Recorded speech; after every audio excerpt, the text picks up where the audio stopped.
Next up is Balalingasana. As you interlace your fingers from the outside in Sarva Shankari Mudra and pull one knee up towards your chest. Keep your head, neck and spine in a straight line. Visualize yourself holding a baby and engage all three bandhas. एकं जानोरसि आलिङ्ग्य स्थातव्यं बाललिङ्गनं भवति. Next up is Pada. Now pull one foot in towards your buttocks, holding it with both hands. As you visualize Swamiji in your inner space, engage all three bandhas. स्थित्वैकस्मिन् पादतले कराभ्यां वेष्टयेत्तनम्.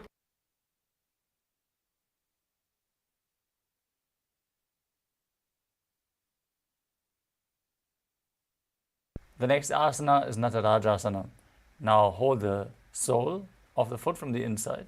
As you extend the leg back and up, lean forward with the hand in Bindu Mudra, extending the opposite hand forward as you visualize yourself as Lord Nataraja.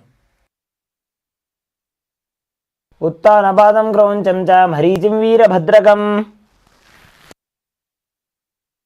Now stand on the other leg as you repeat Balalingasana on the other side. एकं जानोरसि आलिङ्ग्य स्थातव्यं बाललिङ्गनं भवति.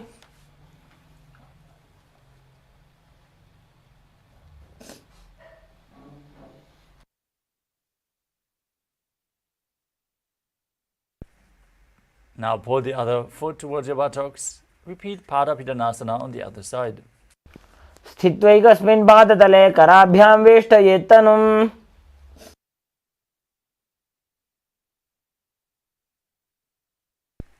Now repeat Natarajasana on the other side. Hold the sole of the foot, lean forward and down. Visualize yourself dancing as Lord Nataraja. उत्तानपादं क्रौञ्चं च मरीचिं वीरभद्रकं नटराजं त्रिकोणं च सुप्ताङ्गुष्ठप्रसारणे.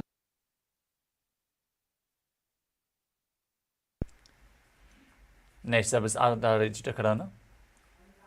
From Adimandi position, heels together, toes pointing outwards and knees bent. Step the right foot behind the left with the toes down and the heel up. Bring the left hand to the chest and swing the right arm back and forth like a pendulum. Uncross your ankles and repeat the movement on the other side.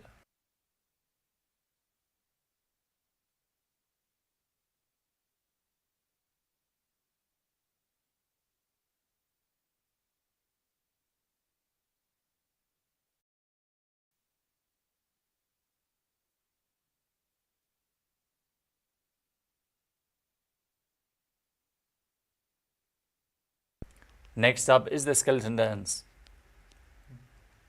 Now, hold the visualization of your bone structure as you shake your body intensely.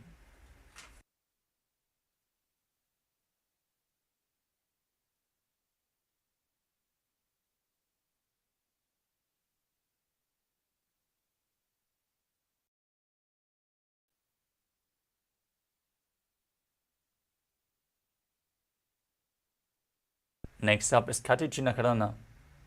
From position, heels together, toes pointing outwards and knees bent. Bring your arms over your head and cross them with the palms facing backwards.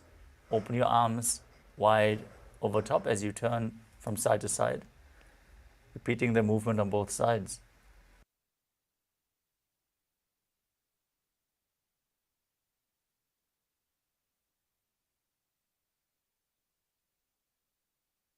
The next asana is Tadasana. From a standing position, rise up onto the toes as you raise your hands up above your head. Visualize yourself as a palm tree as you engage all three bandhas and internally chant the new japa Shivoham. महामुद्राबद्ध कोनो ताड़ासन विभेदकान्. Next up is Uttanasana. From a standing position, lean forward and down, placing your hands flat on the mat if you can. Otherwise, lean down as low as you can. Bring your head towards the knees. as you visualize Swamiji in your inner space and engage all three bandhas, Mahamudra Bandha.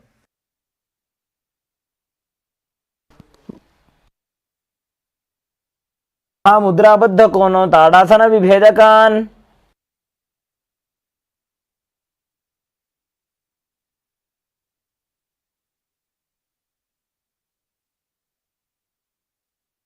Now keep your hands flat on the mat and step your feet back into a tall plank position.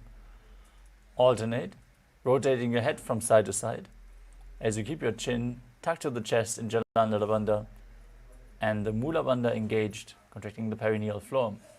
Visualize Swamiji as you do so. गजासनवस्थित्वा मस्तकं वारं वारं दक्षिणकुक्षिं सव्यकुक्षिं नजेत्.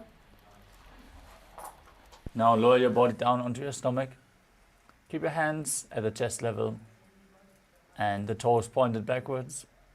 Now raise your head and shoulders by the strength of your lower back. Open your mouth wide. Inhale through the hollow of your throat in Bhujangani Mudra as you visualize yourself as a cobra in Bhujangasana. अंगुष्ठनाभिपर्यन्तम् अधोभूमौ विनिन्यसेत्. Next up is Shashasana. Now push your body up into the plank position and alternate bringing the knee in to your chest, back and forth. Visualize Swamiji in your inner space. Breathe calmly through your nose in Sahadra Kumbhaka as you perform the Mula Bandha. गजासन संस्थितो जानुद्वयमाकुञ्च वारं वारं कर्तव्यं शशासनं भवति.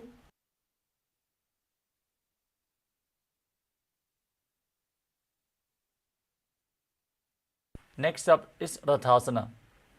From the same position, step one foot in between the two hands, then jump the front foot back and exchange the position of your feet again and again. As you visualize yourself as a chariot, perform the Mula Bandha in Rathasana.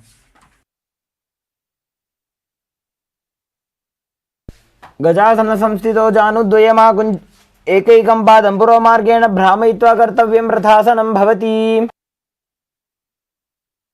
Now rise up into Virabhadrasana as you keep the front toes pointing forward with the knee bent at a 90-degree angle. Step the other leg far back and keep the knee straight, toes pointing outwards. Now raise your arms up above your head, parallel, as you gaze to your third eye and visualize yourself as Lord Virabhadra and perform Uddiyana Bandha and Mudha Bandha. वासिष्ठमथ कौण्डिन्यम् ऊर्ध्वकुक्कुटमेव च.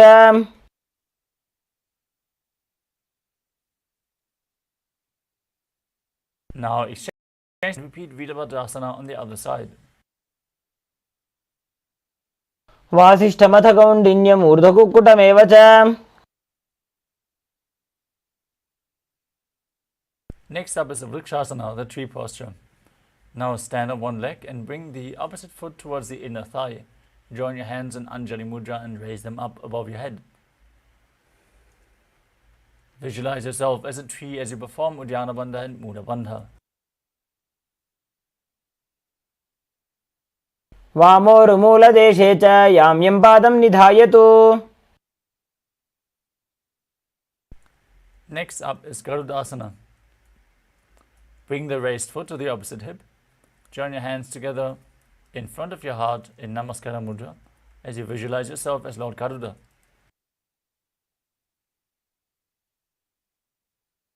गरुडासनमावक्ष्ये येन ध्यानं स्थिरं भवेत्. Now exchange the position of your feet. Repeat Vrikshasana, the tree posture on the other side.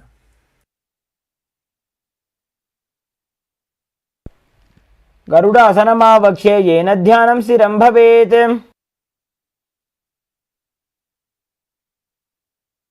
Now bring the foot to the opposite hip. Repeat Garudasana on the other side.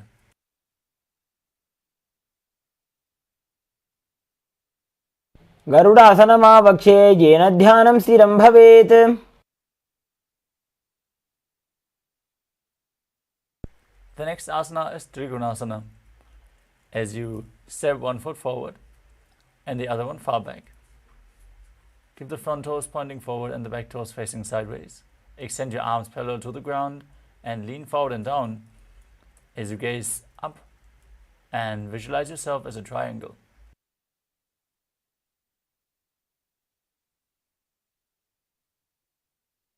उत्तानपादं क्रौञ्चं च मरीचिं वीरभद्रकम्.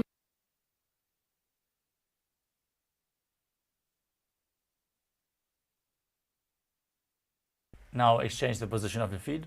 Repeat Trikonasana on the other side.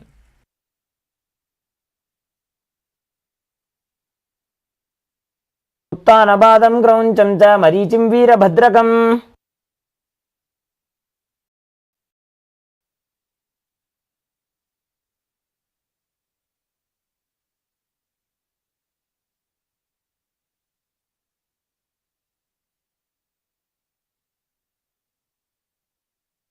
Next up is the Nikutaka Karana.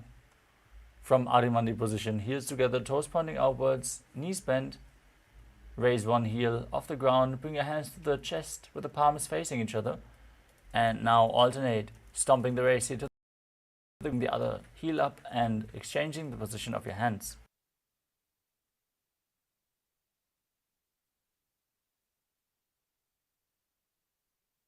Now lower your body down into Angushtasana.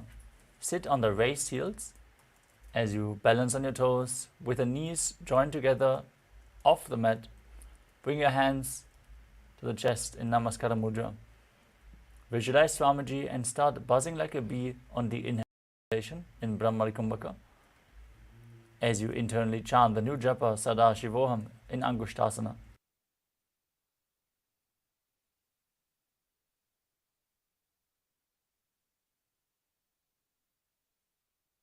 कबन्धासनमित्याहुः गोरक्षासनमेव च. The next asana is Saurasana. Now extend one leg forward with the heel down, toes pointing up. Keep your hands at the side of the body with the palms facing forward in Varamudra, fingertips just touching the ground. Visualize Swamiji in your inner space and perform the Mula Bandha. प्रसार्य एकं पादतलं संस्थाप्य त्वेकपादकम्. Forward and down. As you hold onto the big toes in Prana Mudra, try to hold the back heel as well. Balance in this position and visualize Swamiji in your inner space in Vidhunanasana. गुल्फस्थितो पादमेकं प्रसार्य तत्पादाग्रं संस्पृशेत् तत्करेण. Now exchange the position of your feet and repeat Saurasana on the other side. प्रसार्य एकं पादतलं संस्थाप्य त्वेकपादकम्. Now lean forward and down. Hold on to the big toe and the back heel. Repeat Vidhunanasana on the other side and don't forget to buzz like a bee in Brahmari Kumbhaka.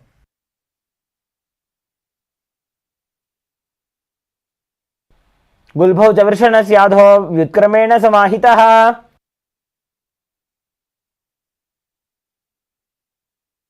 Next up is Brahmajlankushasana.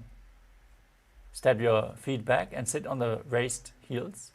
As you keep a gap between the knees, knees lifted off the ground, place the hands on top of the knees and perform Jalandhara Bandha, the throat lock, Mula Bandha, the root lock.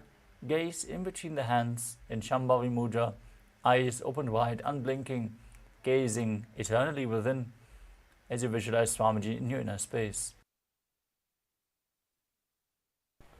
दो फणा पाणी होय वैसे AD दो गुदानी वैसे. Next up is Kapilasana. Now place your knees on the ground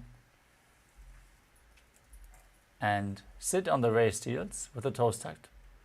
Gaze to your nose. Visualize yourself as Sage Kapila Muni, the founder of Mahanirvani Pita. As you perform Uddiyana Bandha, the stomach lock, and Mula Bandha, the root lock in Kapilasana.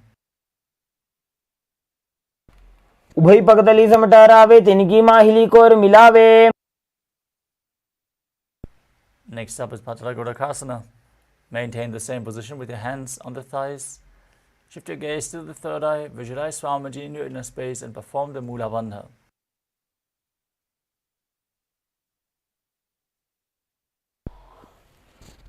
दो भगतली संपुट करे कौरवारली भूपरि धरे.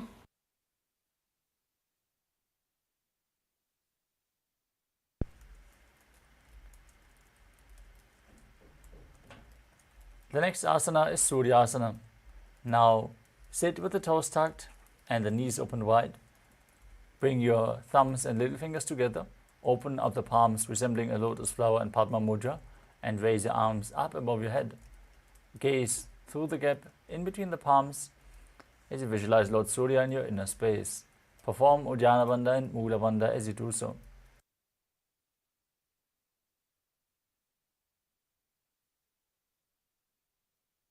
AD दो गुदा तरियाने फना पानी बैठक पुनिठाने.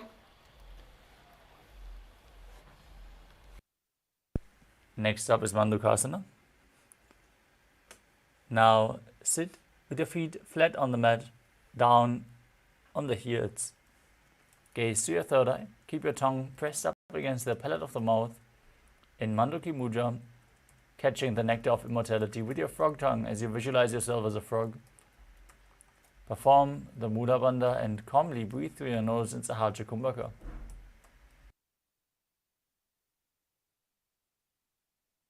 पाद तलो पृष्ठ देशे अंगुष्टे द्वे च संस्पृशेत्. Next up is Uttana Mandukasana. From the same position, bring your hands behind your back, hold onto opposite shoulders, keep your elbows close to your head.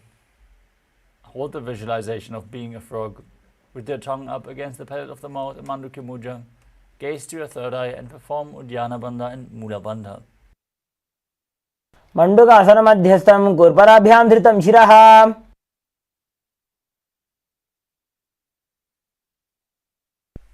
Next up is Simhasana. Now cross your ankles and sit on your feet. As you keep your hands on the knees, open your mouth wide, stick out your tongue, exhale forcefully as you visualize yourself as a lion and gaze to the tip of your nose. दक्षिणं सव्यगुल्फेन दक्षिणेन ततेतरम्. Now uncross your feet behind your back and bring the soles of the feet together, toes pointing backwards as you cross your hands behind your back and hold onto the big toes in Prana Mudra with index and middle fingers. Gaze towards your nose, visualize Swamiji, perform Jalandhara Bandha and Mula Bandha and return to buzzing like a bee in Brahmari Kumbhaka.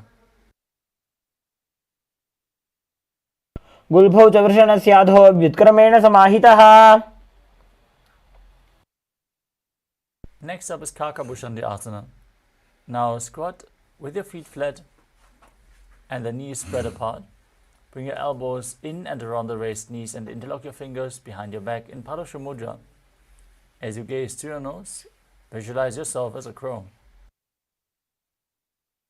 प्रथमे वेसकौकटठाने दोवो हाथ पगमी च आने.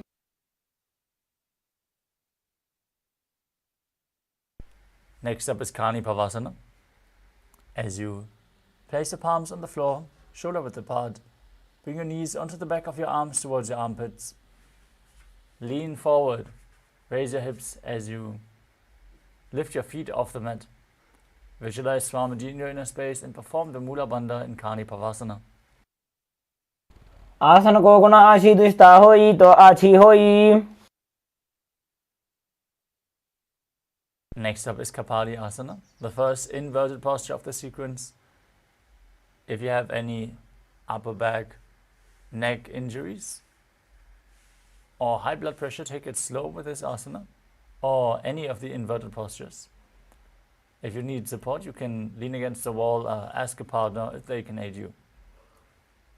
If you can, from Kapali Asana, from Kani Pavasana, you can place your head directly on the ground. As you place your hands shoulder width apart with the knees on your elbows, raise your hips above your shoulders and straighten your legs up. Gaze towards your nose. Visualize Swamiji in your inner space as you perform the Mula Bandha in Kapali Asana. शीशी शीशा धरती टेकी पगदो वो मिलिवा ऊंचा कुकरे.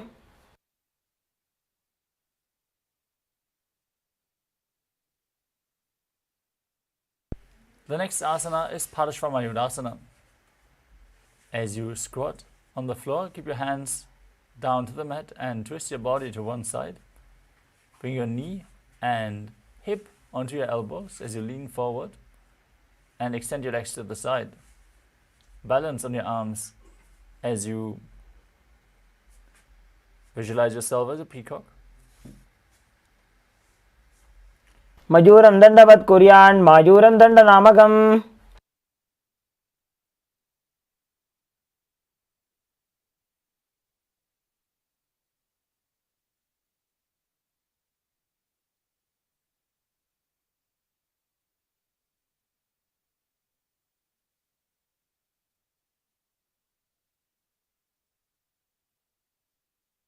Now repeat Parashvamayudasana on the other side.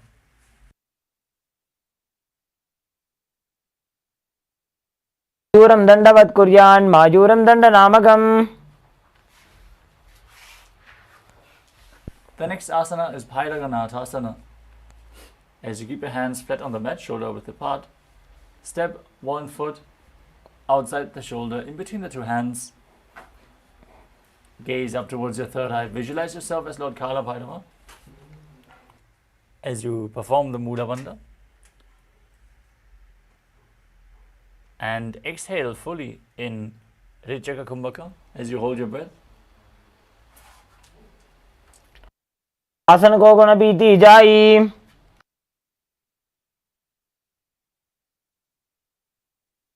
Now step the other foot in between the two hands. As you repeat Bhairaganathasana on the other side, visualizing yourself as Lord Kala Bhairava. आसन को गुण बीती जाई.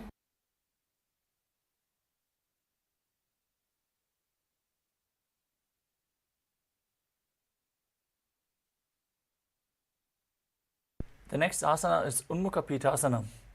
From Tadasvasana, the plank position, place your forearms on the mat.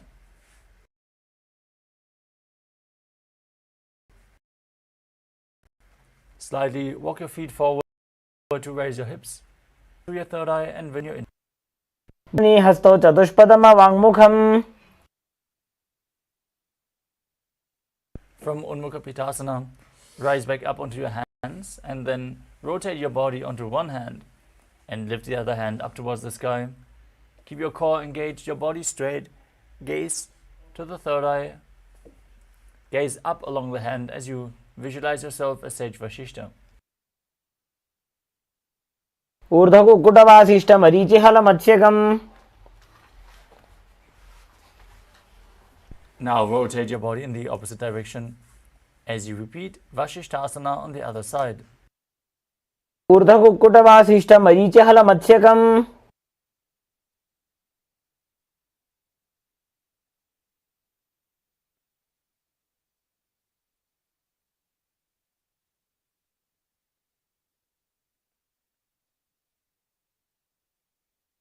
Now come to a seated posture with the legs extended forward.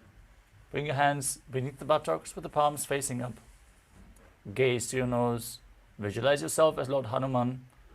Exhale deeply and hold your breath in the Rechaka Kumbhaka as you perform Jalandhara Bandha and Mula Bandha. And internally chant the new japa Mahasada-shivoham in Anjani Asana. दोवु करगी उबई हथेली कोरवारेली मैले भेली.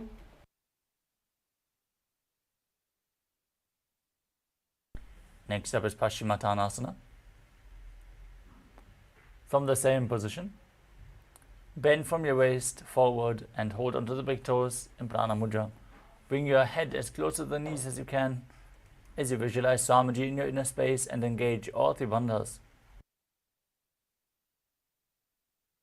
जानो परिललाटन्तो पश्चिमं ताणमुच्यते.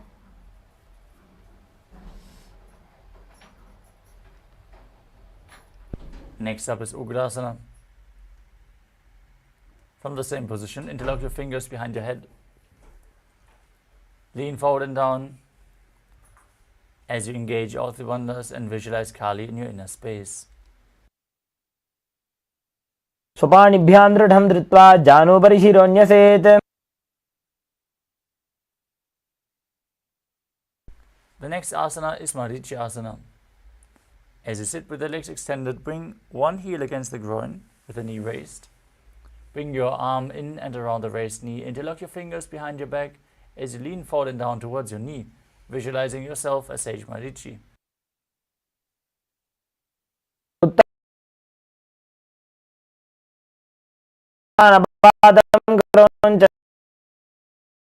मरीचिं वीरभद्रकम्.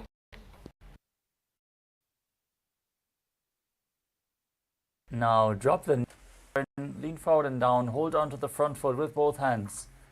Exhale, gaze to your nose, visualize Swamiji and perform Mahamudra Bandha in Mahamudrasana. महामुद्रां प्रवक्ष्यामि तन्त्रेऽस्मिन् मम वल्लभे. Next up is Marichi asana.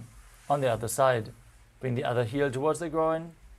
Opposite leg extended, lean forward and down, interlock your fingers behind as you visualize yourself as Sage Marichi.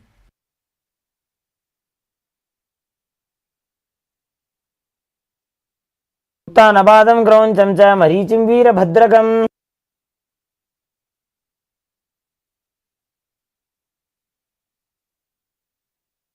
Drop the knee to the side, lean forward and down, engage all three bandhas, repeat Mahamudrasana.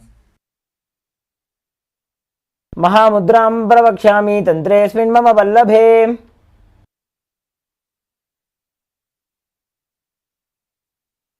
Now place the soles of the feet together in front of your body and hold the feet firmly with both hands as you push your knees down to the ground with the strength of your groin. Gaze to your third eye, visualize Swamiji in your inner space and perform the Mula Bandha in Padharasana 2. उल्भौ तु वृषणस्यादः सीवन्त्याः पार्श्वयोः क्षिपेत्.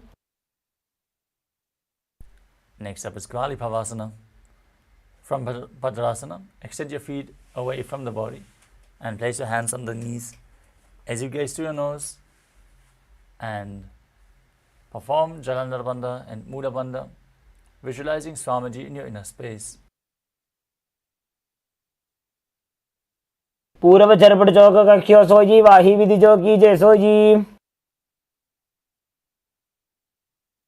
Now bring your heels back in towards your perineum. Hold the feet and lean forward and down as you visualize Yoni Mandala, the visual representation of Devi Paramashiva Shakti, projected on the screen. Gaze to your nose and perform the Mula Bandha. Joni Asana. पगदली संपुट करे सोले मेढ आगा में धरे. Next up is Midaki Pavasana. As you sit and keep your heels together and the toes apart, feet extended away from the body. Extend your arms out to the side and lean forward and down as you place your forehead down to the ground behind your heels. Gaze through your nose and visualize Swamiji in your inner space as you perform the Mula Bandha. पूर्व विधि परिपगदली संपुट शोल एडी मिली राशे.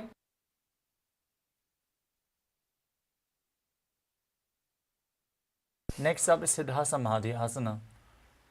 Now bring your legs back in towards the body. Bring your arms underneath the shins and extend them forward with the palms facing up as you lean forward and down. Bring your toes towards your throat if you can. Gaze to the nose and visualize Lord Surya in your inner space as you perform Mula Bandha in Siddha Samadhi Asana. पगदली संपुट करे सोले मेढ आगा में धरे. Next up is Chinaki Pavasana. Now keep the heels against the groin and hold the feet as you open them up like a book. Bring your elbows to your thighs. Gaze to your nose and visualize Swamiji in your inner space in Chinaki Pavasana. दो पगा की AD धरती मगिवा मेढ लगावे. Next up is Charapata Drokasana. As you keep your hands on top of the knees with the heels close to your groin, Gently push the knees down towards the mat. Gaze to your third eye. Visualize Swamiji in your inner space and perform Uddiyana Bandha and Mula Bandha.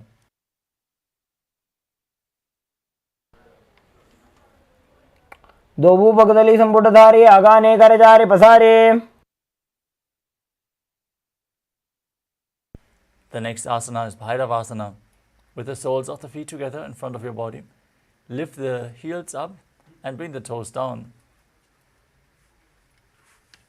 You can use the support of your hands if needed. Then place the hands on the respective knees, gaze to your third eye and visualize yourself as Lord Kala Bhairava as you perform Uddiyana Bandha and Mula Bandha.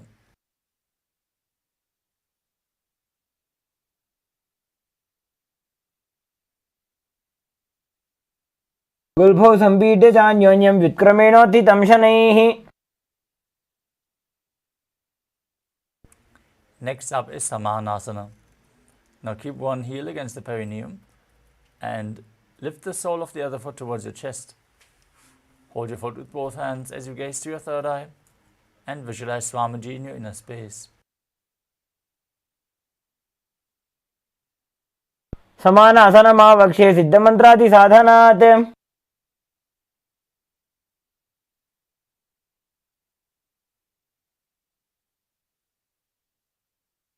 The next asana is Apanasana. Now bring the one foot over the respective shoulder as you extend the opposite leg forward, hands at the side of your body. Gaze up towards your third eye as you visualize Swamiji in your inner space. केवलं पादमेकं च स्कन्धे चारोपि यत्नतः.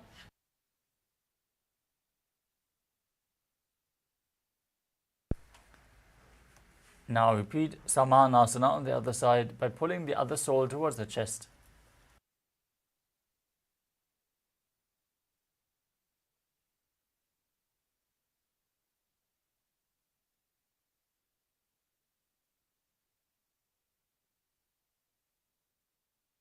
समानासनमावक्ष्ये सिद्धमन्त्रादिसाधनात्. Now repeat Apanasana on the other side. Bring the other foot over top of the respective shoulder with the opposite leg extended up. केवलं पादमेकं च स्कन्धे चारोपि यत्नतः. Next up is Gomukhasana. As you stack your knees in front of the body with the heels close to the hips, place your hands on top of the knees in Padusha Mudra. Gaze to your third eye, gaze to your nose, visualize the face of a cow. As you start breathing in Siddhkari Kumbhaka, hissing through your teeth as you keep your tongue up against the palate of your mouth without touching the teeth. Internally, chant the new japa, Om Nityanandoham.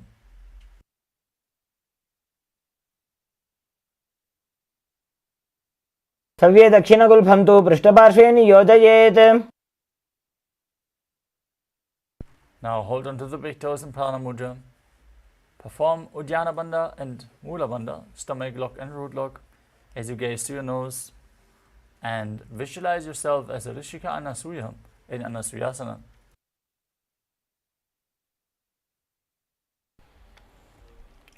दक्षिण गोड़ों नीचे उठाने, बाहों ताके ऊपर आने. Now interlock your fingers behind your body and lean forward and down as you bring your chest down to the thighs, chin over the knee, nose to the ground. Gaze to your nose and visualize yourself as Rishika Anasuya in Anasuyasana too.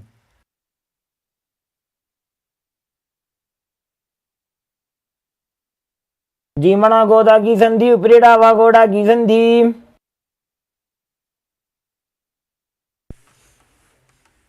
Next up is Garudasana too. Now bring your heel against the perineum and the other foot flat on the ground in front of you. Place your hands on the knees.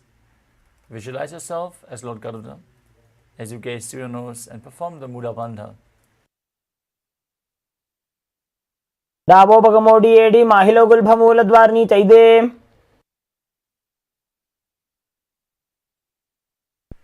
Next up is Naradasana. As you raise your perineum onto the heel, interlock your fingers behind your back, behind your neck, and twist your elbows outside the raised knee. Gaze towards your third eye and visualize yourself as Sage Narada in Naradasana. पिष्टिजवामपगदलीगेरी भूपरिताहि लगावे फेरी. Next up is Matsya Pitakasana. Now place one foot on top of the opposite thigh as you bring your arm around, hold onto the shin and hold onto the big toe with the respective hand in Prana Mudra. Gaze to your nose. Visualize Matsya, the fish avatar of Lord Vishnu, as you perform the Mula Bandha, and don't forget to breathe in Sitkari Kumbhaka, hissing through your teeth without touching the teeth with your tongue. वामेन वामाङ्गुष्ठन्तो गृहीतं मत्स्यपीठकम्.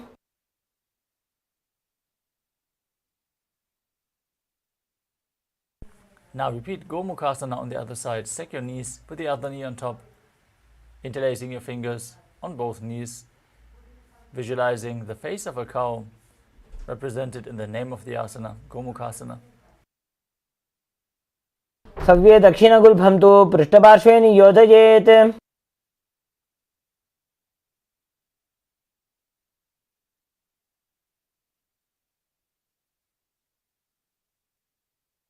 Now hold onto the big toes in Prana Mudra. Gaze to your nose and engage Uddiyana Bandha and Mula Bandha in Anasuyasana on the other side. दक्षिण गोड़ों नीचे उठाने, बाहों ताके ऊपर आने. Interlace your fingers behind your back, lean forward and down. Bring your nose to the ground in Anasuyasana too. जीमणा गोदा की संधि, उपरीड़ा वा गोड़ा की संधि. Now repeat Garudasana too as you bring the other heel against your perineum, opposite foot flat, knee raised, hands on the knees, and visualizing yourself as Lord Garuda with big wings on your back. అవోపకమోడి ఏడి మాహిలో గుల్భమూల ద్వారిని చైదే.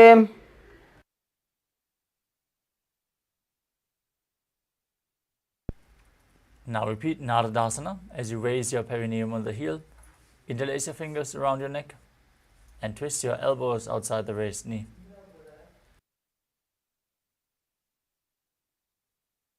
पिष्ठजवामपगदलीगेरी भूपरिताहि लगावे फेरी.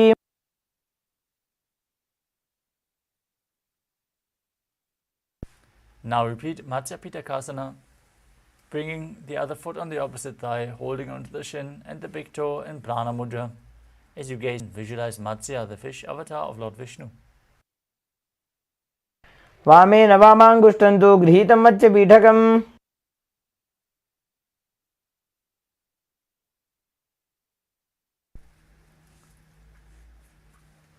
Now perform Matsyendrasana as you bring one foot to the opposite thigh and bring the other foot flat on the ground in front of you.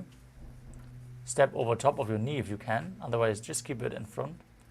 Then twist your elbow outside of the raised knee, place your hand by the neck and place the other hand down on the ground behind you, twisting your body even further as you gaze to your third eye and visualize Sage Matsyendranath, the master of Hatha Yoga.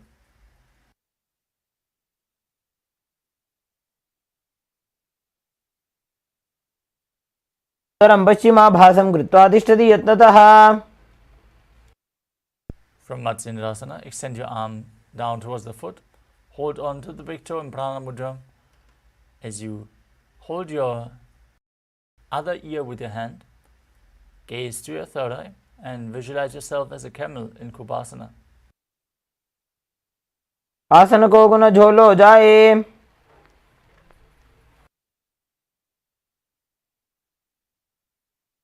Now drop the hand from your ear down to the mat behind you.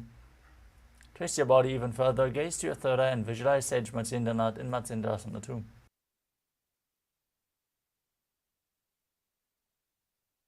मत्स्येन्द्रपीठं जठर प्रदीप्तिं प्रचण्ड रुक्मण्डल खण्डनास्त्रम्.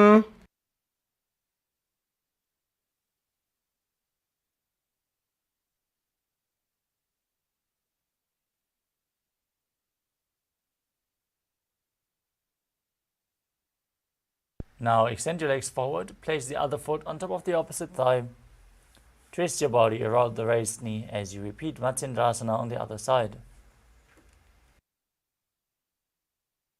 उदरं पश्चिमाभासं कृत्वा तिष्ठति यत्नतः.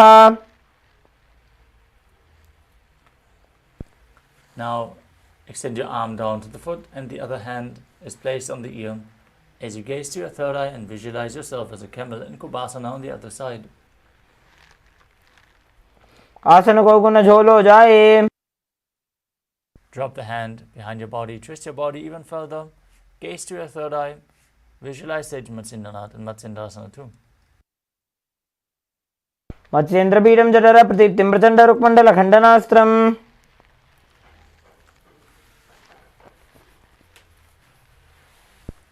Next up is Padmasana too. Padmasana. Place your feet on top of opposite thighs and place your hands on the knees. As you gaze through your nose, visualize yourself as Lord Shiva and perform all three bandhas as you start hissing through your teeth with your tongue pressed against the teeth. Internally chant the new japa Om Nityananda Mahasadaशिवोहम in Paramasana. उत्तानो चरणौ कृत्वा ऊरु संस्थो प्रयत्नतः.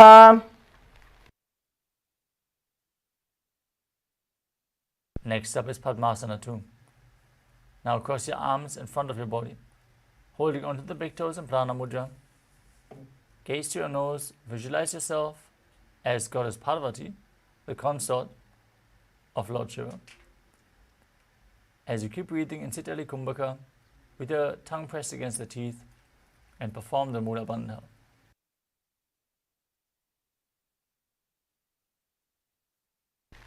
उत्तानो चरणौ कृत्वा ऊरु संस्थो प्रयत्नतः.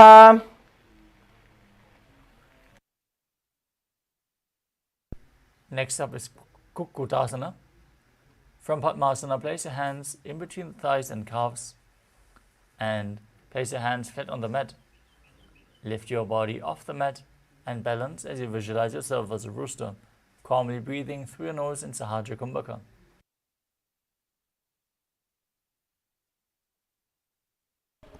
पद्मासनं सुसंस्थाप्य नान्वोरोरन्तरे करौ. Still in Padmasana, rise up onto your knees. Place your hands in front of you with the fingers pointing backwards. Lean onto your elbows.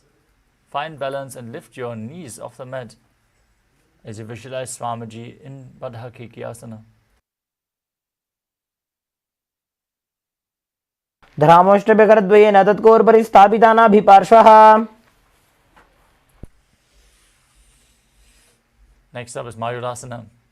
Similarly, with your hands on the mat in front of you, fingers pointing backwards, lean onto your elbows and extend your legs straight and up as you find balance on your arms in Mayurasana, visualizing yourself as a peacock.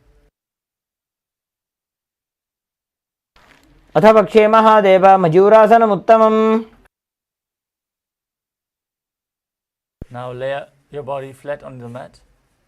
As you bring your forehead to the mat, interlock your fingers behind your neck and keep your toes pointing outwards as you visualize yourself as a crocodile and perform the Mula Bandha in Makarasana. अध्यासशेते हृदयं निधाय भूमौ च पादौ च प्रसार्यमानो.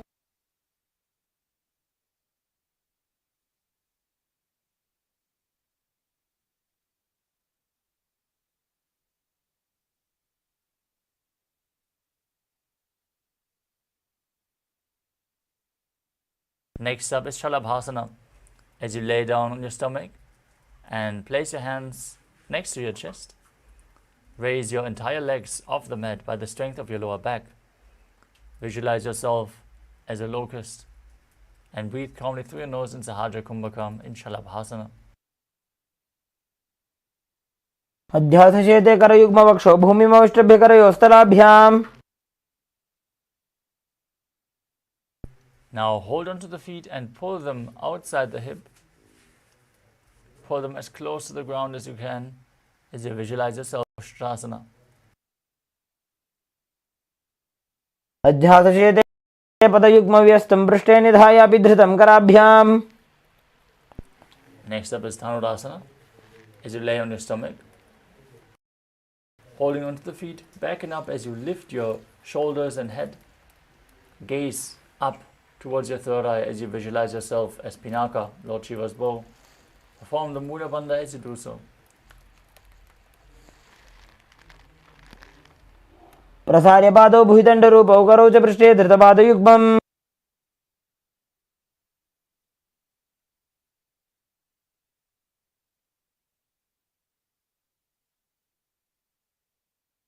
Now come to a kneeling posture. Sit in between your heels with the toes touching behind your body. Gaze towards your third eye. Visualize Swamiji in your inner space. And perform the Mula Bandha as you internally chant the new japa Om Nityananda Paramashivoham in Bhagasana. उल्टा मोड़ी पाव दो वैसे बहुरो जुगती करे एक ऐसे.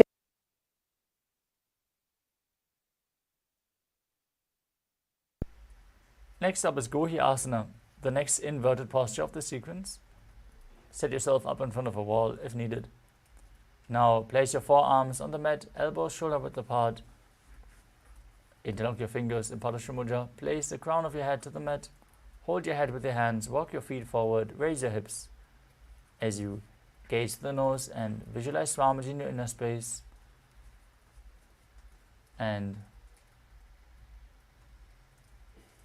pull your knees in towards your chest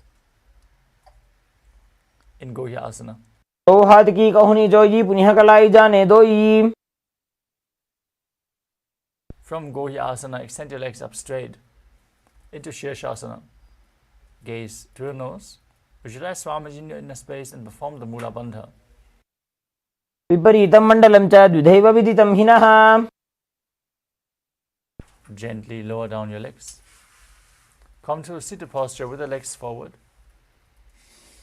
Have a sequence of rapid exhalations through the nose in Bhastrika Kumbhaka as you contract your stomach and push the air out again and again. Now lift your legs behind the calves, extend it forward and up. Bring your head in towards the knees as you bring your legs vertical. Visualize Swamiji in your inner space in Podhyasana. दो हाथ पग बाहर आने घोड़ा तरे काकसी ठाने. Keep rapidly exhaling in Bhastrika Kumbhaka as you extend your legs forward and up at a 45-degree angle. Bring your hands behind your back, hold onto opposite shoulders, and gaze to your third eye as you visualize yourself as a mace in Padikasana.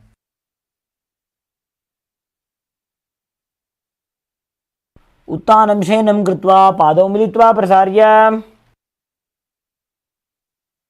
With your legs extended forward and up, extend your arms parallel to the ground. Gaze to yourself as a boat in Naukasana.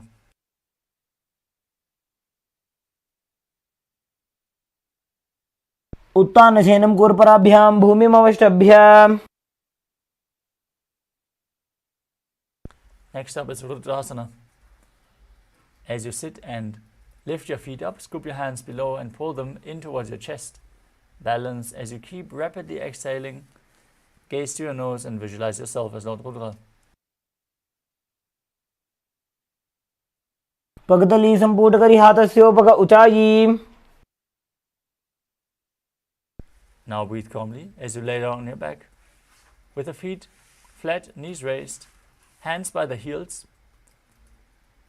Gaze to your nose. Visualize Swamiji in your inner space and perform Mudra Kumbhaka. As you keep Jalandhara Bandha engaged, the chin tucked to the chest and push the air out through the throat lock in a controlled manner. Intensely pushing the Kundalini Shakti up along the spine and leading to a state of swooning in Unmukha Pittasana too.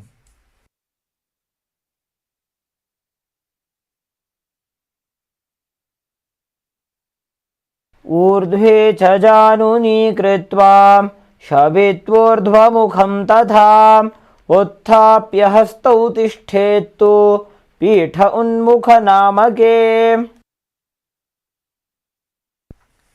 Next up is Shivasana. Now lay down completely flat with your hands by the side of your hips, palms facing up. Form Shakti Chalan Mudra as you forcefully pull the Kundalini Shakti up along your spine. Relax, completely unclutched from any micro movements of the body and mind. As you visualize that your body is dead, and Swamiji, the Supreme Pontiff of Hinduism, is liberating you. Internally chant the Mahavakya, Om Nityananda Paramashivoham.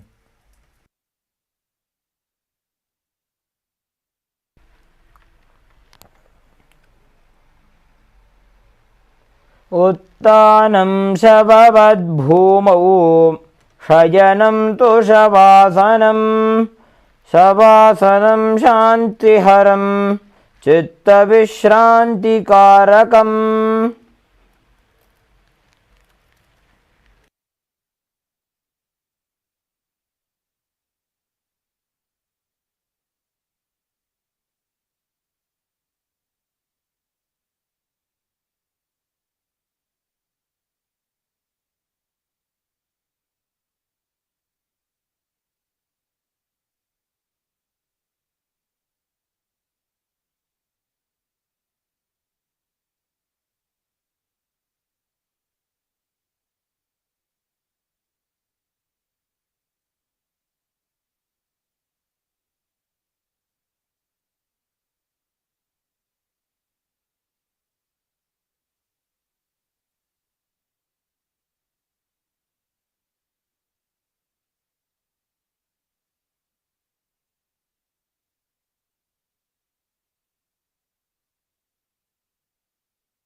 Now slowly return to your physical body.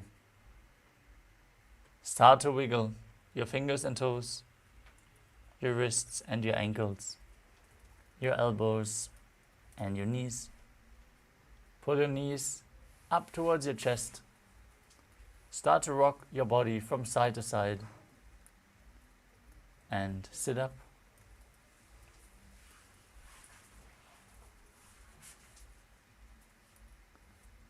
Congratulations, you completed the first 108 asanas of the sequence, the Pratama Vinyasa Krama. We're now going to move on to the next asana of the sequence. Before that, we would like to request all the participants to please keep your camera switched on. Make sure you're visible on camera with your room properly lit. This is a security measure, so please follow along with the guidelines. As we move on to the next asana of the sequence, Yatthasana Nishthasana.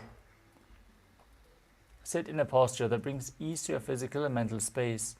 Any position is fine. As you place your hands on the knees in Bindu Mudra, visualize Swamiji in your inner space. Perform Samana Kumbhaka. Inhale into your stomach, hold your breath, and visualize a flame rising up your spine. As you perform the Mula Bandha and internally chant the Mahavakya, Om Nityananda Paramashivoham. पर्यङ्कं तत्समाख्यातं यतिः.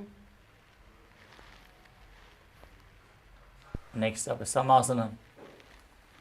As you sit in a cross-legged position with your hands on the knees in Bindu Mudra, inhale deeply, hold your breath, then exhale deeply, inhale deeply again and again. As you visualize Swamiji in your inner space.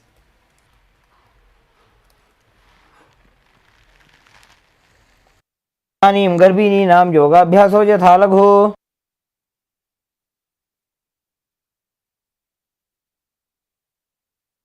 Next up is Muktasana. Now place the left foot against the genital region and the right foot over top of the left.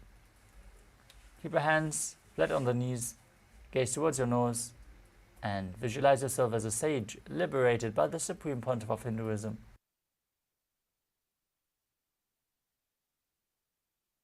निपीड्यसीविनीं सूक्ष्मां दक्षिणेतरगुल्पतः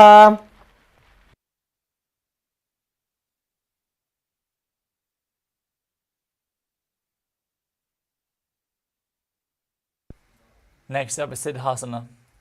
Now maintain your feet in the same position and shift your gaze to the third eye as you visualize Swamiji in your inner space.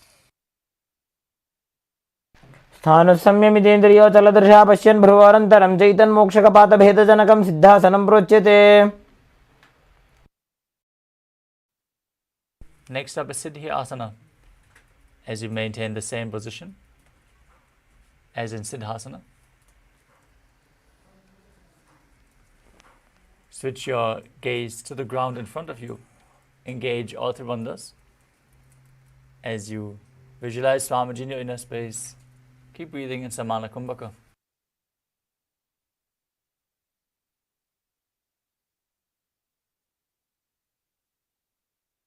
वामपादकेडीजानो श्रीवनिमदितासुकोठानो.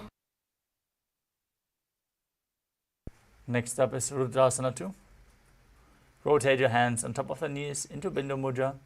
Shift your gaze to the third eye and visualize yourself as Lord Rudra. वामचरणपरिदक्षिणराखे एकजुगुतिये सेविदिदाखे.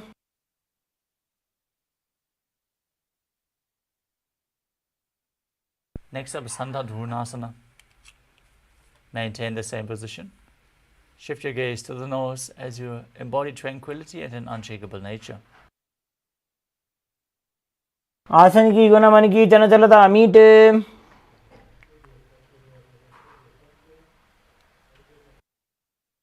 Next up is Siddhasana 2.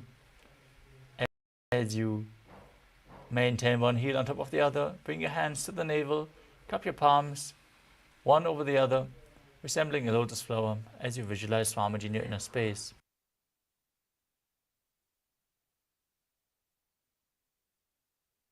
ऋजुकाय समासीन सिद्धासनमुदीरितम्.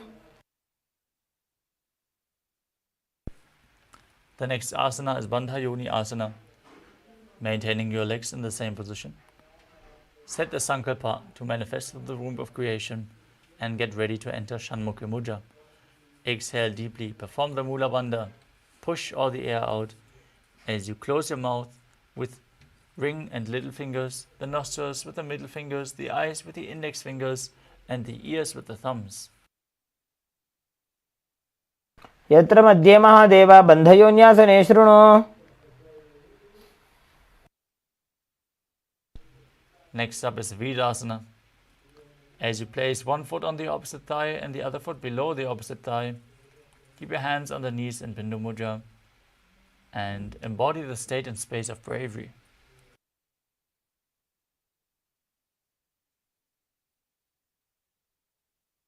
एकं पादमथैकस्मिन् विन्यस्योरुणि संस्थितः.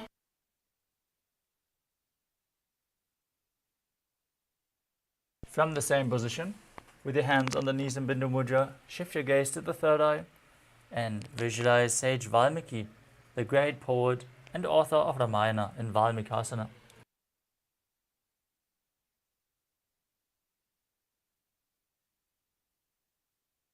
डावा पग की पगतली पुनिएड़ी है जोया.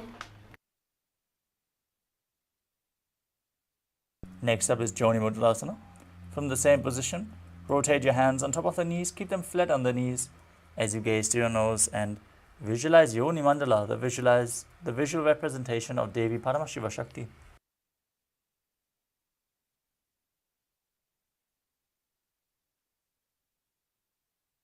वामपाद की पगतली जाहि माहिली core.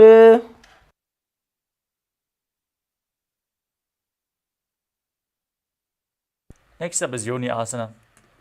Maintain the same sitting posture as you shift your gaze to the third eye. Keep visualizing Yoni Mandala.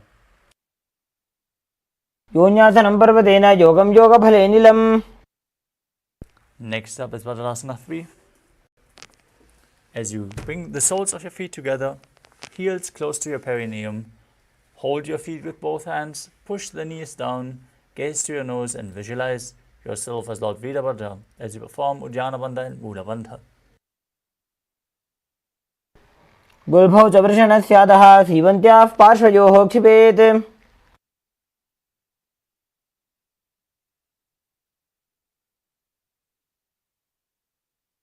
Next up is Aghodasana.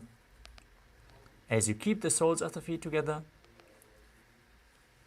heels at the perineum, press your tongue up towards the palate of the mouth, or even higher along the nasal tract all the way to the third eye. As you perform Kechari Mudra, gaze to the third eye, cover your mouth with your right hand, close the left nostril with the index finger, inhale through the right, close both nostrils, hold your breath, then exhale through the left nostril and repeat the breathing flow on the other side in Abhyantara Kumbhaka as you visualize yourself as an Aghori in Aghodasana. पूर्व कहो विशिरिका जोजी वाही विधि जोगी जैसो जी.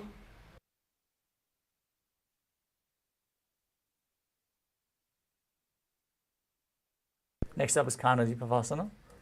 As you bring the feet together in front with the toes together and the heels apart, place your elbows on the heels and hold your chin with both hands. As you lean forward and down, perform Uddiyana Bandha and Mula Bandha. Exhale fully, gaze to your nose and visualize yourself as a female elephant drinking water. ग्वाली पावा आसन कक्ष्यो है जैसे जाहू में जाने विधि तैसे. Next up is Padasana. As you sit with your knees raised, arms between the thighs and calves, interlace your fingers in Padasana Mudra and lift your feet off the mat. Gaze towards your nose as you visualize Swamiji in your inner space in Padasana. तदोर्ध्वम्रे च यद्वायुं मृदुनिश्वास संयुतम्. Next up is Gopi Chandasana. As you interlace your fingers around the feet with the soles together, toes at the groove of your throat, keep your chin on the hands and gaze to your nose. Embody the state and space of a king. पूर्व विधि पका का अंगूठा कंठ को पराशे.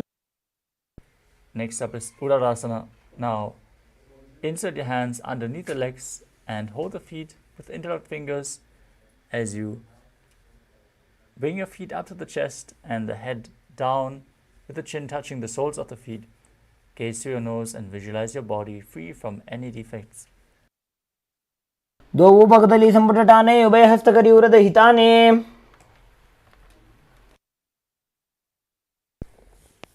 Next up is Vishishtasana. As you still hold onto the feet, raise them up in front of your face. Keep the interlocked fingers in front of your forehead as you visualize yourself excelling in everything. दो भगदली जोड़ी संपुट करे. Next up is Pujasana. As you sit with both legs raised over top of the respective shoulders, bring your arms underneath the legs and up, interlacing your fingers around the back of your neck. Now visualize yourself as a cobra as you perform the Mula Bandha. शिरासनं तु विज्ञेयं कक्षासनमतः परम्. Next up is Kalyanasana. As you maintain a seated posture, raise your legs up and bring your elbows under the knees and wrap them around behind your back, holding on to the opposite hands. Gaze to your nose as you visualize yourself as a beautiful, auspicious goddess. दो हाथ भगवी च आने तिनको गोड़ानी चेठाने. Next up is Sankadasana. As you sit with the top of the left foot on the mat, sit down on the left heel. Stack the right leg over top, the knees stacked at the front. As you place your hands on opposite knees, visualize yourself as an elegant swan and gaze outwards in Vaishnavi Mudra without focusing any external objects, only focusing the object within. Visualize yourself as an elegant swan as you breathe in Ujjayi Pranayama, making an ocean-like sound with your mouth. पादं चितेर मूलं संन्यस्य धरणीतले. Next up is Dhenukasana. As you slide the heel outside the hip, sit down on the ground, place both hands on the top knee, visualize a cow in your inner space and perform Uddiyana Bandha and Mula Bandha. అనుషాగి నగర పంచడం వృషీలిందకల్యం నీం. Next up is Machandrasana. As you place the right foot on the left thigh and the left foot on the right knee, bring the left hand behind your back, twist your body to hold onto the opposite thighs with your hands. Once you catch hold, twist your body even further. Shift your gaze to the third eye and visualize Swamiji in your inner space. వామజంగపరదక్షిణటానే వామహస్తభిష్టీతి Sane.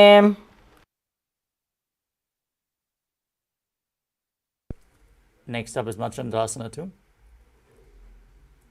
As you keep your legs in the same position, untwist your body, hold onto the big toes in Prana Mudra and lean forward and down, placing your forehead down on the ground as you visualize Swamiji in your inner space in Machandrasana 2. ప్రథమజీమణ చరణజజోజీ వామజంగపరి రాఖేసోయి. Next up is Guru Asana. Now interlock your fingers and place them on the top knee. Perform Mahamudra Bandha.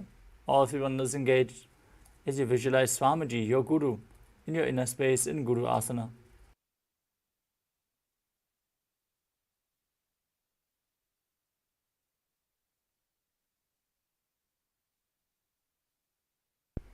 Next up is Sankatasana on the other side. Place the top of the right foot flat, sit on the right heel, stick the left knee over top of the right, bring your hands to opposite knees, visualize yourself as a swan. పాదం చితేర్మూలం సన్యస్య ధరణీతలే. Now repeat Dhenukasana on the other side. As you bring the heel outside the hips, sit down on the ground and visualize yourself as a cow. వృషీలిందకల్యం నీం. Now repeat Machandrasana on the other side. As you bring the left foot to the right thigh, right foot on the left knee, twist your body and hold on to opposite shins, opposite thighs as you visualize Swamiji in your inner space. వామజంగపరదక్షిణటానే వామహస్తభిష్టీతి Sane. Now untwist your body, hold on to the big toes as you lean forward and down, repeating Machandrasana 2.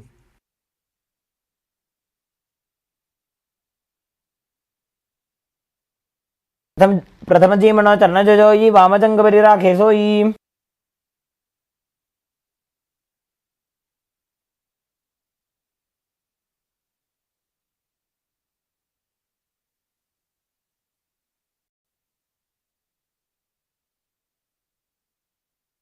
Now repeat Guru Asana as you place interlocked fingers on the knee and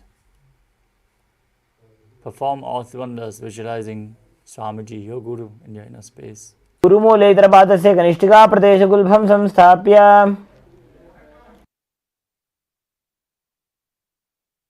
Next up is Parshasana. Now keep your feet flat in front.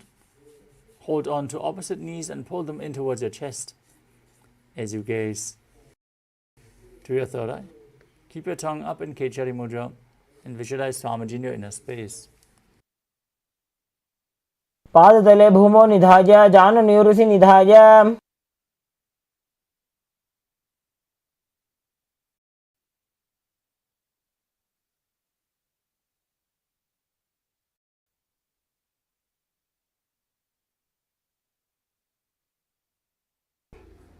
Next up is Bodha Shukasana. From the same position, place your chin onto the knees, gaze through your nose, and visualize being in an abode of bliss in Bodha Shukasana. ద్వౌ భగదలి భూపరిధరే కోరమాహిలీయ శేఖరే.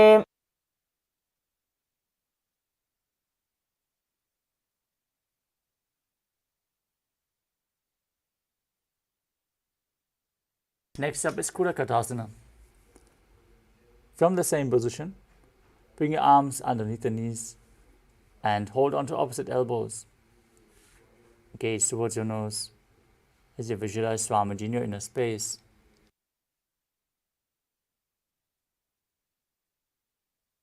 दो हाथ पग बाहर ल्यावे, घोड़ा नीचे ले टहरावे.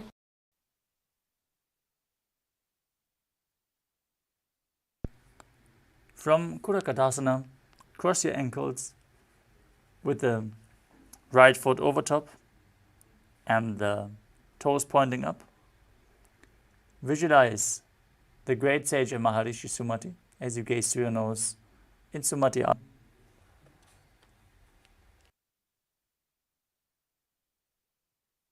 मूलद्वारी धरती पर ठाने, डावा पग वृद्ध जपद आने.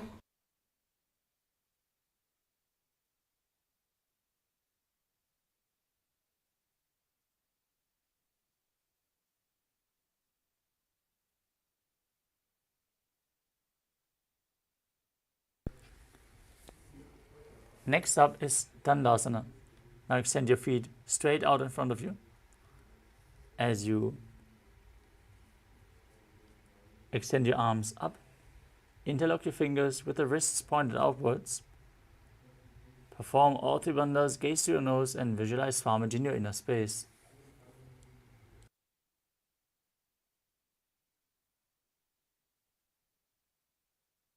इदानीं गर्भिणीनां योगाभ्यासो यथा लघु.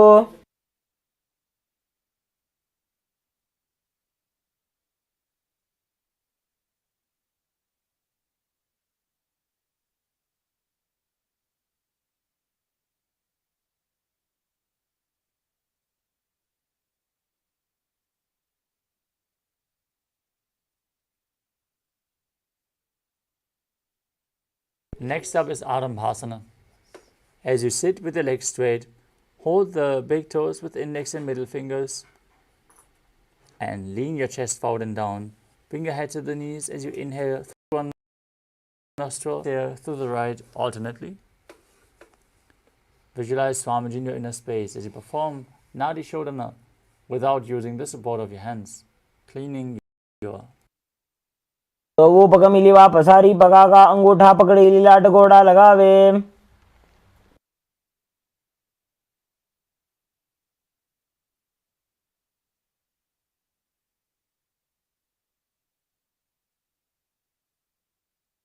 Next up is Bidukasana. As you sit with the legs straight, extend your knees slightly up. Keep one hand distance between the heels. As you lean forward, bring the arms in and around the legs as you hold the soles of the feet from the outside. Gaze to your third eye and visualize Swamiji in your inner space. मैं बैसी दो पाव पसारी कचुक उर्द को करोड़ डारे.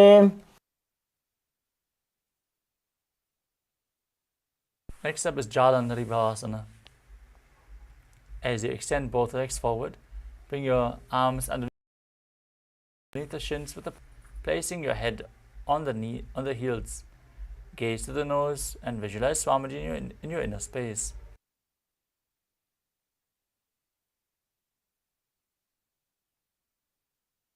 दो एड़ी मेली के दीजिए हाथ पसारी.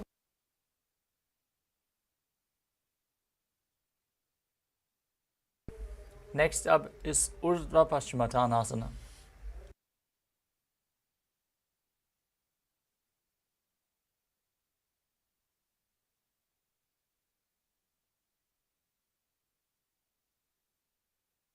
As you sit with your both legs extended forward, bring one leg behind your neck and visualize Swamiji in your inner space as you lean forward and down and hold the front.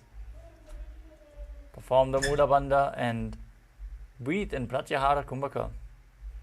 Visualize the prana flowing upwards through your body, through 9 points of the body, one by one, from one point to the next, starting with the soles of the feet, the regenerative organ, to the navel, to the heart, to the throat, up to the uvula, the palate of your mouth, the center of the eyebrows, the top of the forehead, and finally reaching the Brahmarandra, the crown of your head, flowing out at the top.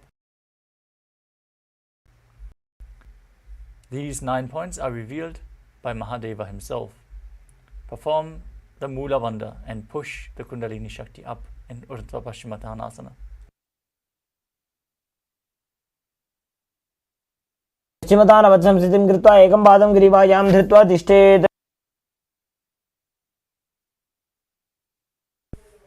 From the same position, with your leg behind your neck, lean straight backwards, lay down with the leg behind your neck and hold onto the foot with the other hand. If you can't bring your leg behind your neck, you can bring it over your shoulder or pull it in towards your chest with the other hand. As you gaze through your nose, visualize yourself being in Anantasana.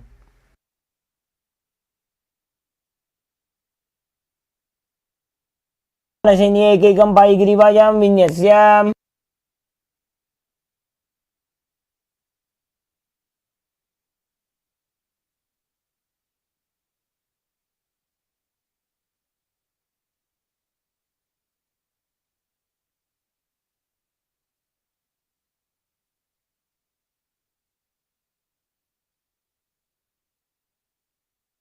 Next up is Ankushasana, with the leg behind your neck. Roll to the side as you feel in complete control. Gaze through your nose and perform the Mula Bandha.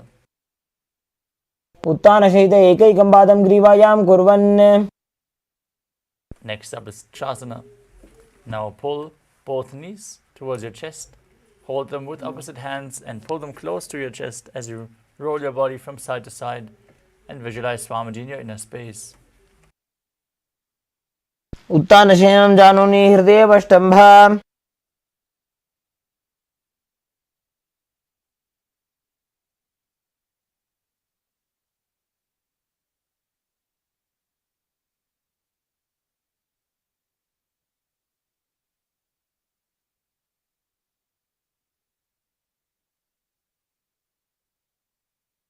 Now repeat Urdhva Paschimottanasana on the other side. Bring the other leg behind your neck. Lean forward and down. Hold the front foot and visualize the prana flowing up along your body. पश्चिमतानवत् स्थितिं कृत्वा एकं पादं ग्रीवायां धृत्वा तिष्ठेत्. Now lean back with the foot behind your neck. Hold onto the foot with the opposite hand as you straighten your spine and lay down, visualizing yourself as being unending in Anantasana.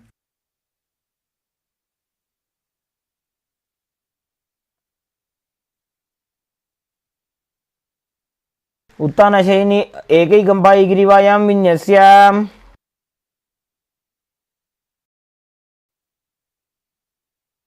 Now roll onto the side, feeling complete control in Ankushasana. उत्तानसहित एकैकं पादं ग्रीवायां कुर्वन्. Next up is Yoga Nidrasana.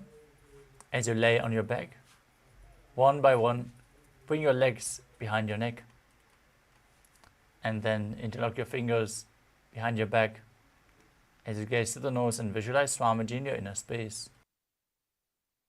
अभ्यां वेष्टयेत् कण्ठं हस्ताभ्यां पृष्ठबन्धनम्.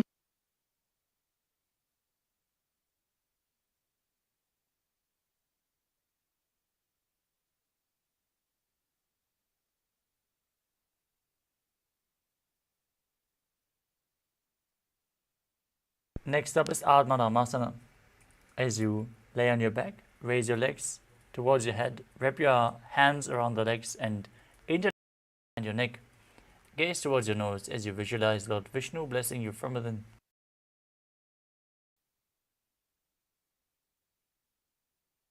Ram आसन प्रथम सुधोसोबे.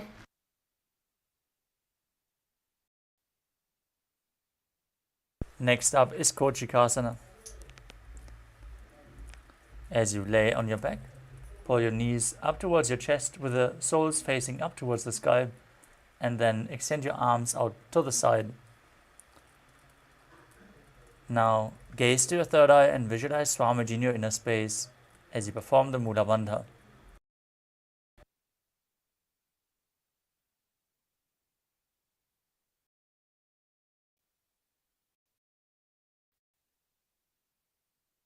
दो हाथ सीधा सा करे, 300 बेसपा करे.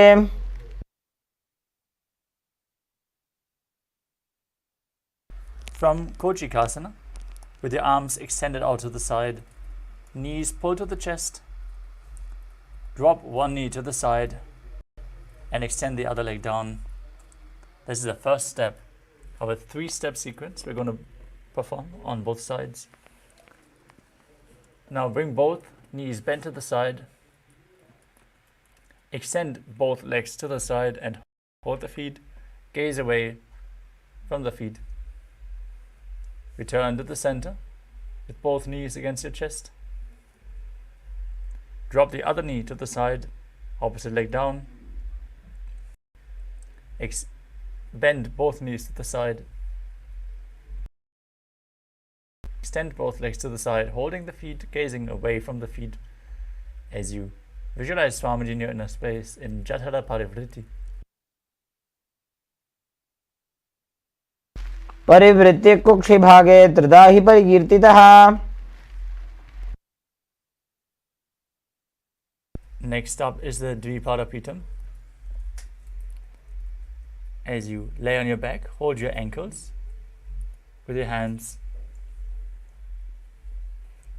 and push your hips up. Gaze to your nose as you visualize yourself as sturdy as a bridge. Perform Murcha Kumbhaka, engaging Jalandhara Bandha and exhaling fully as you keep Jalandhara Bandha engaged. प्रतिक्रियायुतं द्वन्द्वपीठः सर्वबलप्रदम्. Next up is Paryankasana. With your feet flat on the mat, bring your hands over top of your head to bring them on the mat as well, with the fingers pointing towards your feet. Now push your entire body off the mat as you visualize yourself as sturdy as stone furniture, breathing calmly through your nose in Sahaja Kumbhaka.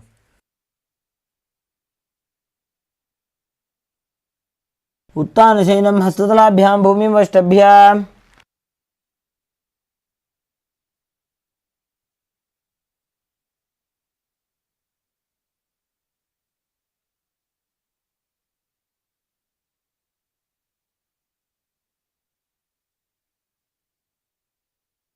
Next up is Shrotanasana. As you pull your knees in towards your chest and place your hands on the shoulders. As you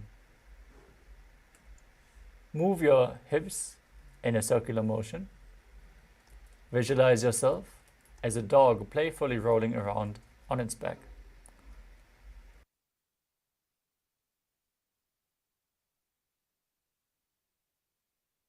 उत्तानवत् शरीरं संस्थाप्य जानुनी सम्मील्य नाभोवाणीय.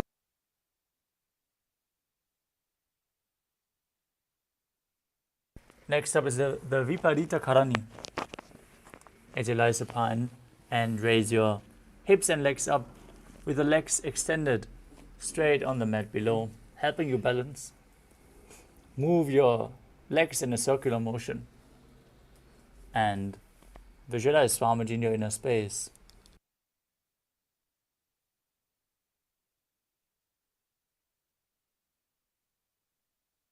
तले स्वशिरो दत्त्वा खेनये चरणद्वयम्.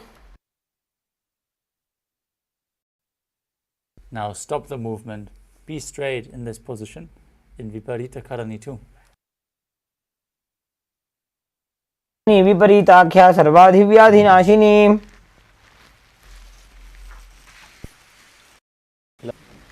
And then bring your hips up, the legs up and the feet over top of your head as you push your hands down on the mat behind you, interlocking the fingers behind your back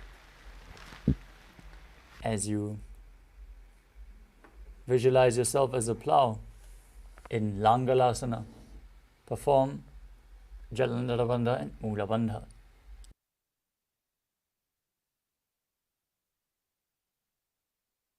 नरकासने स्थित्वा नासिका प्रदेशे भूमौ पादपृष्ठे स्थाप्य.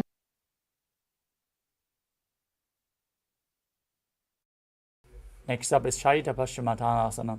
From the same position, hold on to the feet. Keep your arms and legs straight. This is one of the 84 asanas revealed directly by Lord Paramashiva himself. Visualize Paramashiva in your inner space as you internally chant Om Nityananda Paramashivoham.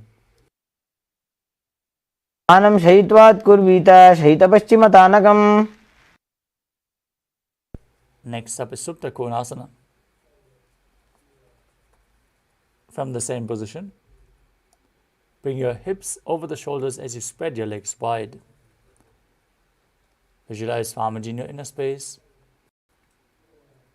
as you perform Jalandhara Bandha and Mudha Bandha.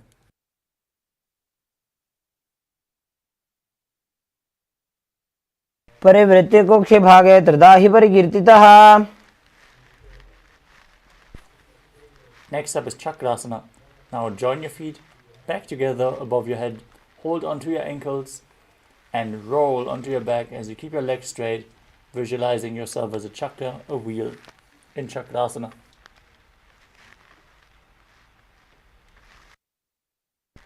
शवासनस्तद्वौ पादौ कुर्यान्मस्तकतः परौ.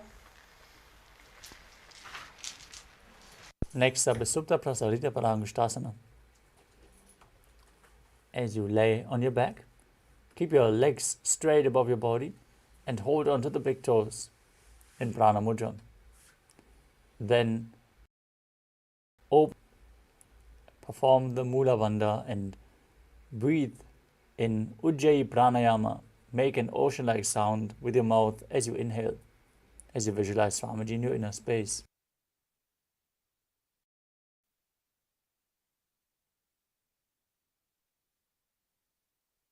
उत्तानपादं क्रौञ्चं च मरीचिं वीरभद्रकम्. Next up is Supta Parangushtasana. Now join your feet together above your body and hold onto the big toes in Prana Mudra with your arms straight. Visualize Swamiji in your inner space as you do so. उत्तानपादं क्रौञ्चं च मरीचिं वीरभद्रकम्. Next up is Matsyasana. From the same position, cross your legs into Padmasana. Bring your legs flat down to the mat and hold on to opposite elbows over top of your head. Relax in this posture as you gaze to your nose and visualize Matsya, the fish avatar of Lord Vishnu in Matsyasana. मुक्तपद्मासनं कृत्वा उत्तानशयनं चरेत्.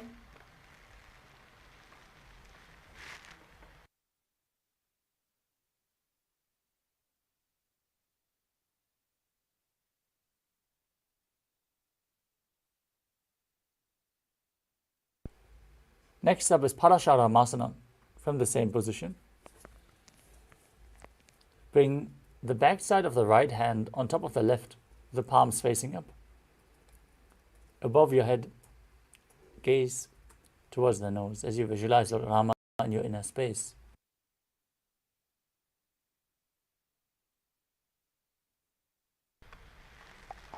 प्रथमकरे पद्मासन आचे सुदोषो वे भूपरिपाचे.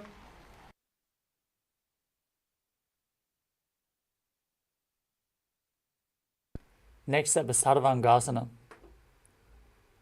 As you lay on your back with your legs in Padmasana, place your hands on the hips and raise your hips and legs up above your body. Keep your elbows on the ground for support. Gaze to the nose and visualize Swamiji in your inner space as you perform Jalandhara Bandha and Mudha Bandha. क्षेत्र संक्षेपात् सर्वांगासनमुत्तमम्.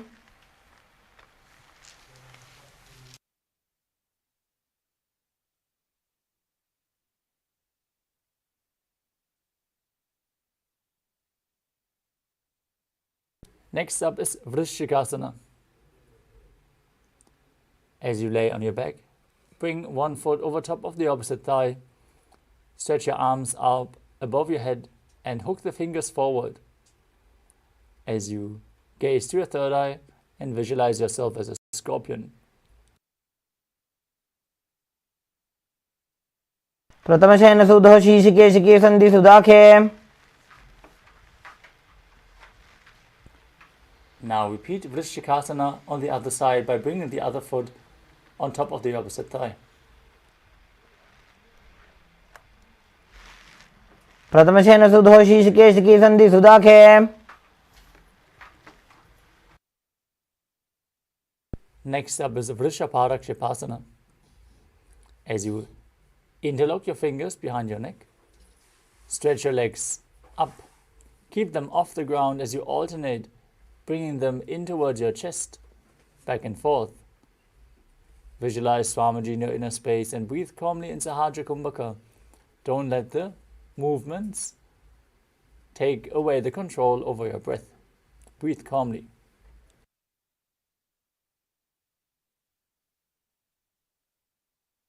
उत्तानशयनं जानूनि हृदयेवष्टम्भ. Now bring your arms outside of the hip with the palms facing up as you alternate, touching your ears with the knees again and again, visualizing Swamiji in Maruttanasana.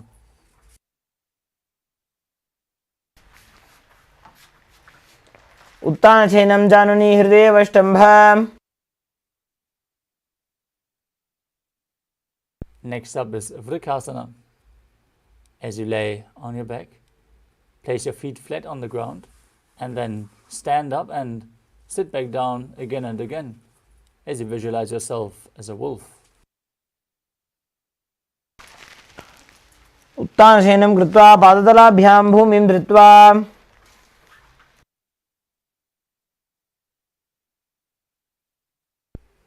Next up is Lutasana. As you lay, throw your legs up above your head and completely roll over again and again. Visualize Swamiji in your inner space.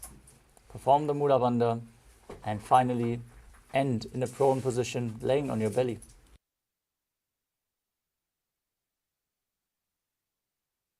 उत्तानशयनं पादौ शिरौ उल्लङ्घ्य.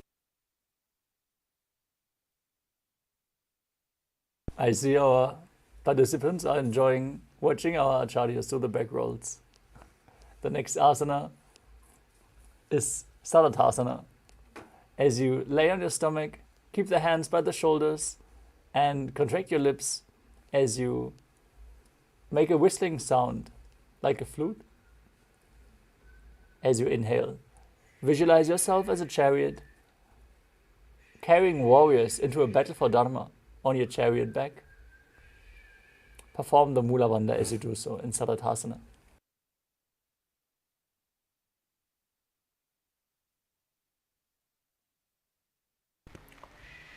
नुब्जशयनं कृत्वा नाभिं भूमौ निधाय. Next up is Dehalyulanganasana. As you push your body up into a plank position, Tadakshasana, jump your feet forward and back in between the hands, back and forth. Visualize yourself transcend body and mind.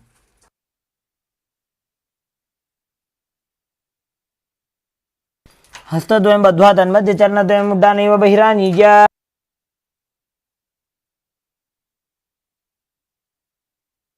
Next up is Jatyasana. Stand up and place your hand on the mat towards your feet. Start walking around on all fours as you visualize yourself as a wise 60-year-old elephant. अथ जात्यासनं वक्षे येन जातिस्मरो भवेत्. Next up is the Lolitika Karana.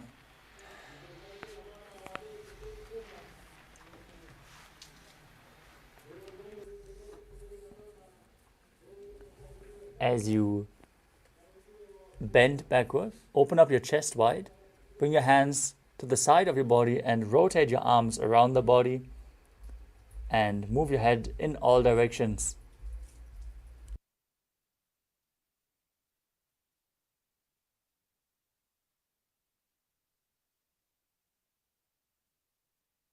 Next up is Sarapasana.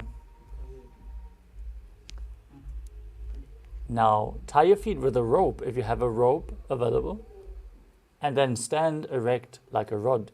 Keep your hands at the side of your body, elbows close to the body, hands on the respective thighs. As you contract the perineal region firmly, push the Kundalini up. Visualize your Kundalini Devi is rising and curling upwards around your body. as you breathe calmly through your nose in Sahasrara Kumbhaka. अथ सर्पासनं वक्षे वाजिपाणाय केवलम्. The next asana is Ushtra Sadhanasana. While standing, place all fingers on the mat and then stand on your hands. Hold the toes from the front. As you walk around on the mat, visualizing yourself as a camel. Nishka प्रदेशेन भूमौ निधाय उपरि पादतले संस्थाप्य. Next up is Ashvasana. From the same position, hold the feet from the outside and walk around on the mat, visualizing yourself as a horse. मुष्टिकनिष्का प्रदेशेन भूमौ निधाय उपरि पादतले संस्थाप्य. Next up is Kapota Nitakasana. As you bring your hands behind, interlock the fingers in Parasha Mudra and pull the hands down towards your calves as you open up your chest widely, visualizing yourself as a soaring bird diving rapid speed head first. Perform the Mula Bandha as you do so. पादतले भूमौ निधाय पृष्ठभागेन हस्तौ जङ्घापर्यन्तं नीत्वा. Next up is Tala Pushpa Putam Karana. Now stand tall with the palms together in Namaskara Mudra. Gently bend to one side, bow down as you open up your palms. Lift the knee and the heel of the respective side as you visualize yourself holding a bouquet of flowers and offering it to Paramashiva.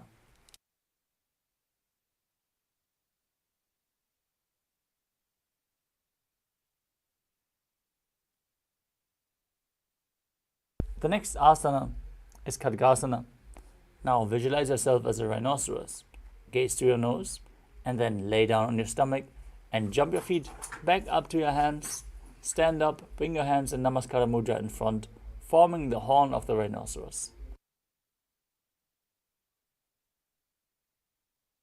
नुजसर्तमासनं कृत्वा पादतलाभ्यां भूमिं धृत्वा.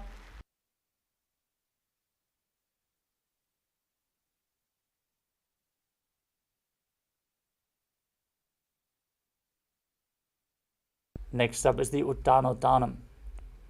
You can hold weights if you want to intensify this asana. Now, sit down and stand back up as you gaze to your nose and visualize Swamiji in your inner space.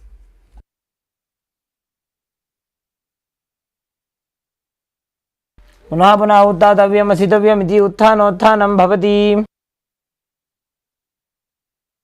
Next up is Musalasana.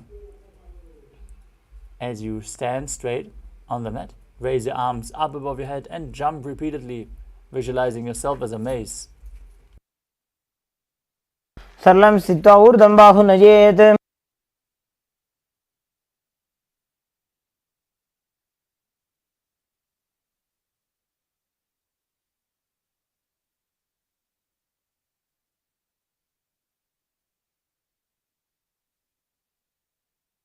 Next up is Parshvajanu Karana. Now raise one knee up towards your chest as you hold it with a hand in a fist.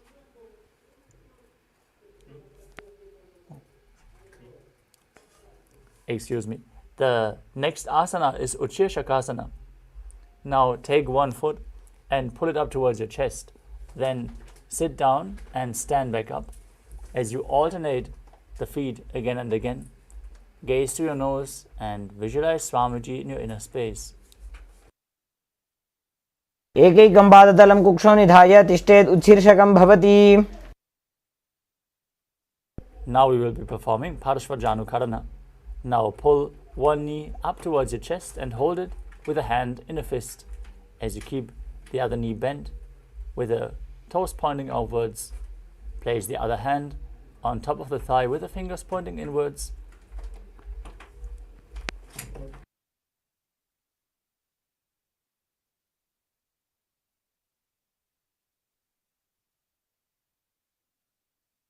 Next up is Tandavasana. Now visualize yourself fiercely dancing as Lord Shiva. As you extend your arms and one leg forward and sit down and stand back up, holding weights if you want to intensify this asana. एकेन पादेन स्थातव्यं ताण्डवासनं भवति. Next up is Brahmanasana. Now stand on one leg and bring the sole of one foot towards the opposite inner thigh. Keep your hands relaxed at the side as you visualize yourself being blessed by Lord Brahma. ब्राह्मणासनमावक्षे यत्कृत्वा ब्राह्मणो भवेत्. Next up is Garudasana 3. As you stand tall, wrap the left leg over and around the right knee, bringing the toes underneath the calves. Now bring the left arm underneath the right and join the hands in Namaskara Mudra as you visualize yourself as Lord Garuda. उत्तानकूर्मपीठं च सिंहस्गारुडमेव च.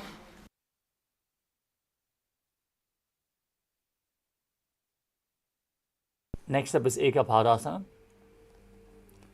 As you bring the foot on top of the opposite thigh, visualize Swamiji in your inner space and keep the hands hanging down by the knees. Performing the Mudra Bandha, calmly breathing through your nose in Sahajra Kumbhaka in Ekapadasana.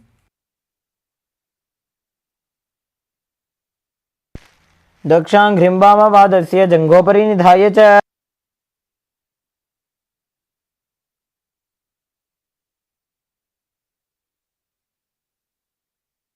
Next up is Dhruvasana, the pole star posture.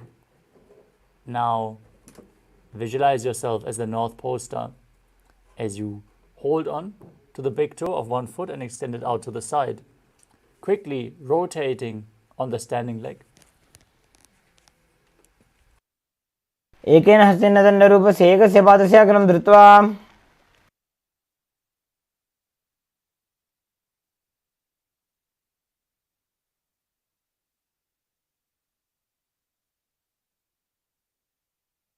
Next up is Trivikramasana. As you stand on the right leg, lift the left foot behind your neck and stand straight. If you can't bring the leg behind your neck, you can bring it over your shoulder or pull it up towards your chest. Otherwise, place the leg on top of your thigh, then sit down and stand back up as you visualize Lord Vishnu blessing you from within. ग्रीवायां पादं संस्थाप्य स्थातव्यम् उत्थातव्यं त्रिविक्रमासनं भवति.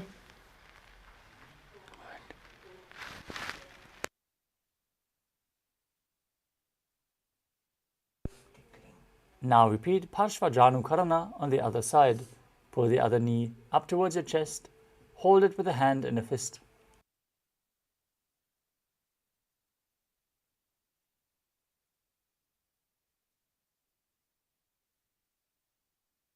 Now repeat Tandavasana on the other side as you visualize yourself fiercely dancing as Lord Shiva.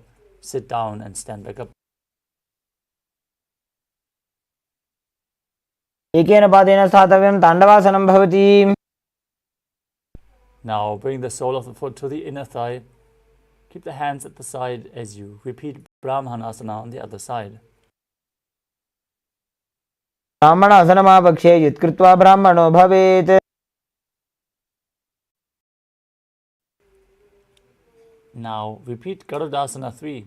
Intertwine your arms and legs as you visualize yourself as Lord Garuda.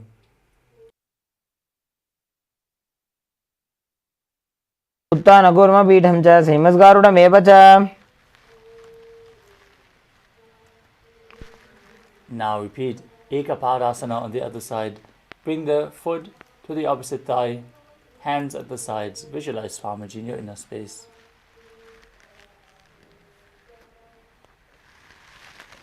दक्षाङ्घ्रिं वामपादस्य जङ्घोपरि निधाय च. Now hold on to the big toe, extend the leg to the side, and rotate quickly as you visualize yourself as the North Pole Star in Dhruvasana on the other side. एकेन हस्तेन दण्डरूपस्य एकस्य पादस्य अग्रं धृत्वा. Now repeat Trivikramasana on the other side. You can hold on to a solid object to help you balance in this position for your safety measures. Then sit down and stand back up as you visualize Lord Vishnu blessing you from within. ग्रीवायां पादं संस्थाप्य स्थातव्यं उत्थातव्यं त्रिविक्रमासनं भवति.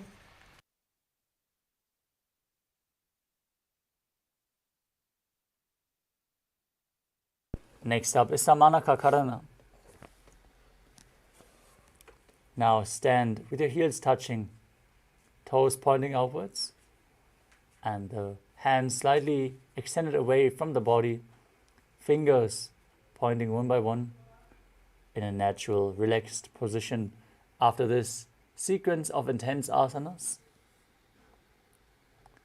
Let us get ready for the final 100 asanas of the sequence, starting with the Godak Anjali asana. Now, bring your hands underneath the knees and interlock the fingers in Parusha Mudra. Bring the finger lock to the navel as you squat down and visualize the great sage Goraknath, founder of the Natha Yoga Hindu Sampradaya, as you perform the Jiva Chala Kumbhaka, inhaling deeply, holding your breath, and forcefully moving the prana up and down within your system, along with the mind. Perform the Mula Bandha and internally chant Om Nityananda Paramashivoham.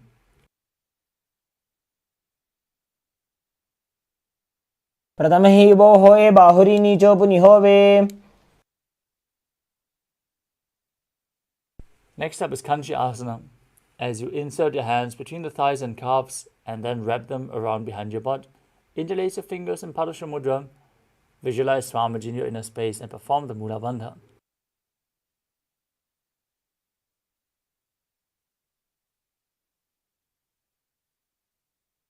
गुरुमध्यात् हस्तो निवेशय नितमं धृत्वा.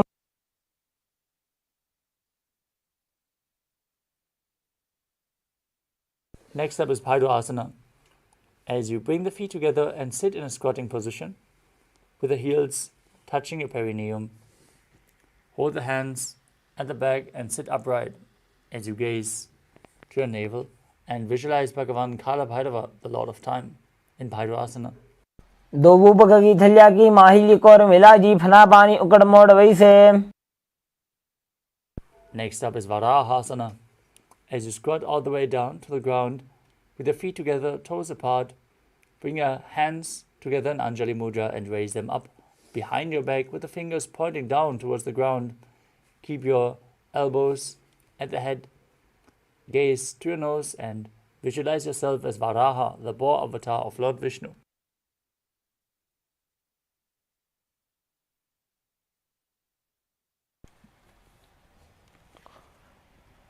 पागतली की माहिली core मिला जी फना पानी उकड़ मोड़ वैसे.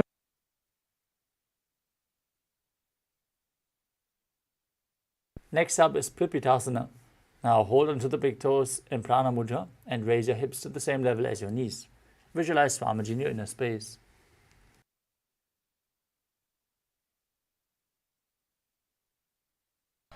पार्श्वद्वय सम्मील्य स्थित्वा नितमं जानप्रदेश आनीय. Next up is Pakasana. Now place your hands shoulder width apart on the ground in front of you. Place your knees onto your arms towards your armpits as you lean forward and raise your feet off the mat, visualizing yourself as a crow.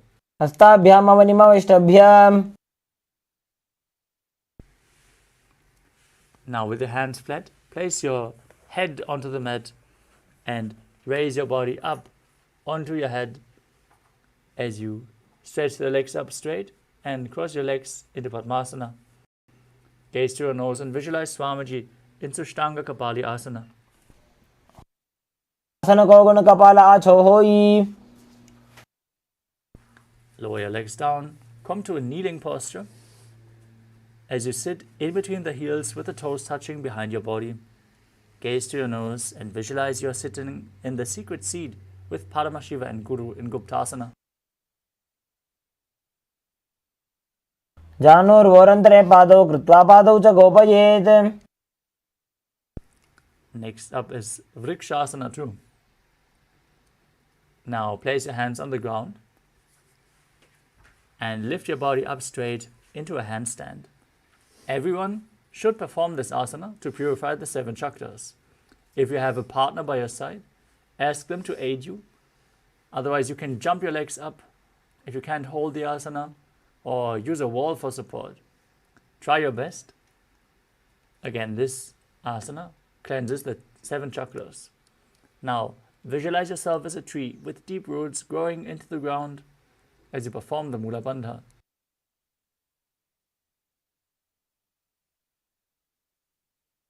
चक्रक्षालनाय vrikshasana विशेषकान्. Next up is Shibu Asana. In the handstand posture, bring your feet closer together and join your hands as you gaze up towards your third eye and visualize Tejas energy is flowing to your third eye, rejuvenating your body and bringing divine radiance to your being.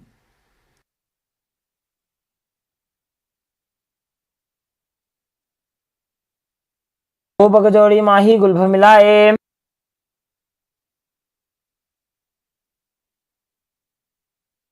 Next up is Matsyasana 2. Now place your hands shoulder width apart on the mat and step your feet back into a plank position.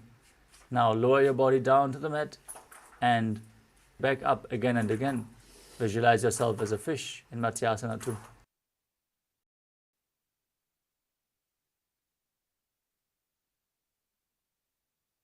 शयनं कोर्पर पार्श्वभागायां मूर्धकृत्य.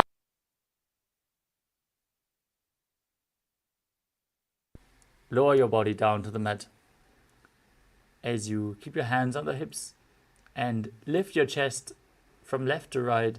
Visualize and move your body like a snake in Salapasana 2.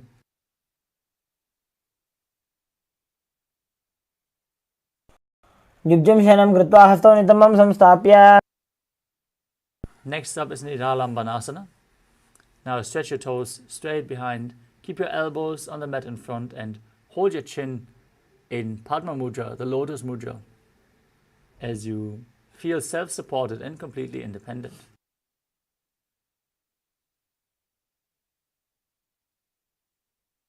कराभ्यां पङ्कजं कृत्वा तिष्ठेत् कूर्पया सुधीः. Next up is Chaturasana. As you lay on your stomach, place your hands flat on the mat in front, straighten your arms and bend your knees. As you bring your feet towards your upper back, lift up your head and chest. See yourself as an umbrella protecting your guru from the sun rays.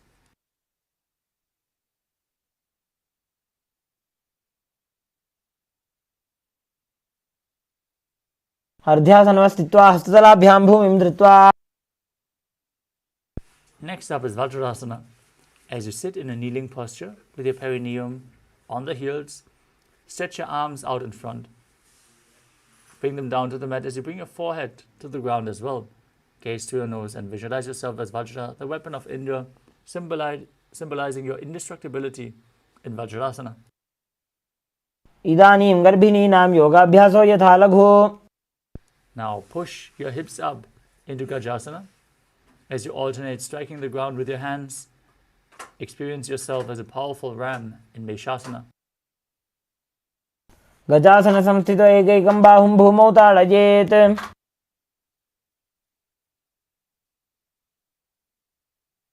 Next up is Ajasana. From Gajasana, lift your legs up into the air and slowly bring your forehead to the ground as you visualize yourself as unborn, existing for all eternity.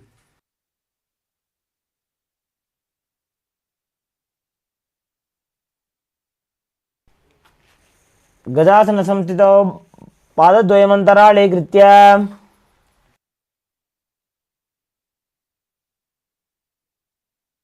Next up is Dhanantarasana.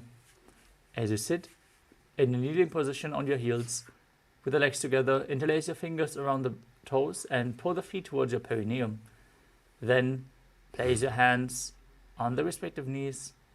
Keep your spine straight, gaze towards your nose, and visualize Swamiji in your inner space as you breathe in Ujjayi Pranayama, making an ocean-like sound with your mouth in Dhanantarasana.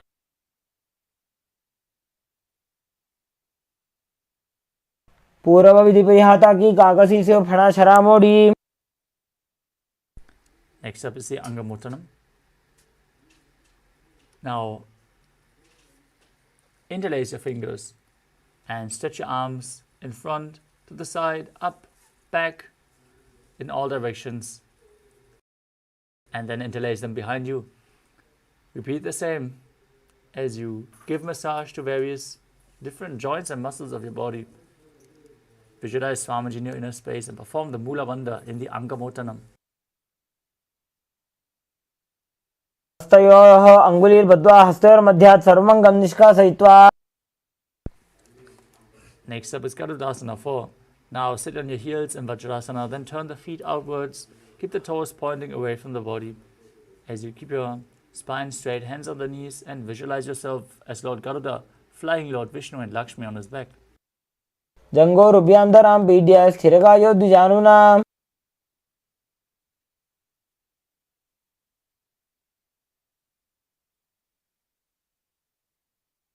Next up is Ananda Mandirasana.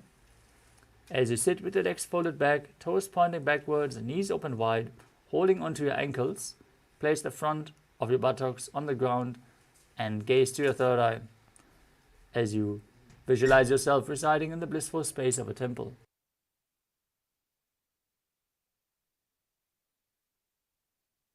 क्षवीरनाथ आनन्दमन्दिरासनम्.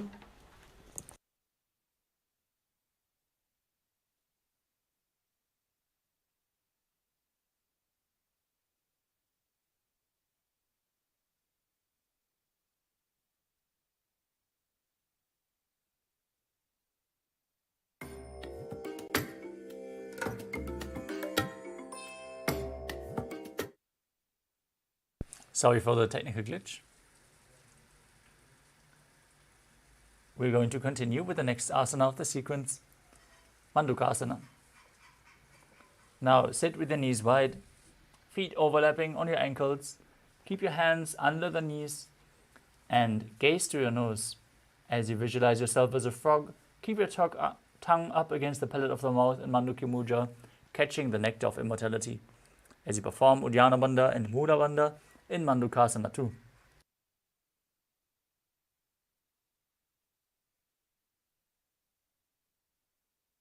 पृष्ठं सम्पीड्य गुल्फाभ्यां जान्वङ्गे सबलयाकृतिः.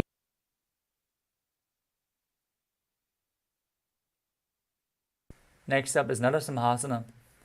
As you keep your toes on the mat, heels up and together, place your perineum on the heels, place your palms on the ground, fingers spread wide, thumbs touching, and the base of your hands should touch your toes. As you gaze through your nose and visualize Narasimha, one of the 10 avatars of Lord Vishnu, as you stick tail forcefully, like a lion.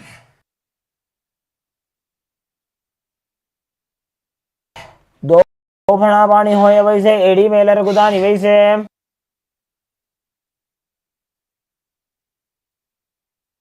Next up is Bishrakasana. As you sit on your toes and place your perineum on the heels, make a hollow of your palms and place it over your mouth.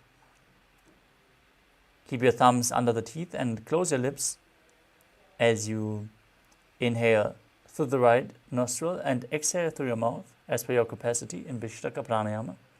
Gaze to your nose and visualize yourself as Devi, victorious over all your fears. दो बगां की एड़ी जोई गोड़ा फनवान अपनी होई. Next, as you keep the soles of the feet together and place the top of your feet on the ground, sitting on your heels, bring your fingers towards your armpits and imitate as if you were a monkey, scratching itself. As you visualize yourself as a playful monkey, gaze up towards your third eye in Makarasana. दो बगदली संपुट आने तिनकी विष्टि भूमि पर इठाने.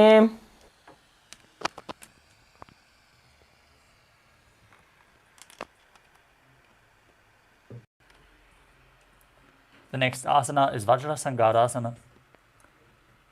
Now, stand on your toes with your perineum on the heels.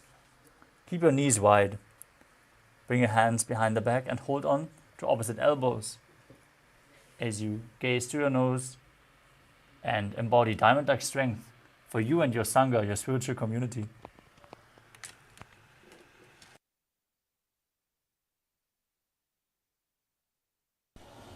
प्रथम पना पानी होय बैसे दो वेड़ी गुदानी वैसे. Next up is Kanjanasana. As you keep your toes down, ankles crossed behind, and sit on your heels. Place your palms to the side on the mat as you gaze to your nose and visualize perfect health beyond any and all physical or mental ailments. Perform Uddiyana Bandha and Mula Bandha as you do so.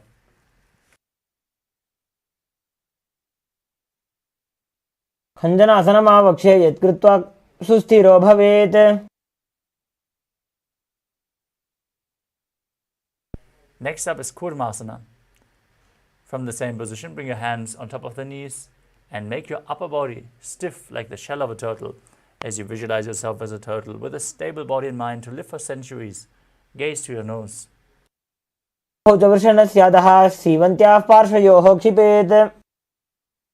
Next up is Yogasana. From the same position, relax your upper body, gaze to the nose and visualize Swamiji in your inner space. गुदं नियम्य गुल्फाभ्यां व्युत्क्रमेण समाहितः. Now cross your ankles behind, bring the feet towards the opposite knees as you stand on your knees. Hold your calves, put the fingers inside and the thumbs outside as you gaze to your third eye and visualize a space of eternal oneness, Advaita, with your Guru in Vijogasana. गोड़ा वामो बो होई गोड़ा आड़ा राखे दोई.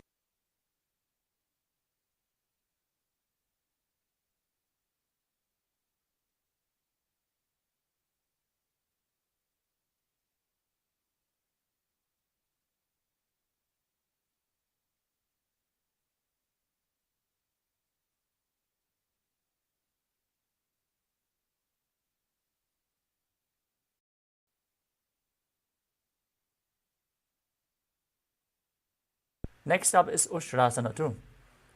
In a kneeling position, bend backward and hold your ankles with your hands. Keep your arms straight, push your hips forward and tilt your head back as you visualize yourself as a camel. Next up is Jatyasana 2. As you keep your heels together, place your hands on the soles of the feet and slowly lean backwards as you bring your elbows to the mat and then the back of your head. Gaze to your nose and visualize yourself as a lotus blooming. दो एड़ी संपुट करे सोले मूलद्वारी धरे.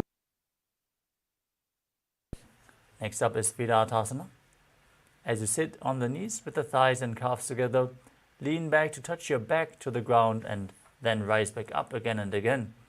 You can use the support of your hands if needed. Gaze to your nose and visualize the healing and liberation of all causal, subtle forms of the body. जंगा पृष्ठभूमो निधाय जंगोदरयोः ऊरुनी संस्थाप्य. Next up is Kapotasana. From Vidatasana, raise your hips even higher. Bring your forearms to the mat and hold onto the feet. As you bring your head in between the feet, visualize yourself as a beautiful dove. मेरुदण्डग्रन्थिदाढ्य संविपादयिषु पुमान्. Next up is Varasana. As you stand upright on the knees with the toes tucked, hold your arms with opposite hands. Gaze to your nose, perform the Mula Bandha. This is the boon-fulfilling posture. Receive your boon from Paramashiva as you internally chant the Mahavakya, Om Nityananda Paramashivoham. जानुनी भूमौ संस्थाप्य हस्ताभ्यां बाहु परस्परं धृत्वा. Next up is Varahasana 2.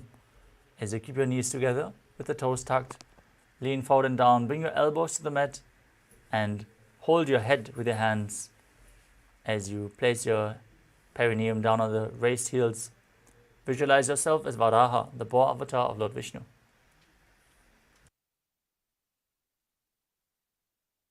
सूर्यं चन्द्रं भेदनानि आसनानि निगद्यते.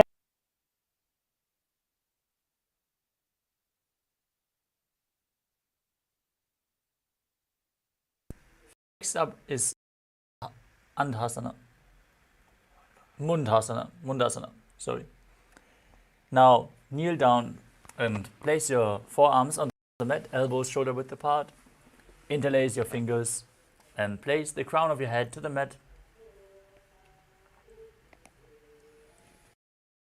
As you hold your head with your hands, walk your feet forward, raise your hips, and then straighten your legs up. Gaze through your nose and visualize yourself as a lopped tree. मुण्डासनं वक्ष्ये सर्वेषां प्राणिनां सुखम्.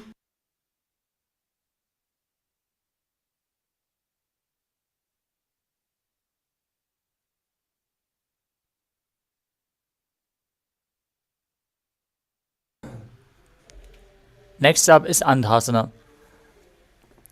As you sit in a kneeling position, place your head in between the knees and hold onto your head with your hands, bringing the elbows outside the knees.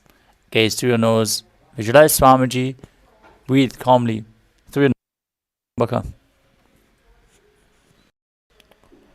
प्रथम पगदली समटारावे कोरमा हिली उभे मिलावे. Next up is Viparita Shalabhasana. You can hold weights if you want to intensify this asana. As you lay down on your belly and extend your arms straight out. Lift your thighs, arms and chest off the mat as you visualize yourself as a locust. Shalabhasana भेदाश्च नटभेर. Now place your forehead on the ground, your palms flat on the mat beside your hips. As you lift up your legs, join together, visualizing yourself as a skull, representing the mind with purified thoughts and the strong will to attain enlightenment in Kapalasana. कपालं भूमो निधाय. Next up is Akasha Kapodasana. As you lay on your stomach, with the palms flat on the mat behind, push your legs up and bring them over your head, down all the way to the mat in front of you. Keep your hands behind you as you visualize yourself as a free and open dove. उष्ट्रासने स्थित्वा चरणो भूमेरुत्थाप्य.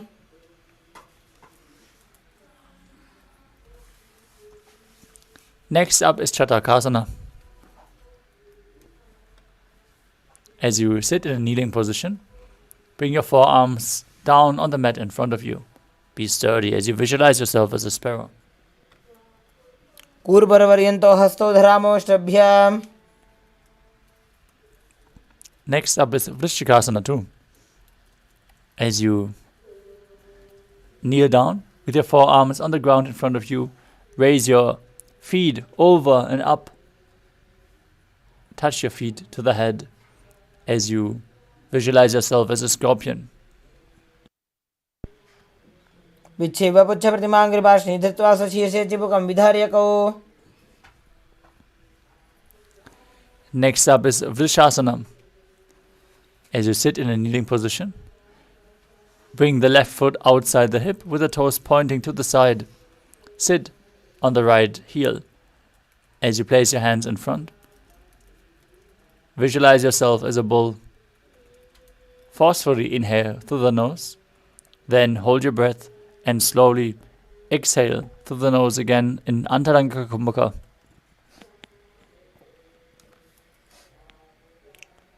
यामे गुल्भे पादमूले वामभागे पदेतरम्. Next up is Lolasana. With your hands flat in front, raise your knees and legs off the mat. Then cross the toes of the left foot over the right as you visualize Swamiji in your inner space. लोलासनं सदा कुर्यात् वायुलोलापघातनात्. Now directly place the perineum on the other heel as you repeat Vrishasana on the other side, still visualizing yourself as a bull, forceful in Antaranga Kumbhaka. Yame गुल्फे वामपादे Yame गुल्फे पादमूले पदेतरम्. Now perform Balagunasana. As you place the toes of the left foot on the ground with the heel raised, sit on the left heel. Place the right foot flat with the knee raised towards your chest. Keep your hands on the respective knees as you visualize Balaguna high one of the 84 siddhas in your inner space. आसन को गुण जल विकार जाई. Now perform grahasana. Now stand up and then squat down as you hold down, as you bring your elbows under the thighs and wrap your hands around the shins, holding onto the ankles from the outside. Visualize yourself as the entire planet, Bhuma Devi, in grahasana. पादतले भूमौ संस्थाप्य जानु मध्ये कूर्परौ स्थाप्य. Now repeat Balagunasana on the other side. Sit down on the raised right heel as you keep the left knee to the chest, hands on the knees. आसन जाई. The next asana is Utkatasana. You can hold weights if you want to intensify this asana. Now squat on the toes with the heels up, knees off the mat. Place your perineum on the heels. Keep your hands on the knees and your spine straight, visualizing Swamiji in your inner space. युजास्पिजस्तीत ऊर्वजानो यत्रासने पादतलद्वयो परि. Next up is Vajrasangarasana.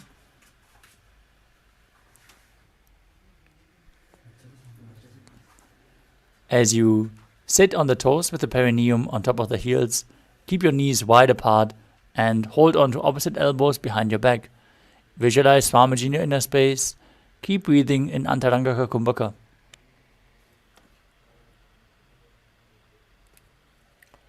प्रथम पणापाणी होए जैसे दो वेड़ी कुदानी वैसे. Next up is Anirasana.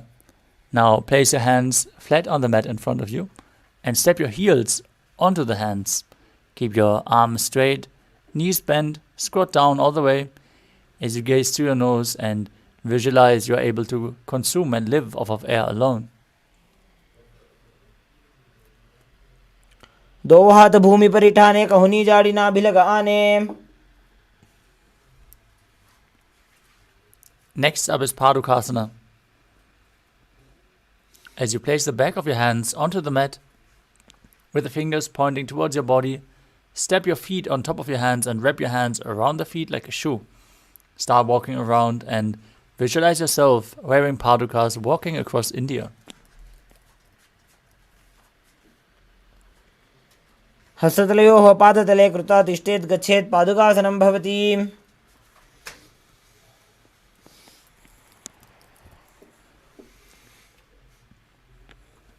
Next up is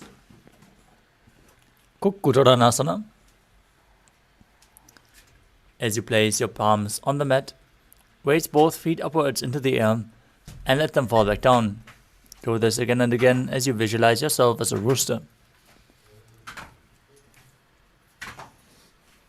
हस्ततले भूमौ कृत्वा पादतले च ऊर्ध्वमुड्डानं कृत्वा.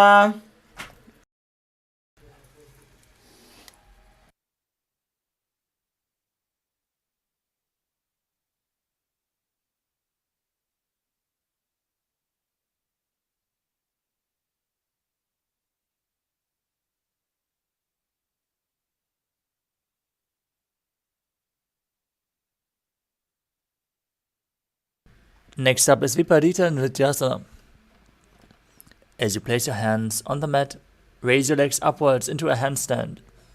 Move around on two hands dancing as you feel yourself become free of inhibitions. हस्ततलाभ्यां भूमिं वष्टभ्य ऊर्ध्वपादाग्रे कुर्वन्. Next up is Kunjarasana. As you separate your feet and place one palm down on the mat with your arms straight, bring the opposite hand to the head, be stable. Visualize Swamiji in your inner space as you do so. अथ वक्षे Mahadev कुञ्जरासनमुत्तमम्. Place the other hand down, repeat Kunjarasana on the other side. अथ वक्षे Mahadev कुञ्जरासनमुत्तमम्. Next up is Kadambasana.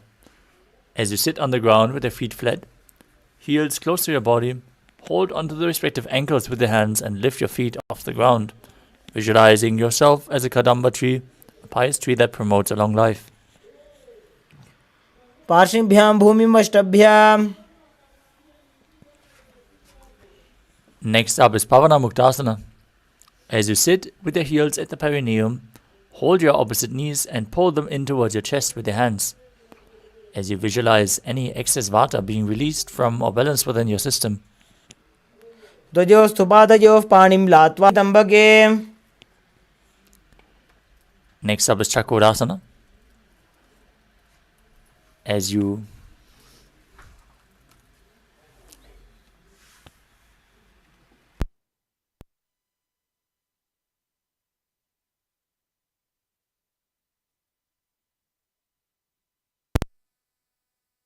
and lift one leg behind your head. Place both hands flat on the mat to the side and lift your entire body off the mat, extending the opposite leg forward. Gaze to your third eye as you visualize yourself as a powerful. पूर्वतानं चतुष्पादपीठं वज्रासनं तथा. Next up is Dhanurasana 2. With one leg extended, hold on to the respective big toes with both hands and pull the other foot towards your ear. Visualize yourself as a bow. पादाङ्गुष्ठौ तु पाणिभ्यां गृहीत्वा श्रवणावधि. Next up is Ashtavakrasana. As you lift the left leg over the left shoulder and hook the right foot over top of the left, extend the legs out to the side, lean forward, and balance above the mat as you visualize yourself as a flying crane. वासिष्ठमतकौण्डिन्यम् ऊर्ध्वकुक्कुटमेव च. Next up is Pranasana. As you place the right foot on the left thigh and bring the left foot flat on the ground, have the left shoulder underneath the raised left leg, with the left hand on the mat, the right hand on the right knee, pushing it down. Gaze to your third eye and visualize yourself as immortal and able to exist solely from prana. एतत् प्रभेदं वक्ष्यामि करोति यस्य चामरः. Next up is Parshvamatyendrasana.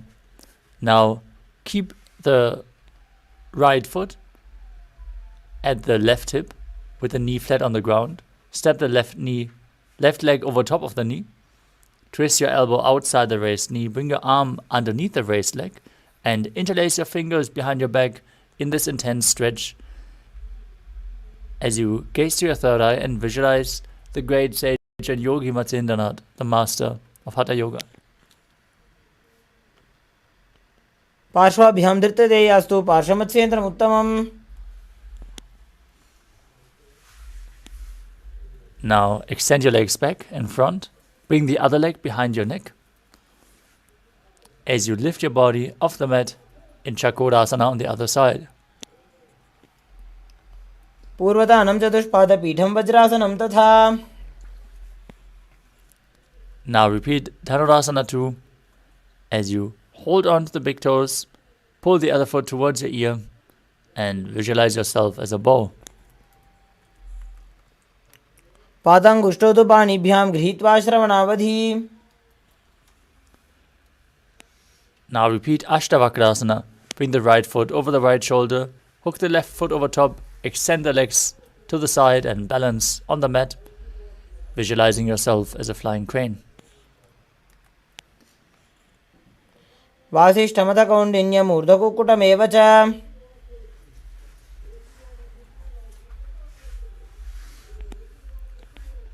Now repeat Pranasana on the other side. Bring the other foot on the opposite thigh, the respective shoulder under the raised knee.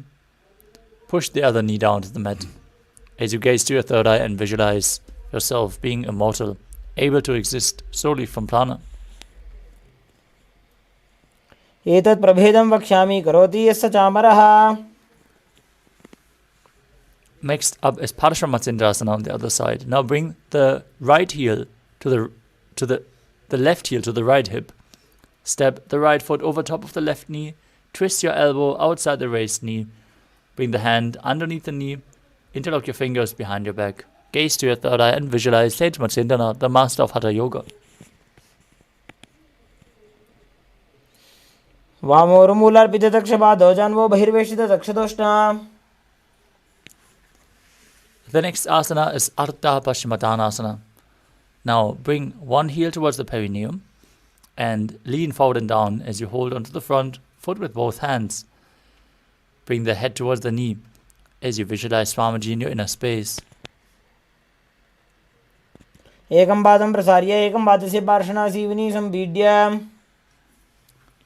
Next up is Crown Shasana. Now bring the left foot outside the hip and hold the right foot with both hands, lifting it up in front of your face with the knee straight. Visualize yourself as a crane. उत्तानपादं क्रौञ्चं च मरीचिं वीरभद्रकम्.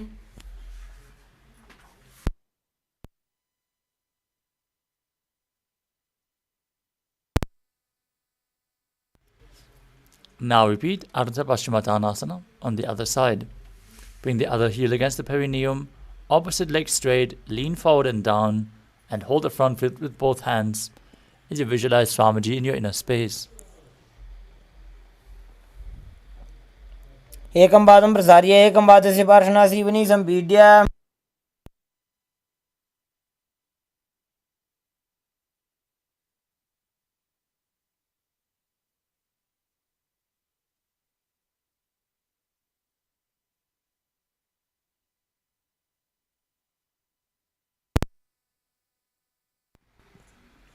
Next up is Crown Shasana on the other side.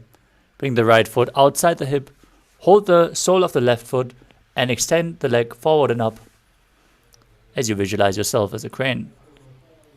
उत्तानपादं क्रौञ्चं च मरीचिं वीरभद्रकम्. Next up is Swastikasana. Now bring the soles of the feet between the thighs and calves. As you keep your hands on the knees, gaze towards your nose and visualize the swastika as you embody peace, well-being, good fortune and prosperity in Swastikasana.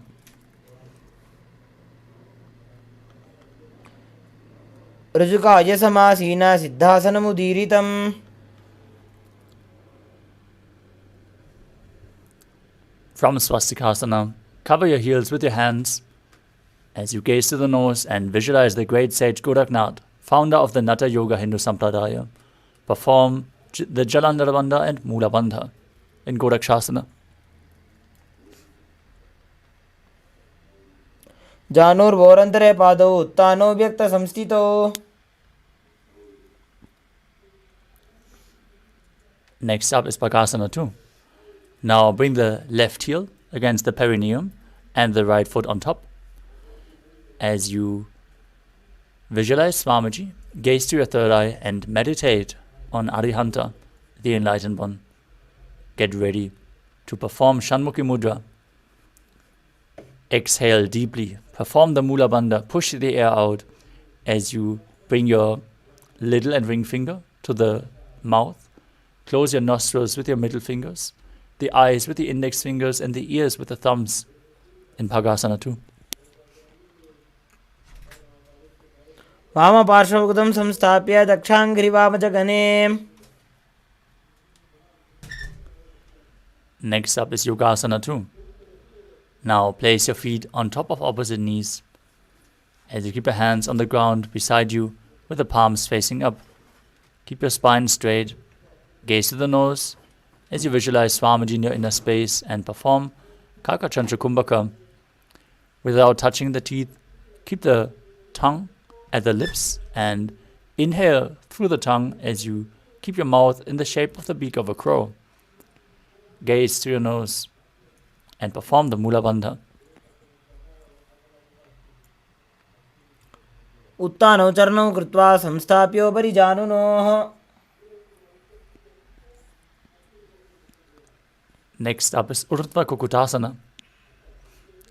Now rotate your arms at the side of your body.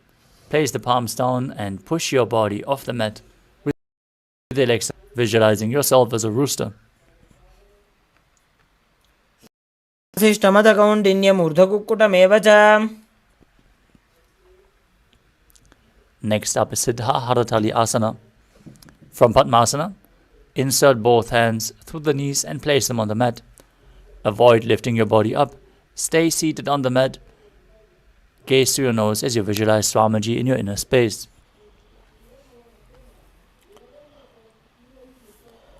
प्रथम पद्मासन को करे हस्तुतो वो गोडासन धरे. Now push your hands into the mat and lift your body up as you gaze through your nose and visualize yourself as an elegant swan in Hamsasana. Kukkutasana स्थित्वा स्कंदपर्यन्तमूरूनि नीत्वा.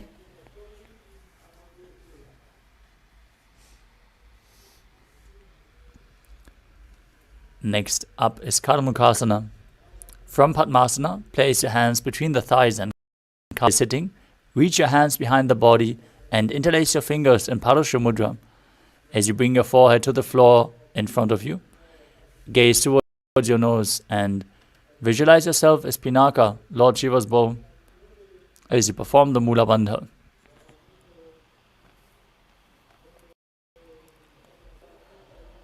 प्रथम पद्मासन को करे गोडासन दिमाही करि धरे.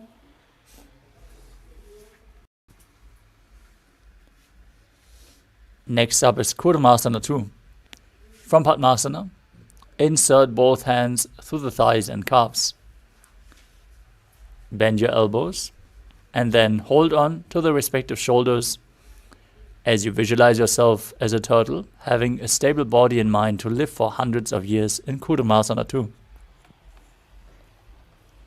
बाई जंग पर दक्षिण बावा दाई जंग परि by ल्यावा. Maintaining the same posture, tuck your chin to the chest in Jalandhara Bandha and contract the perineal region in Mula Bandha. Rejoice, knowing you're sitting in Shiva's secret knot posture in Granthi Bhedasana as you gaze through your nose. अथ वक्ष्ये नीलकण्ठ ग्रन्थिभेदासनं शुभम्.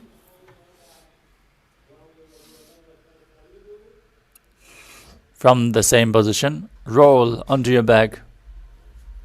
As you lay on your back, legs in Padmasana, holding onto the opposite shoulders, the respective shoulders. Gaze through your nose and embody a turtle laying on its back. कुक्कुटासनबन्धस्थं कराभ्यां धृत.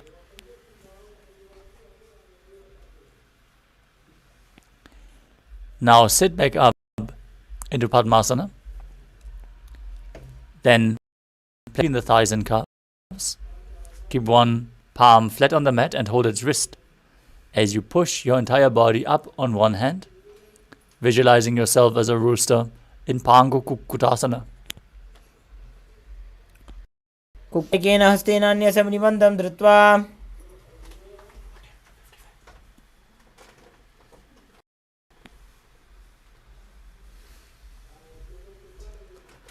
Now place the other palm flat on the mat and raise your body up as you repeat Pangu Kukkutasana on the other side. Perform Kakachanchu, breathing through your rolled up tongue as you do so. कुक्कुटासने स्थित्वा एकेन हस्तेनान्यसमनिबन्धं धृत्वा.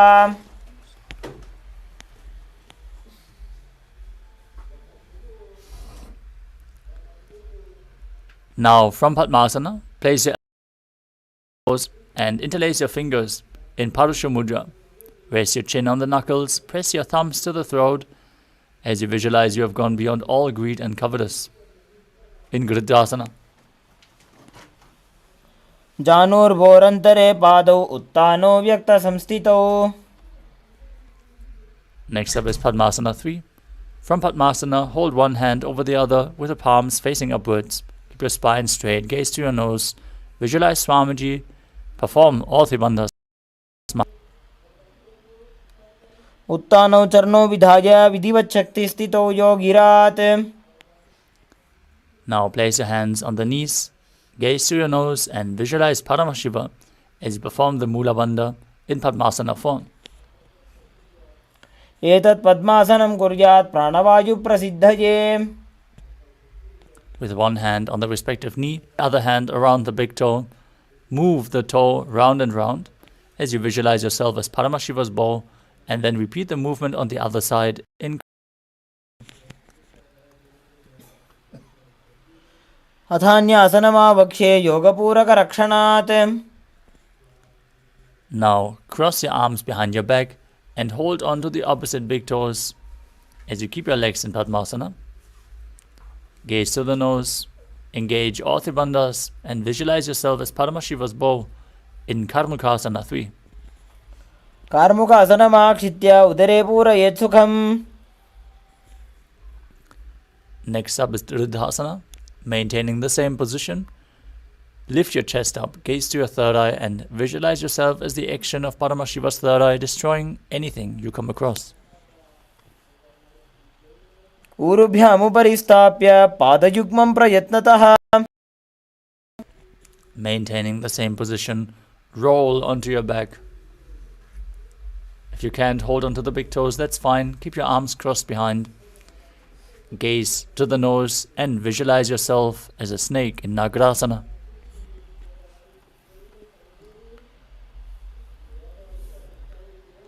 प्रथम पद्मासन कोठाने दो हाथ पाछाने आने.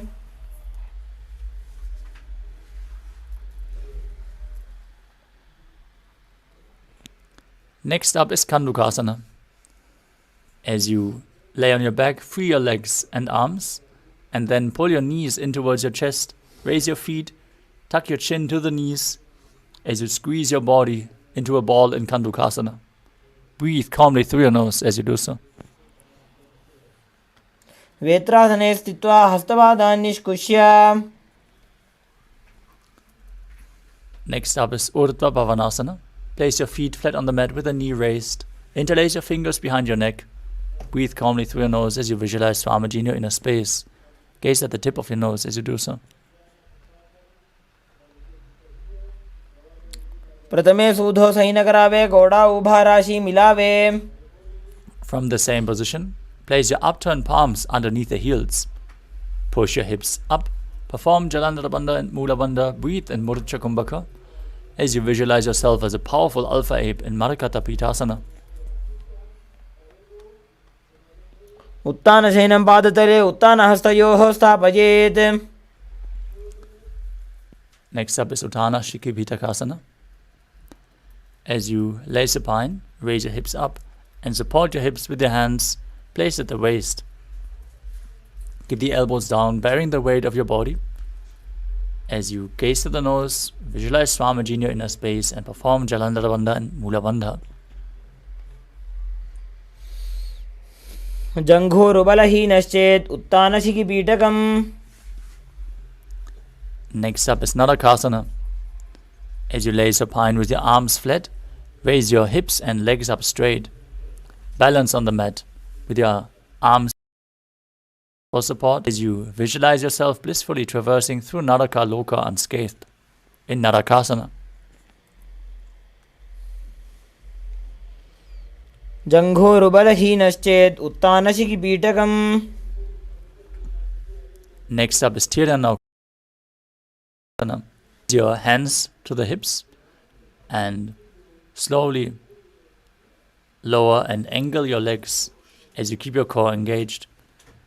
Visualizing yourself as a boat crossing the ocean of samsara. Kasana. नौकावत् स्थित्वात् ऊर्ध्वपादाग्रद्वयं नयेत्. Next up is Dajasana. Place your hands back on the mat and keep your legs straight. Be stable like a flagpole as you visualize yourself as the Kailasa flag, respected across all nations in Dajasana. तिर्यन्नौकावत् ग्रीवापृष्ठकूर्परैः भूमिं वष्टभ्य. Now gently lower your legs down and lay down on the mat in the final position, the final asana of this sequence, with the hands by the sides of your hips, palms facing up. Asana. Pull the initiative of your spine forward. Shakti Chakra.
Now slowly return to your physical body.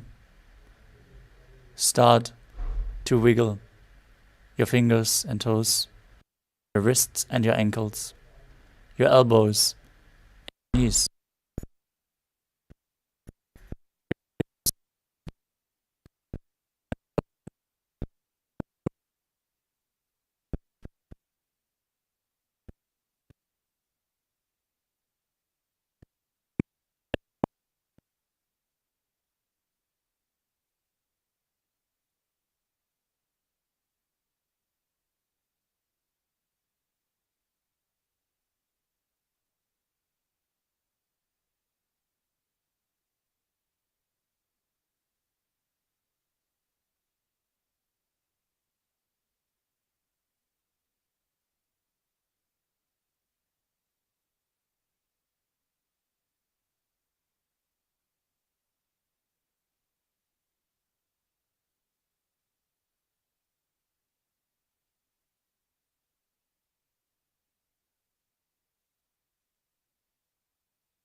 I bless you all.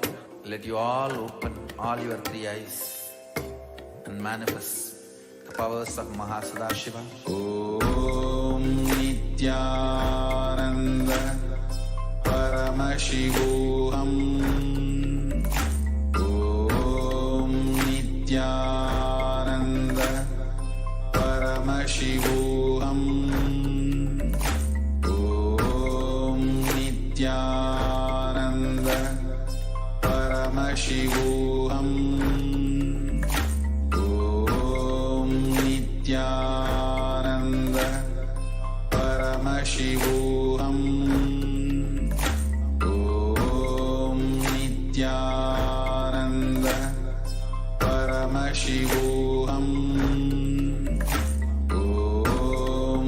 Nityananda Paramashivoham. Om Nityananda Paramashivoham. Om Nityananda Paramashivoham. Om Nityananda Paramashivoham.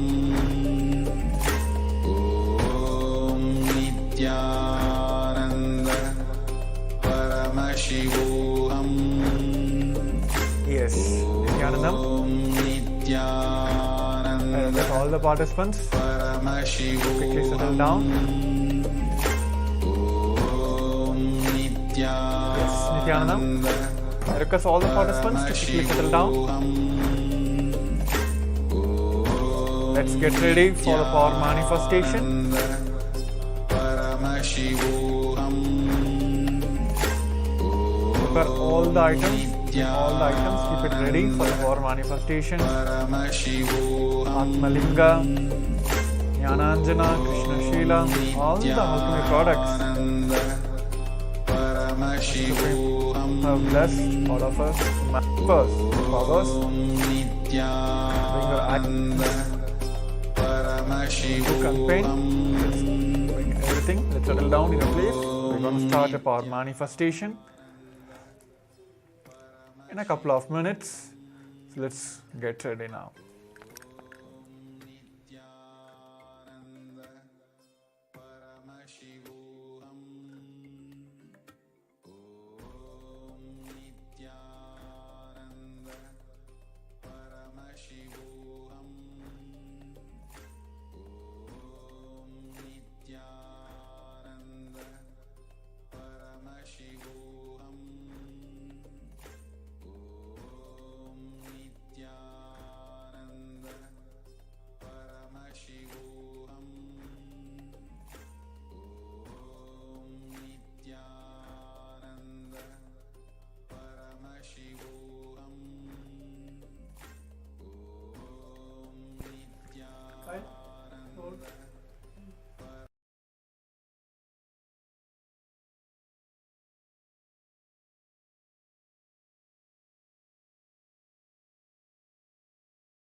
Paramashivoham. Om Nityananda Paramashivoham. Om Nityananda Paramashivoham. Om Nityananda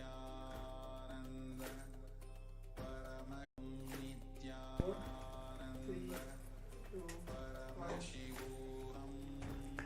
Yes, Nityanandam. Sorry for the technical glitch. So let's quickly get ready for the power side manifesting segment. Now all of us will be manifesting the power of third eye. We'll be leading to the blindfolds. So let's get ready. I request all the participants to quickly put your blindfolds. Make sure it is completely tight, and also there should not be any lights which is penetrating inside you.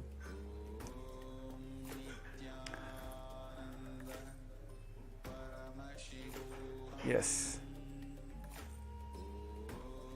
So this is going to be the intense power manifestation segment, the first segment of the today, immediately after the yoga segment. So which gives a tremendous possibility for all of us, because our entire body is aligned with the cosmic geometry. So it is the best time to manifest the powers. So yes, let us enter into the first round of the power manifestation. So now I will be projecting the images for you to manifest the power of the third eye. So let us start the first. Let's next spine. Just visualize with 25 heads, 50 hands and 75 eyes, manifesting as Paramashiva himself, just with that space of complete completion. Let the oneness be overflow in all of us. With that space, let's chant the Mahavakya intensely. Om Nityananda Paramashivoham. Om Nityananda Paramashivoham. Om Nityananda Paramashivoham. Om Nityananda Paramashivoham. Om Nityananda Paramashivoham. Om Nityananda Paramashivoham.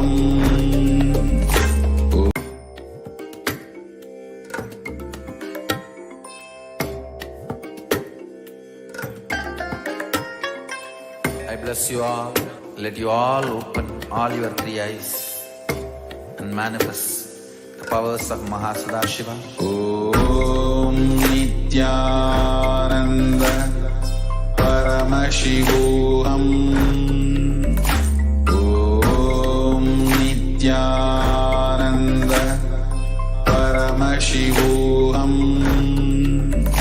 Om Nityananda Paramashivoham. Om Nityananda Paramashivoham. Om Nityananda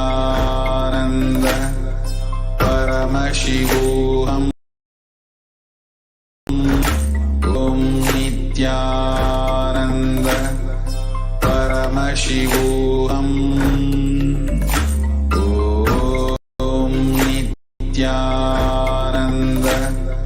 Paramashivoham.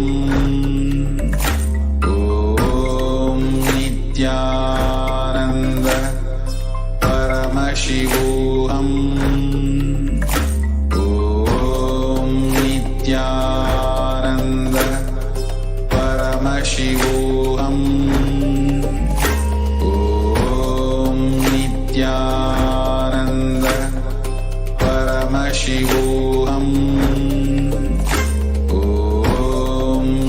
Nityanand परमशिवोऽहम् ॐ नित्यानन्द परमशिवोऽहम् ॐ नित्यानन्द परमशिवोऽहम् ॐ नित्यानन्द परमशिवोऽहम् ॐ नित्यानन्द परमशिवोऽहम् ॐ नित्यानन्द परमशिवोऽहम् ॐ नित्यानन्द परमशिवोऽहम् ॐ नित्यानन्द परमशिवोऽहम् ॐ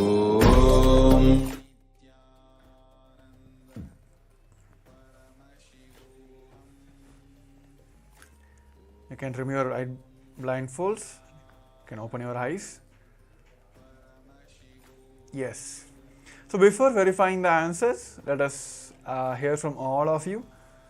I request all the participants to take a moment to pen down what Paramashiva, what Swamiji himself have showed you during this power manifestation segment. Whether it's a color, shapes, or image, or any scenes, whatever it may be, whatever Swamiji have revealed to you through your third eye during this segment, please pen it down. And I'm still seeing few participants, the cameras are off. I request all the participants to please follow the protocols of the Paramashivoham segment. So please turn on all your cameras and be present in front of the camera. So let us quickly, before verifying the answers, I request all the participants to pen down and also post in the Zoom chats. And during this power manifestation segment, if you are facing any obstacles, please post that as well. So all the acharyas or the initiated third eye power manifestors, so you'll be able to scan the obstacle you are facing and you'll be able to give the solutions from our third eye. So yes, let us verify our answers now. So here is the image of a camera which is taking a picture of a beach. It is a beach scene, which is that a camera is mounted on your tripod, which is focused to take a picture. So this is, it has so many colors in the sense, starting from the white, grey to black, and it does have a camera picture, and there's a beach over there. So if any of you have seen any such, it can be a color or a scene, many people, like, they may not able to directly see as a camera standing there. They may get a visualization of, like, they get the remembrance of they spending times in their beach. They might have gone to beach a couple of days ago or even years ago. That scene might have popped up in their third eye when during this power manifestation segment. Or somebody they might very much keen about buying a camera. So like this, it is not that always direct revelations. While as we are in the progress, as manifesting level by level, so these are the ways Paramashiva, Swamiji himself, will start revealing the answers to all of us. So let us pen down all that. That is the reason we're asking you to pen down. And also let's start celebrating the each and every time we manifest these powers. So yes, so with this, let us move on to the second round of the power manifestation. So here also we'll be having pictures for you be projected on the screen. So let's get ready. Let's put your blindfolds back. Sit straight. Just this gratitude and the oneness, it's a simple way to manifest the powers.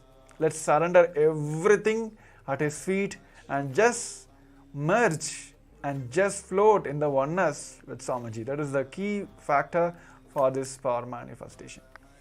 So yes, let's sit straight.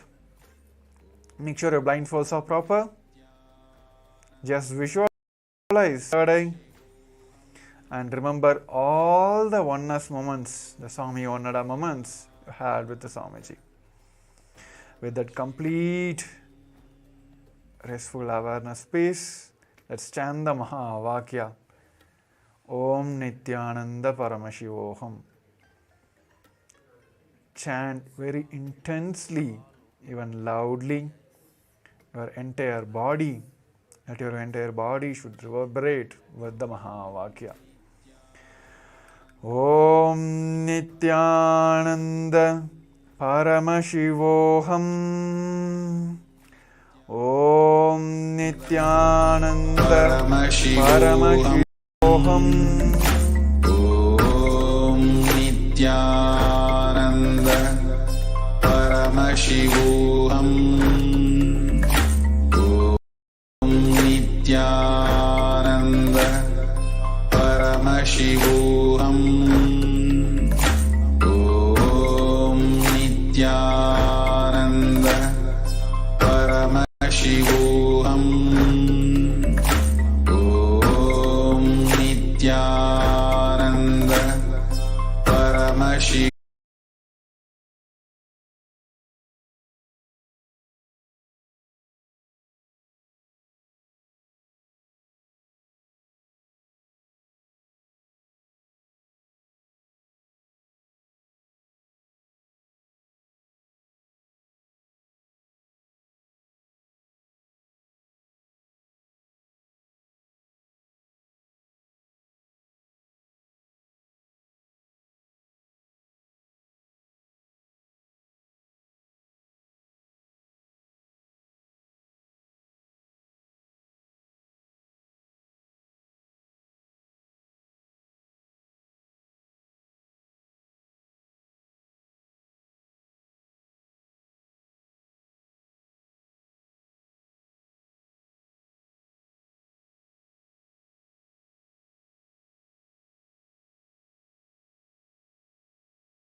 the Ananta Kalyana Gunas, auspicious qualities of Paramashiva starts manifesting in you. Powers of Paramashiva starts manifesting in you.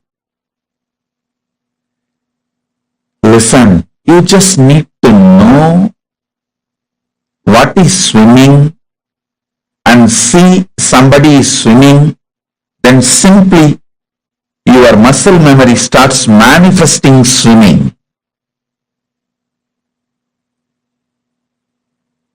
Same way, you just need to know about the superconscious mutations of Paramashiva and see someone manifesting it. Your muscle memory, bioenergy, all will just pick up. And simply you will enjoy superconscious mutation of Paramashiva.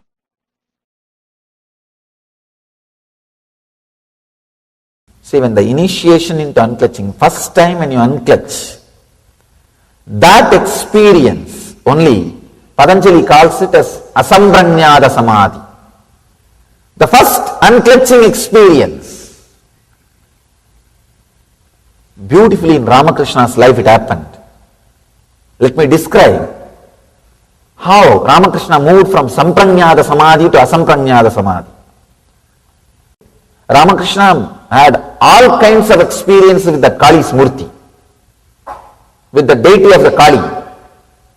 And it was just, even when you read, I don't know how it would have been to see. It was a romance. It was a pure romance. He was living with the deity, with the Devi. Very powerful connection.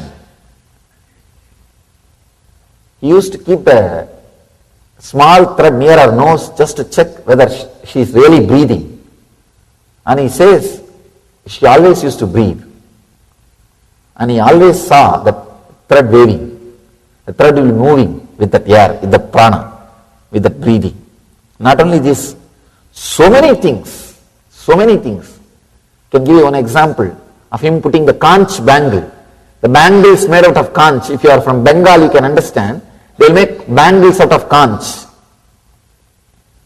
And the Devi is holding the left hand, the head, the severed head of the demon, without breaking the deity, without damaging the deity or the conch or the bangle. He put the bangle for the deity. And the other people asked, how it happened? How can you put it? This bangle cannot go into the hand. Because she is holding the sira, the head of the demon. He says, no, I just told her, drop it. She gave it in my hand and I put the bangle. I told her again, please hold it, and she is holding. That's all. The power over the matter, the mind over the matter. The power of his mind over the matter. He was connected to Kali that deeply.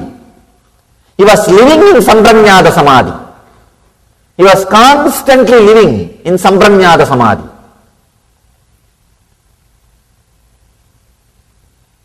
So now it is time he has to move to the Asampranyada Samadhi. And one great monk, Totapuri, he came to the Kali temple. He is an enlightened sannyasi, great Vedanti. Naga means no clothes, no sleep. Their lifestyle will not be like a regular normal human beings.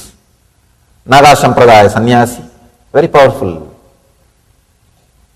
lifestyle. He comes and initiates Ramakrishna. He says, now it is time for you to experience the next level of samadhi, beyond form. Come on, you need to have that unclutching, the cessation of the mind. What here Patanjali says, pratyayabhyasa purvaha virama, means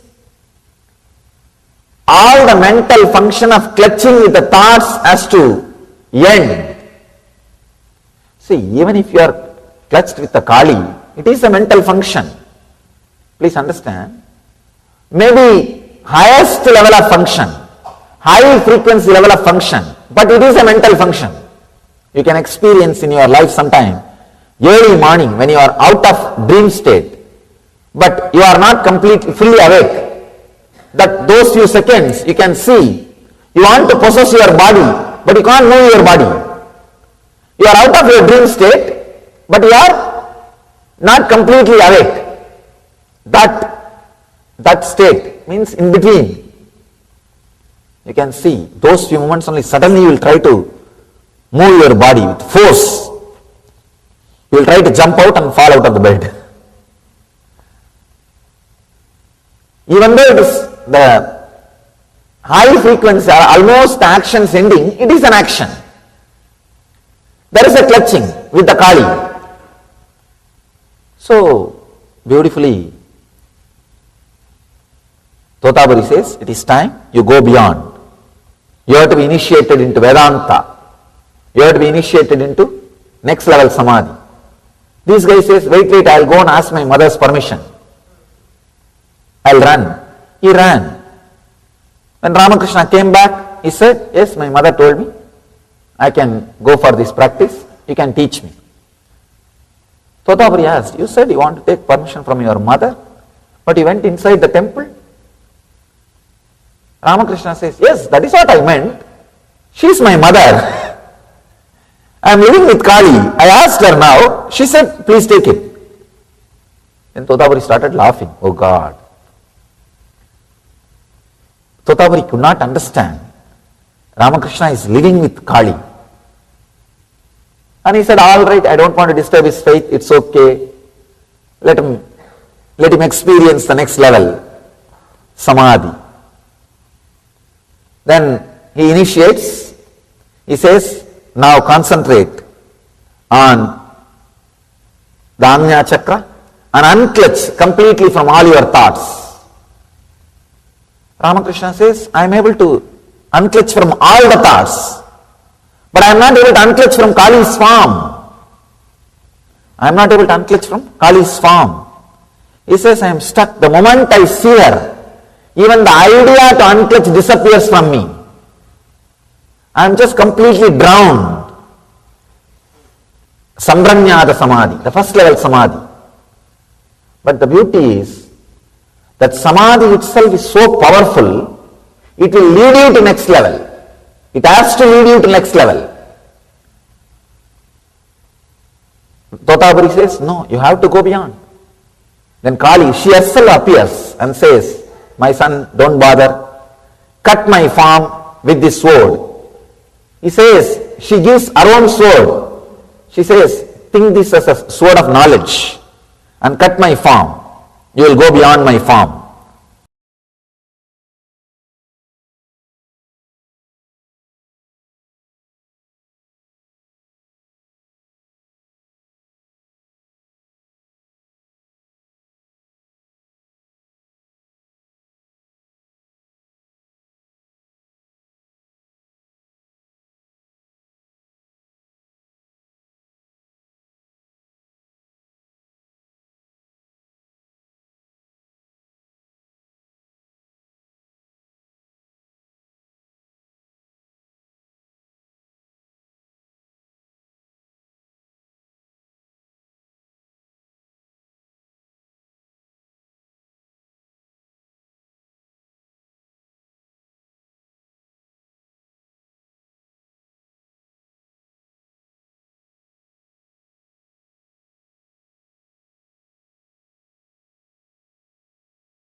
Paramashivoham.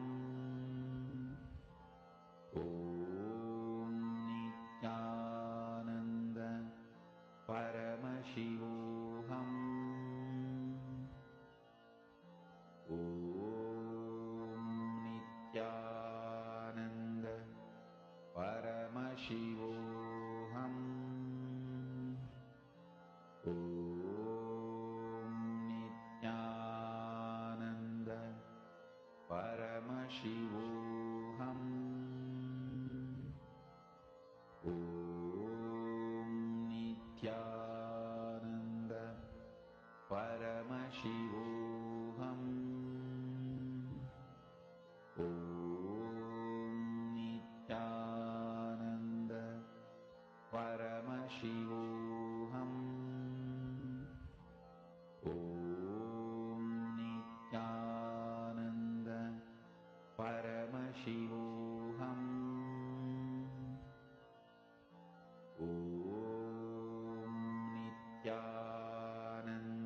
Nityananda Paramashivoham. Om Nityananda Paramashivoham. Om Nityananda Paramashivoham. Om Nityananda Paramashivoham. Om Nityananda Paramashivoham. Om Nityananda Paramashivoham. Om Nityananda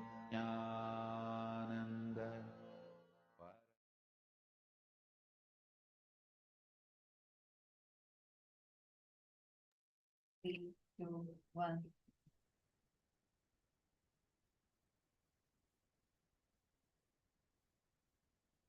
Yes. Asampragnata Samadhi. The first experience of unclutching is Asampragnata Samadhi. And Swamiji has revealed so beautifully to all of us about how the space of Asampragnata Samadhi is, right? When you experience that unclutching, when you are in that space, deep unclutched space, you manifest that state, that experience of Asampragnata Samadhi.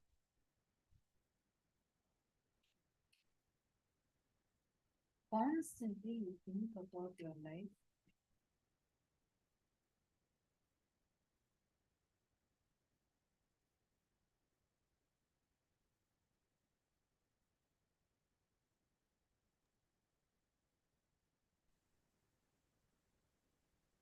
Constantly you think about your life either in a positive or in a negative way.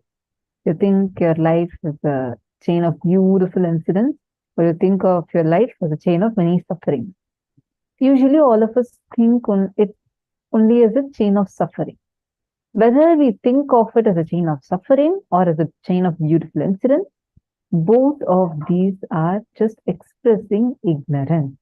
Because this shaft that we try to create actually does not exist. The experience of Asampragnata Samadhi. Can I request all the participants to take a few minutes and type out what did you understand as Asampragnata Samadhi? What is Asampragnata Samadhi? Whatever you have understood so far, please type and post. Yes, I see so many of you, you're posting your clicks. Wonderful. Now, please post the answer to this question. What is Asampragnata Samadhi? Come on. What exactly is Asampragnata Samadhi? Please take a few minutes and post the answers.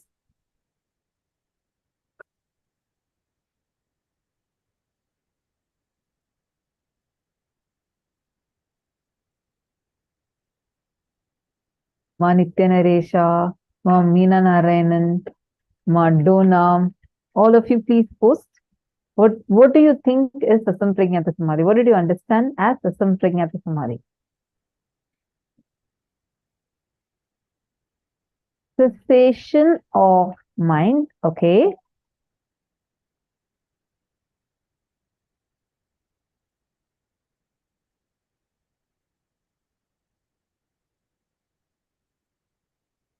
Yes, I see someone named Priya. Nityanandam. Can I request all of you to please come on camera? Actually, for you to the best experience of the program, it is not just listening to the videos, it is you interacting, asking questions, and that is the way learning happens. There are some of you here who have been very, very sincere. Like I can tell Ma Donna and Ma Gorgia Lee, and we have Ma Candice, Ma Prithvi Prasad, and Ma Jia Song, Ma Chetana Patel. There are a number of you who have been here very, very sincerely, sitting throughout the day, like Ma Diana. There are a lot of you, of course, it will be difficult for me to call out everyone's names. And I'm sure all of you, those who are sitting here and who are interacting, who are asking your questions and learning, the experience that you will get will be completely different from a person who has not been interacting, who has not been learning much at all. So I encourage every one of you here, stay throughout the day, don't miss sessions, and plus ask questions And I and also share your clicks understand. and experiences. Yeah, and I also understand that some of you want to ask in an anonymous way. You can post it as a direct message to the ID through which you're seeing us, the PSM Tech team. You can send your messages as a direct message to this ID so that we will not read out your name and we'll just address your question or the clicks that you're posting. So if any of you want that, kindly let us know by posting it as a direct message to this ID. All right. Listen carefully. The question is, we all listened, Swamiji explained in detail. Swamiji started explaining to us about conscious sovereignty. And Swamiji explained to us why Samadhi. And then explained to us what is Asampragnata Samadhi. Yes, Ma Alexandra Kastrik, as you beautifully posted, it is related to that incident Swamiji shared about Ramakrishna, how Ramakrishna Paramahamsa had experienced Asampragnata Samadhi. But come on, all of you post, what is Asampragnata Samadhi?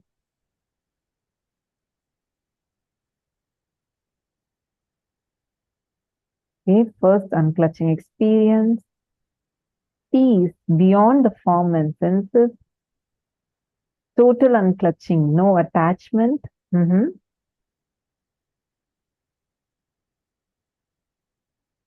State of superconsciousness with the triad of mediator, meditation, meditator, meditation, and the meditated. Beautiful.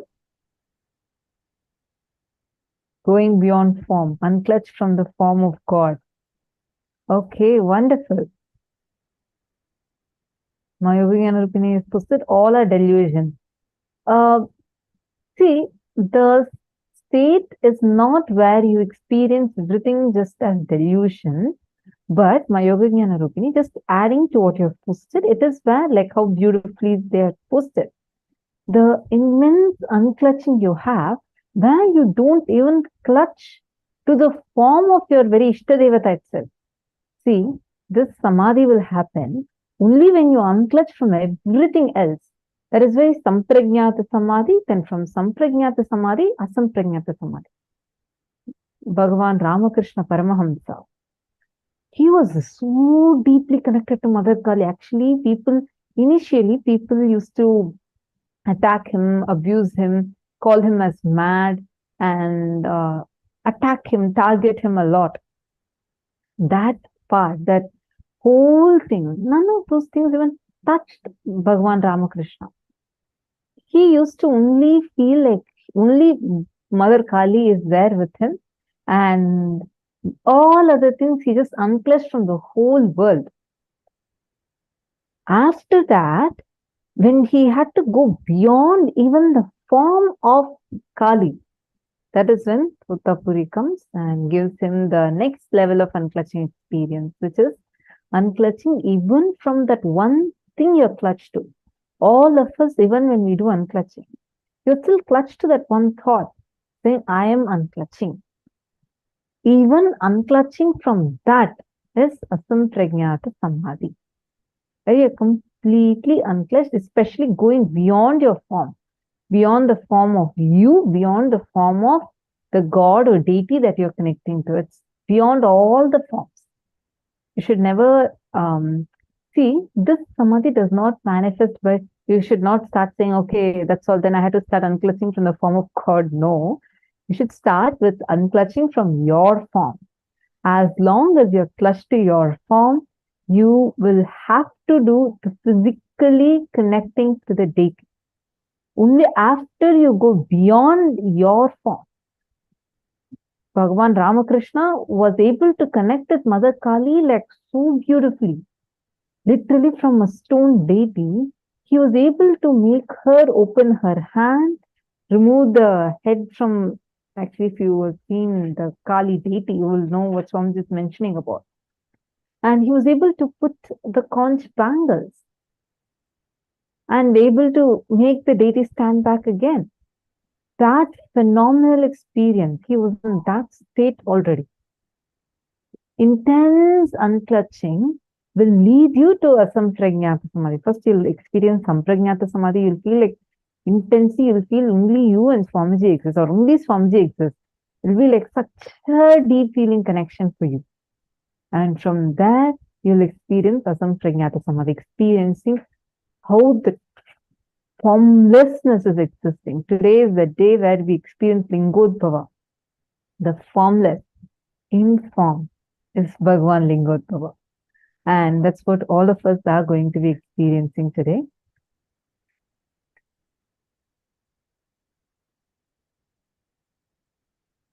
That is why In Hinduism, masters.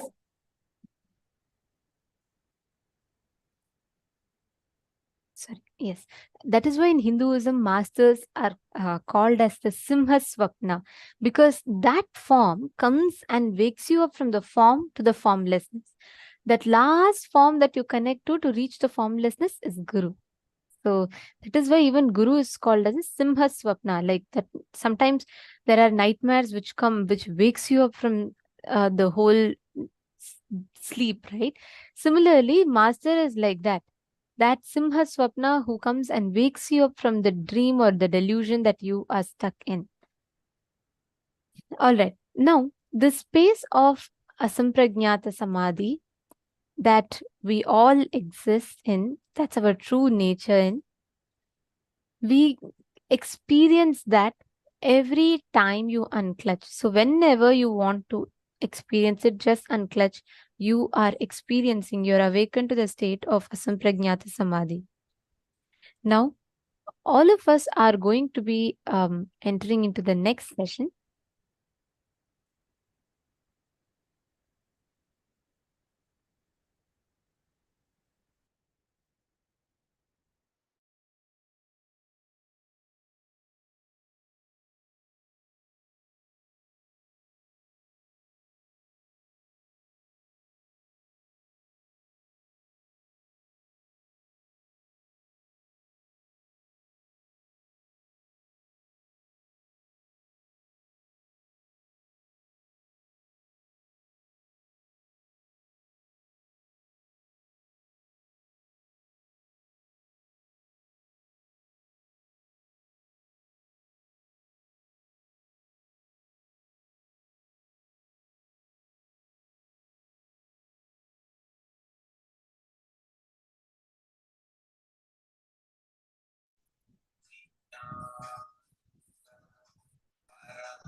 Let's enter into the power manifestation session. Today we're having very beautiful power that we're going to be manifesting, starting with the power of clairvoyance. Now, what exactly is this power? Let's understand it. See, clairvoyance is the ability to see beyond the eyesight. That is basically what the power of clairvoyance is. The Dura Drishti, being able to see a distance, it's like remote vision, mind reading. All of these would come under the power of clairvoyance.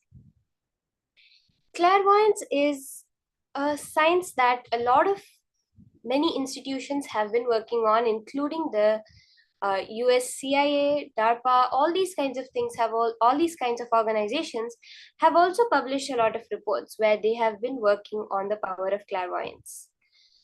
It is only Swamiji who has been able to make it as a science for anyone to be able to manifest. So, are we ready to enter into this phenomenal power of clairvoyance?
Now, through this power of clairvoyance, we're going to manifest the power of mind reading first. We're going to start with manifesting the power of mind reading. The Shastra Pramana for the power of clairvoyance is from the Shiva Samhita, chapter 5, verse 86. ज्ञानन्य च प्रतिमन्तस्य त्रिकालविषयं भवेत् दूरश्रुति दूरदृष्टिः स्वेच्छया खागतां व्रजेत्. Bhagavan Paramashiva says, he gets immeasurable experiential knowledge, knows the past, present, and future time, has Dura Shruti and Dura Drishti, the power to listen to things at far distances, and the power to have a direct vision of anything at great distances, clairvoyance, anywhere. Khagatam, the power to move in air like a bird, and the ability to speak on any unknown subject. Omniscience.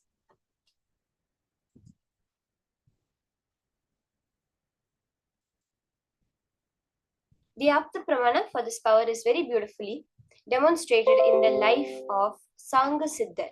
who was born in the mid-19th century to a Brahmin family. He was very intelligent as a child. He was a adept siddhar by 14. He had mastered all the texts. He lived a very regular life, actually. If you see his life, he did not live a sadhu's life or a sannyasi's life. He lived the life of a regular grihastha, where he got married and had 2 children. So this was during the time of the British occupation of India, and he was working for a British employer named Simpson. There are many incidents from the life of Sangasiddhar of how he assisted his boss. He helped his boss in many ways. Couple of such incidents is what I'm going to share with you now. The first one is where one day Sangasiddhar told Simpson not to sleep in his bedroom that night. He very clearly went and told Simpson, do not sleep in your room tonight. But Simpson didn't listen to him without any idea of the greatness of Sangasiddhar. He refused to listen to him and went and slept. In the night, Sangasiddhar got a couple of people, and when Simpson was sleeping, moved Simpson's bed out of the room while Simpson was sleeping in it. And immediately, as soon as he moved the bed out of the room, the entire room collapsed on top over there. So this is one incident from Sangasiddhar's life where he was able to demonstrate the power of clairvoyance. He was able to see what's going to happen is it's not safe, don't sleep there. And even though his boss didn't listen to him, he got the boss out of the danger in time. And another very funny incident is where there was a lizard on the wall in the room of Simpson, and he was going to have it removed from there. And Sangasiddhar said, no, don't do that. His partner is in Britain and he's coming soon. And the partner from Britain is coming soon. And Simpson was like, what? But he just left it. And a week later, Simpson received a package from his wife in Britain. And as soon as he opened the package, a lizard jumped out of it and climbed on the wall to join the other lizard. So these are just a couple of incidents, beautiful incidents from the life of Sangasiddhar, where he demonstrated this power. This is the Apta Pramana.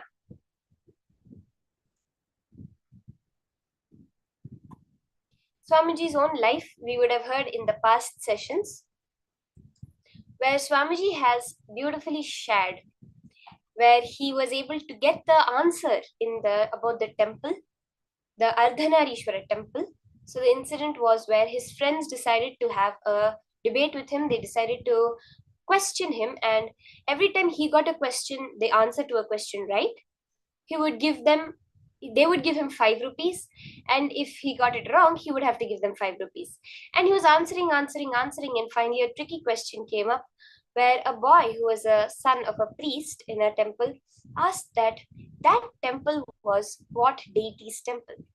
That whole temple was famous in Tiruvannamalai in Swamiji's birth town for being a Muruga temple. But very clearly Swamiji was able to see that it was a Ardhanarishwara temple, and he shared it, and it was exactly right. And that boy was shocked because nobody knew it, and he was the son of the priest of that temple, therefore he knew. And when he shared this, all his friends ran away because they were like, no, we can't face this guy. The samyama to manifest clairvoyance. So Swamiji has very beautifully given us a samyama, a process to manifest the power of clairvoyance. Where you're going, if you see in your core, the way Swamiji has explained it, you are a self-effulgent being, a Swayam Prakasha. When you are able to see that self-effulgence within you, then you manifest the power of clairvoyance.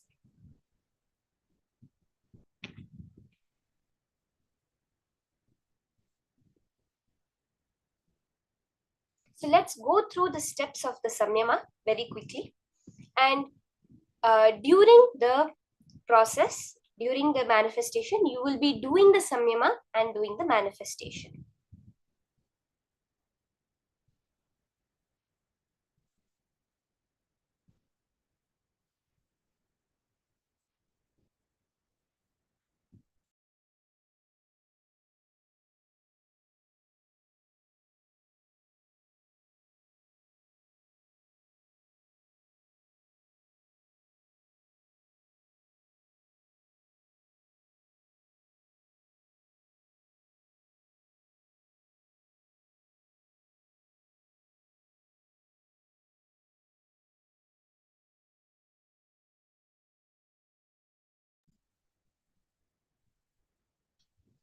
So you can start the process. I'll quickly guide you through the steps, and as we're doing the manifestation, ensure that you are doing this process. Okay. So first, sit in front of a mirror and gaze at your own reflection. After some time, you will see the reflection losing its dimensions and parts. It will become like a lump of light. Just a lump of light. Where you will gaze at your mirror through your three eyes very intensely. You will see a light in the shape of an egg. This is the Swayam Prakasha, the Linga, the Angushta Matra Purusha, which is there within your being. Then all the attributes will melt down and you will see just a light ball in the mirror. So this is the first step.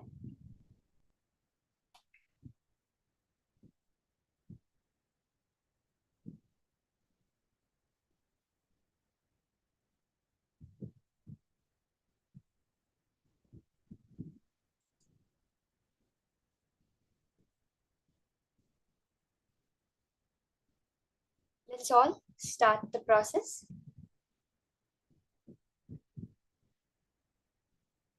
Sit in front of a mirror. Can I request everyone to get a clear, plain mirror?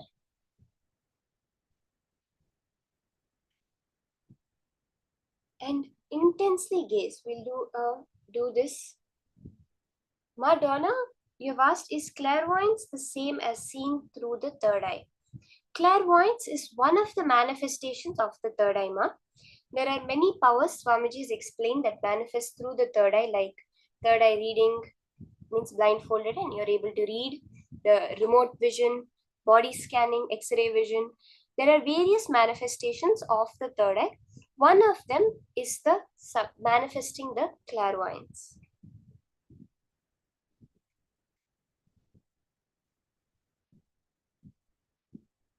Let's all take a few minutes.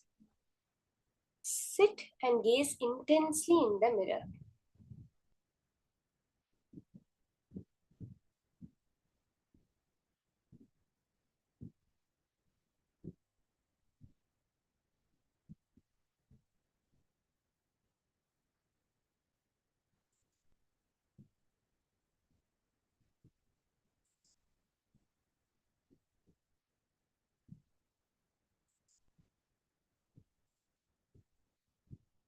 Paramashivoham.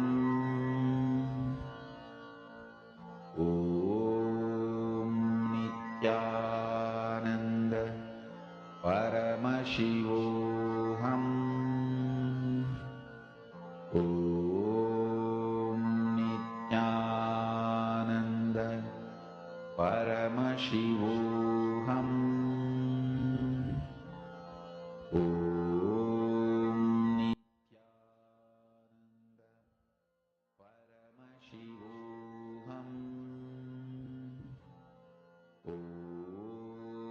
Nityananda Paramashivoham. Gaze at your own reflection intensely. Your reflection will lose its separate dimensions and parts. Without any clear hands, legs, head, no clear picture. It will become almost like an egg-shaped ball of light.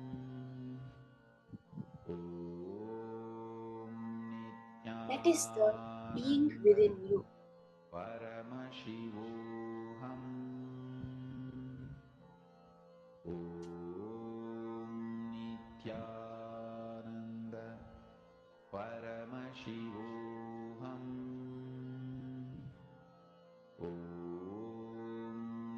Nityananda Paramashivoham. Om Nityananda Paramashivoham.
Paramashivoham. Om Nityananda Paramashivoham. Om Nityananda Paramashivoham. Om Nityananda Paramashivoham. Om Nityananda Paramashivoham. Om Nityananda Paramashivoham.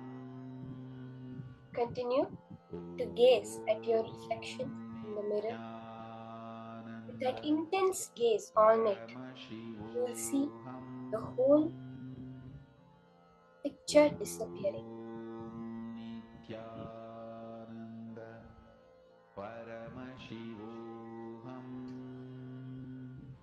Let your whole reflection turn into a light ball. Nityananda Paramashivoham. Om Nityananda Paramashivoham. Now, let's enter into the next step of this samyama. Once you are able to see your reflection as a pure light ball in the mirror, do samyama on that light in your inner space. Do samyama, put your intense awareness, all your being. Don't look any other way, just look only at the light ball. Contemplate on it. Internalize it. The first thing you will see, the subtlest thoughts and moods and happenings in your own system you will understand. Even physical changes you will be able to know at a molecular level. Let's take a few minutes to do an intense samyama on that light in your inner space. See the light in the mirror reflected in your inner space and intensely put your awareness on it. Om Nityananda Paramashivoham. Om Nityananda Paramashivoham. Om Nityananda Paramashivoham.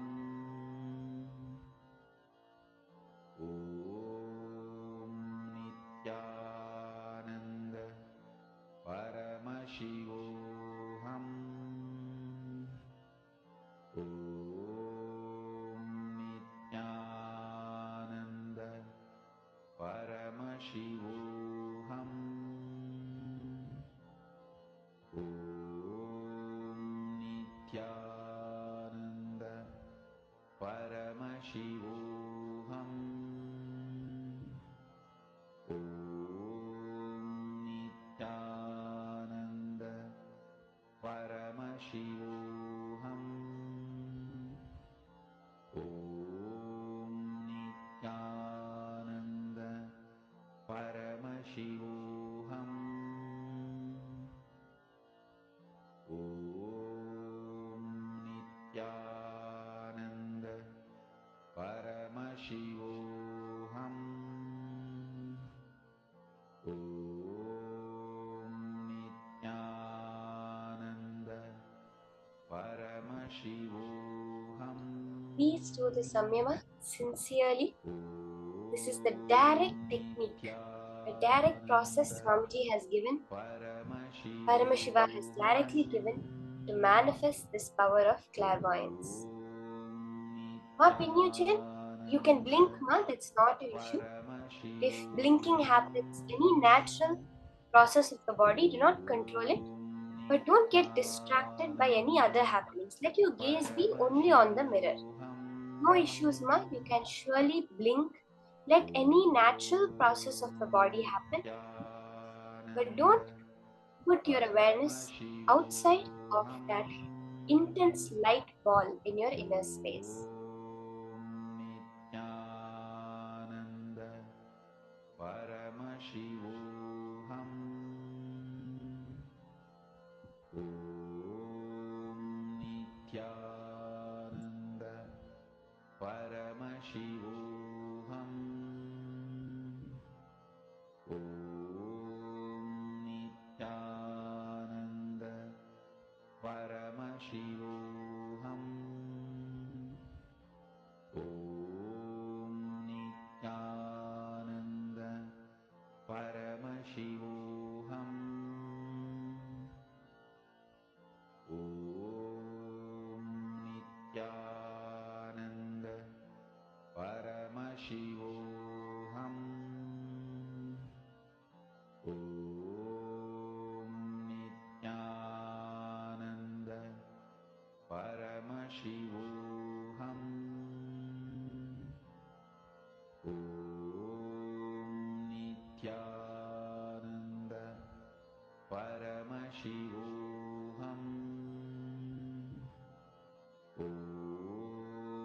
Nityananda Paramashivoham.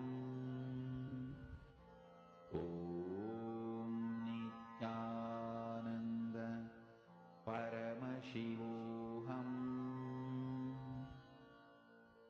Om Nityananda Paramashivoham. Om Nityananda Paramashivoham. Om Nityananda Paramashivoham. Om Nityananda Paramashivoham. Om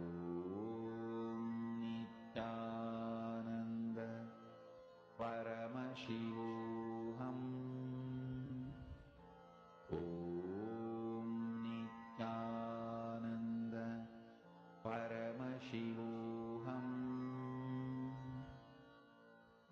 Om Nityananda Paramashivoham. Om Nityananda Paramashivoham. Om Nityananda Paramashivoham. Om Nityananda Paramashivoham. Om Nityananda Paramashivoham. Now, let's get into the power manifestation. Paramashivoham. We'll be first starting with the power of clairvoyance, mind reading, where you'll be able to scan the image in your partner's mind. So can I request all of you to pair up with a partner? Can I request all the participants, Ma Yan Yan Wang, Ma Mo Tao, Ma Candice, Ma Ben Saunders. Can I request all of you to Ma Adela Skulin, Ma Gokila Damodaran. All of you can now pair up with a partner to start the power manifestation. This samyama is a direct technique to manifest the power. So all of you will see how so simply when you do this samyama, the power manifestation happens. Ma Parvati and Ma Gwanel, Ma Revati, all of you can start pairing up with a partner for the manifestation process now. In the first round, we're going to be scanning an image which your partner is thinking of. So you can ask your partner to think of an image. So they can keep the image open on their phone, so that because you're going to be reading their mind, right? Usually our mind tends to get distracted. So you can ask them to keep the image in front of them. You're going to scan their mind and pen down what you're able to see. First, once you connect to your partner, you can explain to them the whole power manifestation science, get their consent to scan their mind in this particular incident, and scan whatever image they are thinking of. Some picture, it can be like nature, flowers, a person, any sort of picture, they can now just hold it in their inner space. As you're doing it, visualize yourself as a light ball, the whole samyama. Do that samyama on the light ball in your inner space. You sitting as Lingodbhava, as the being emerged from light, as the Swayam Prakasha, as light itself. When you sit like that, whatever is revealed to you, just share it with your partner. Are you all ready? We'll have a 7-minute round for this round of power manifestation. Spend 7 minutes and scan your partner and reveal that to the detail, whatever you're able to see. Reveal the colors, the shapes you're able to see, any designs, any details that are appearing in your third eye that Paramashiva is revealing to you. Share it exactly like that with your partner. Let's start.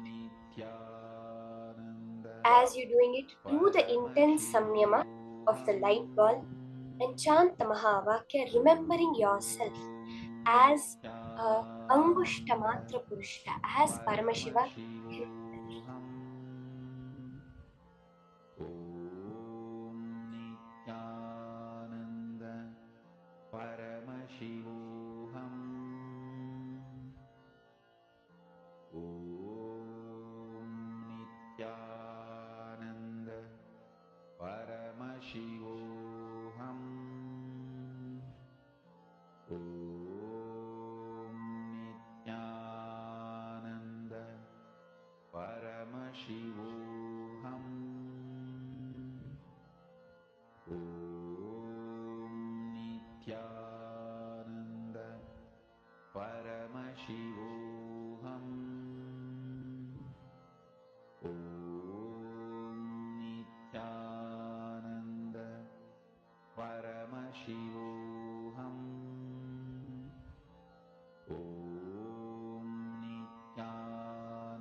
Very nice. I see Ma Adela Skulin and Ma Liang Shuma have started partnering up. Can I request all the others? Ma Revati S. Sukumaran, Ma Sumati, Ma Candice Wang, Ma Rukmini Padmanabham, Ma Parvati Sukumanyam. So all of you can start partnering up. Ma Gokila. You can find a partner within the chat itself and scan the image that they are thinking of, that they are holding in their inner space.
Nityananda Paramashivoham. Om Nityananda Paramashivoham. Om Nityananda Paramashivoham. Om Nityananda Paramashivoham. Om Nityananda Paramashivoham. Om Nityananda Paramashivoham.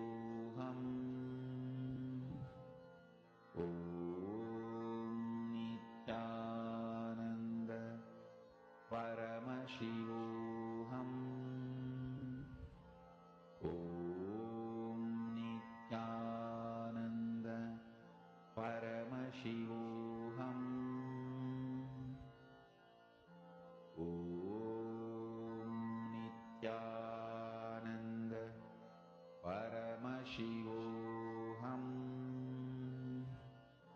Om Nityananda Paramashivoham.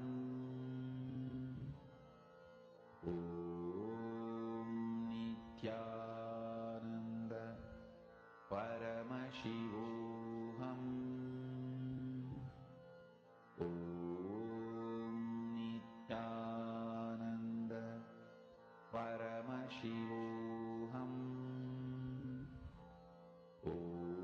Om Nityananda Paramashivoham. Om Nityananda Paramashivoham. Om Nityananda Paramashivoham. Om Nityananda Paramashivoham. Om Nityananda Paramashivoham. Om Nityananda Paramashivoham.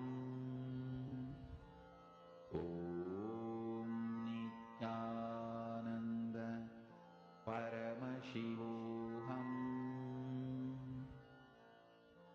Om Nityananda Paramashivoham. Om Nityananda Paramashivoham.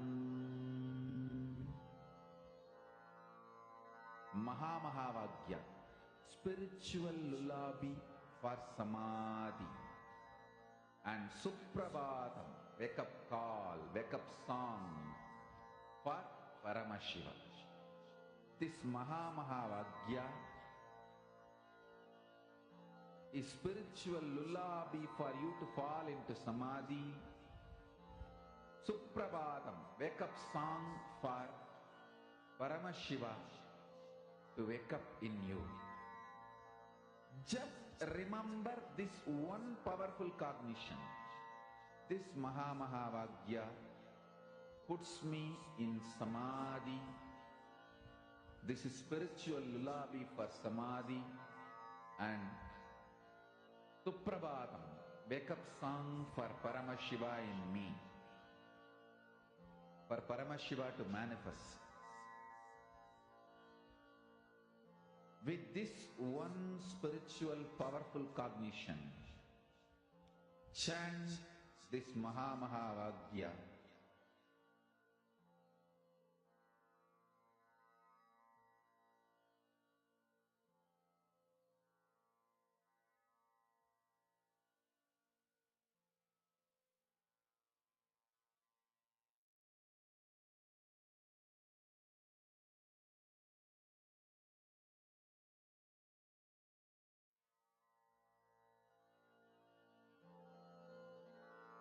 Mahamahavagya, spiritual lullaby for Samadhi. And Suprabhatam, wake up call, wake up song for Paramashiva. For Paramashiva to manifest. With this one spiritual powerful cognition, chant this Mahamahavagya. Om Nityananda Paramashivoham. Om Nityananda Paramashivoham. Om Nityananda Paramashivoham. Om Nityananda Paramashivoham. Om Nityananda Paramashivoham. Om Nityananda Paramashivoham. Om Nityananda Paramashivoham. Om Nityananda Paramashivoham. Om Nityananda Paramashivoham. Om Nityananda Paramashivoham.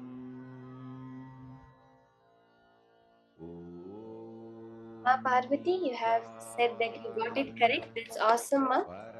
That's awesome manifestation. You can share it on the Facebook also. Detailed sharing of how you are able to manifest the power. That's all now. Verify and verify with our partner whatever we were able to see through our third eye, whatever Paramashiva showed. You can share it and verify. Finish up the round of power manifestation.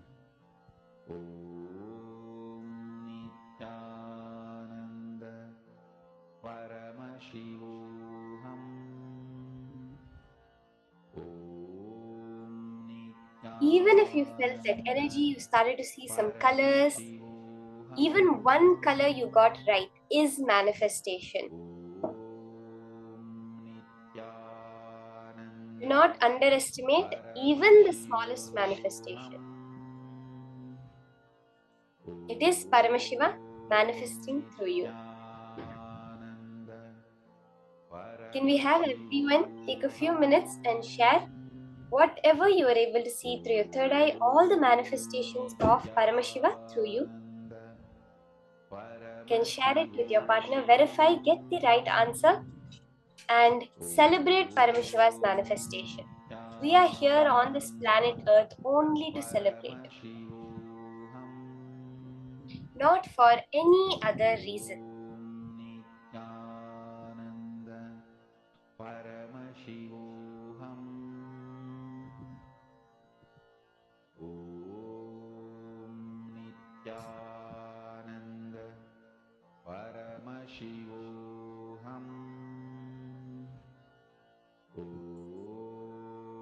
Nityananda Paramashivoham. Let's have a few more minutes for everyone to share. Paramashivoham. Om Nityananda Paramashivoham. Om Nityananda Paramashivoham. Om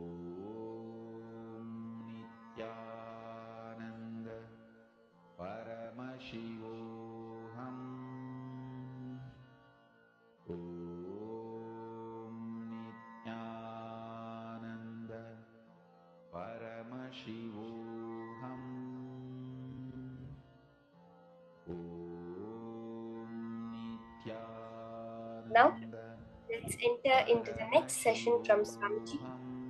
The powerful cognitions that Swamiji is going to now be giving us on Paratva, which is conscious supremacy. That space within you which is not affected, not bound by the length, breadth, and depth, which is untouched by any happening in the material world. When you are established in that space, how life just manifests the way you want. Let's now listen these great powerful cognitions from Swamiji.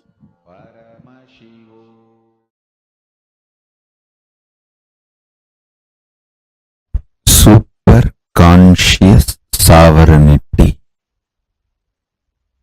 Listen. Super conscious sovereignty is the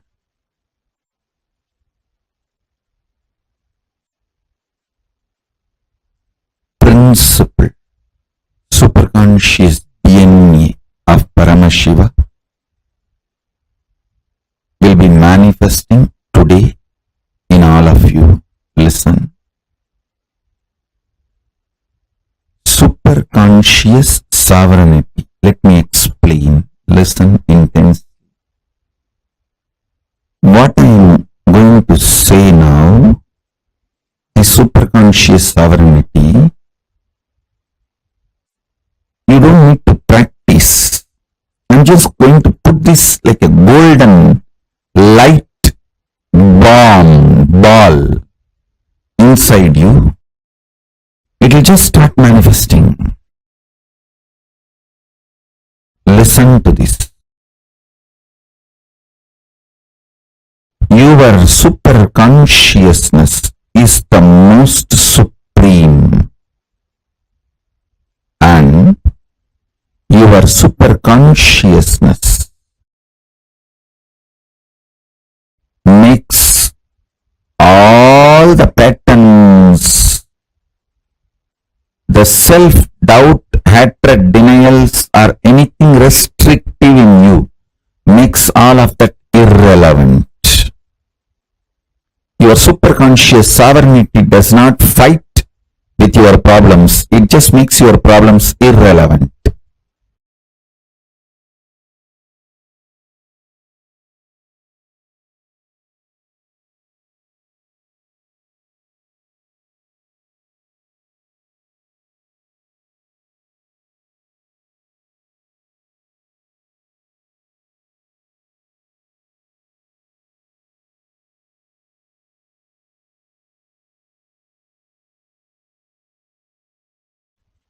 Declare your superconscious supremacy over everything. Not just what you think as problem, even what you think as your plus points, your strengths.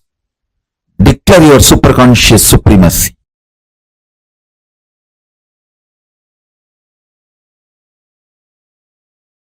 As Paramavatara of Paramashiva, I'll make it happen for all of you.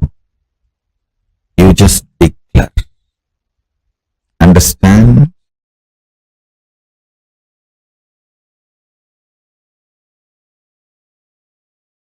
When you are declaring, because I am asking you to declare, you are just doing Paramashiva's will. You will simply manifest it. I ask you to declare your superconscious sovereignty, your superconscious supremacy over everything.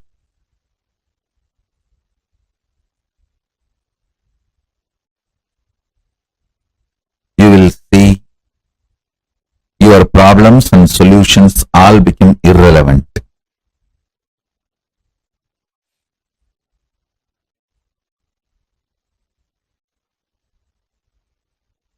Understand? Tons of things which you did not even know, but sitting inside you like a parasite will just leave you. They will all be just burnt.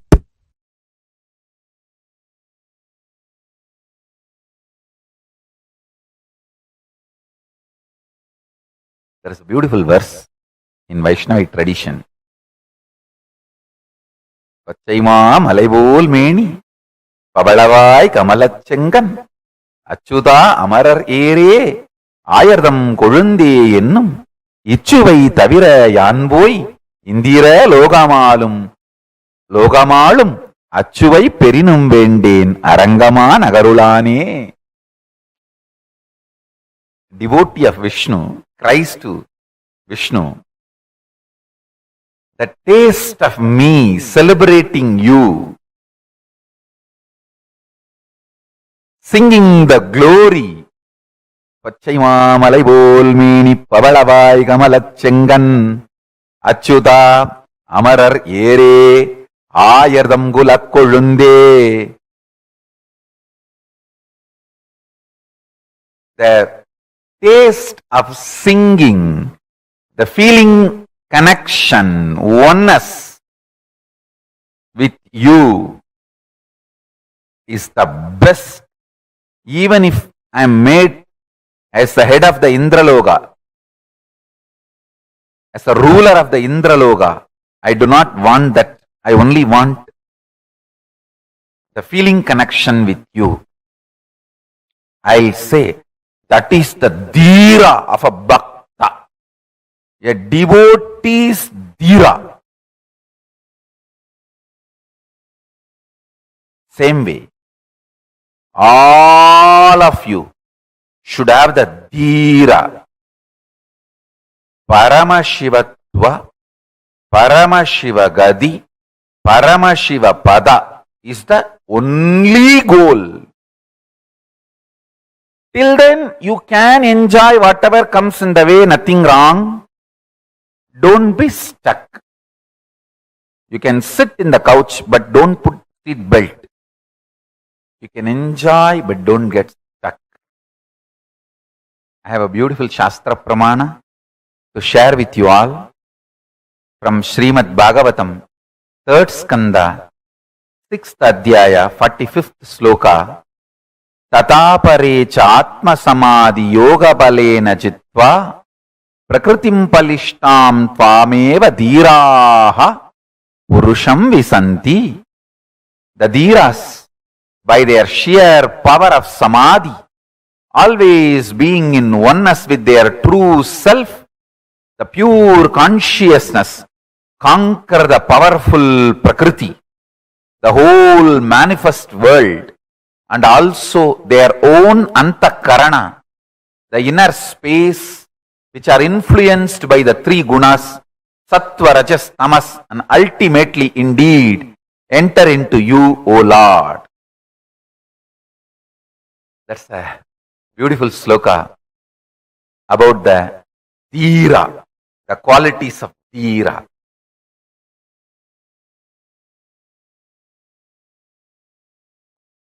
Understand?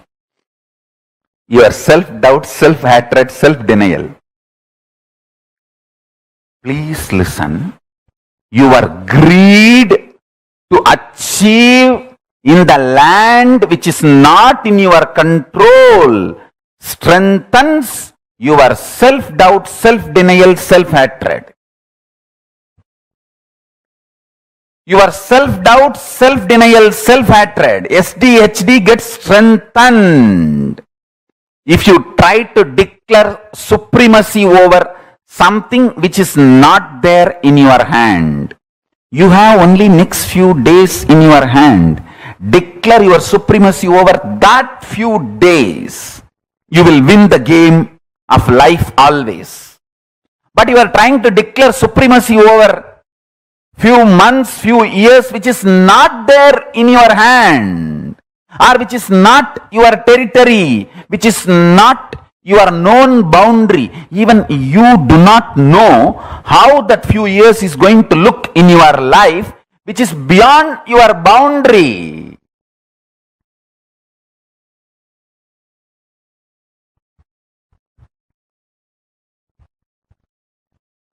Declare supremacy only over your territory, known territory. Whenever you try to declare supremacy over your unknown territory,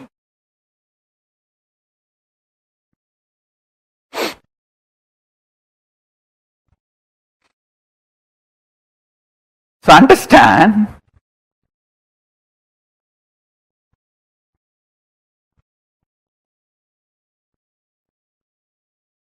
declare supremacy over the time space available to you. That is what I call Satya Sankalpa. Your whole life is not actually known to you or available to you as you falsely imagine. Listen, if you are in certain space, mood is the fragrance of the space. If you are in love, you will have the friendly mood. If you are in peace, you will have bliss mood. Moods are the fragrance, flavor of space.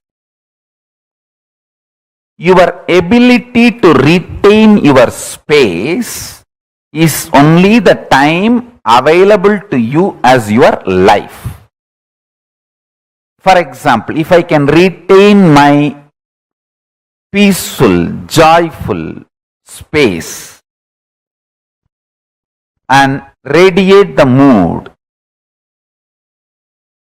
of ecstasy, bliss for next 2 days, then only the 2 days is the time I have as my life.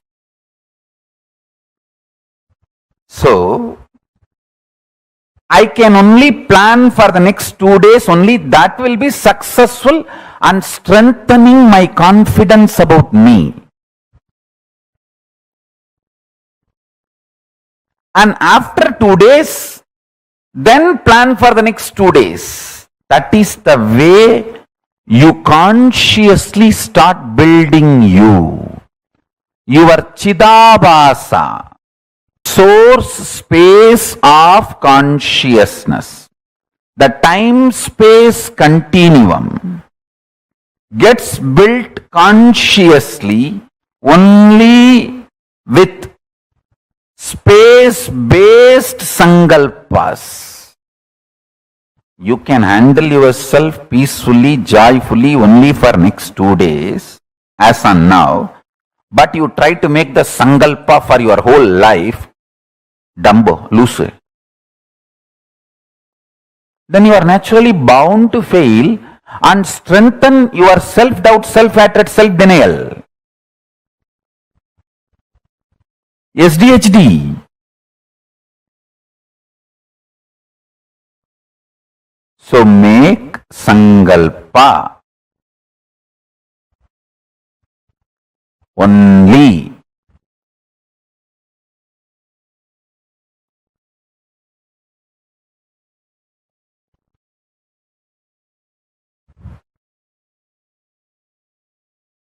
for the time space available in your hand, in your life. That is first. Listen, this is first.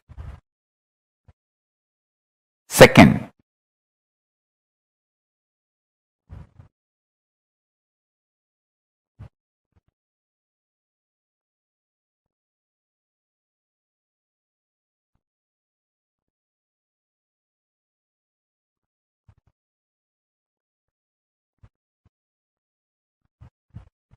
this may look too simple, but when you start practicing, you will understand how powerfully this technique works for you to be stable. Understand? The most beautiful emotion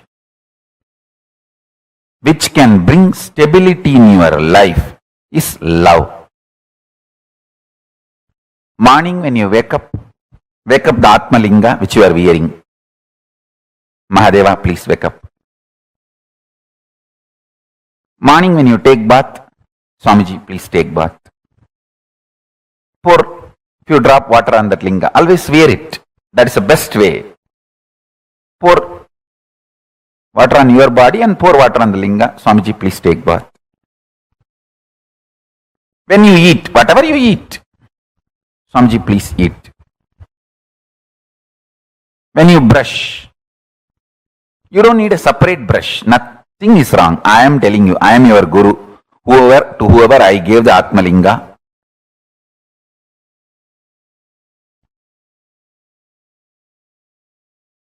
maybe you don't need to put the same brush on the Atmalinga, but take little Hariteki powder and put it on.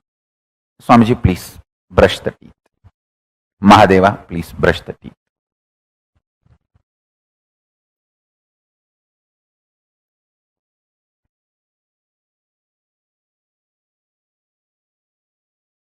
Too simple.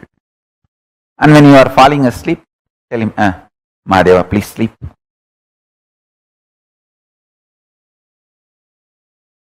Love manifests that Chidabhasa, time-space continuum in you, sweetly and beautifully.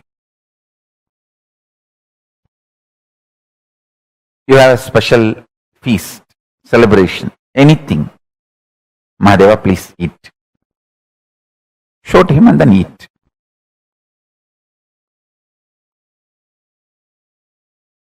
Start this. It is too simple. Time-space continuum.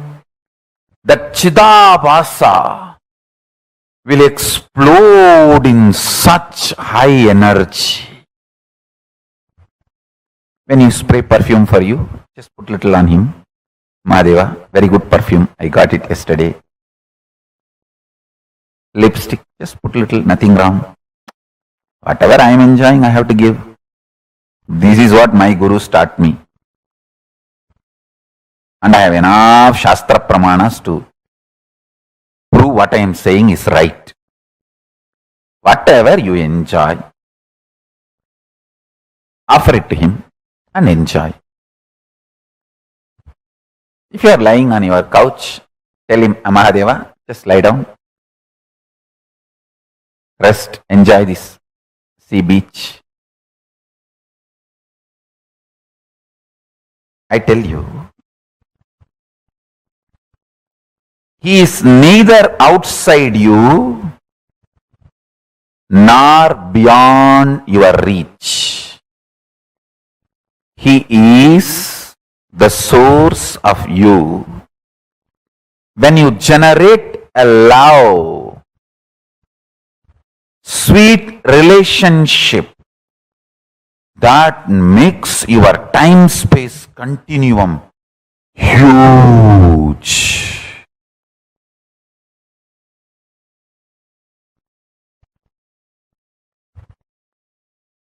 Huge.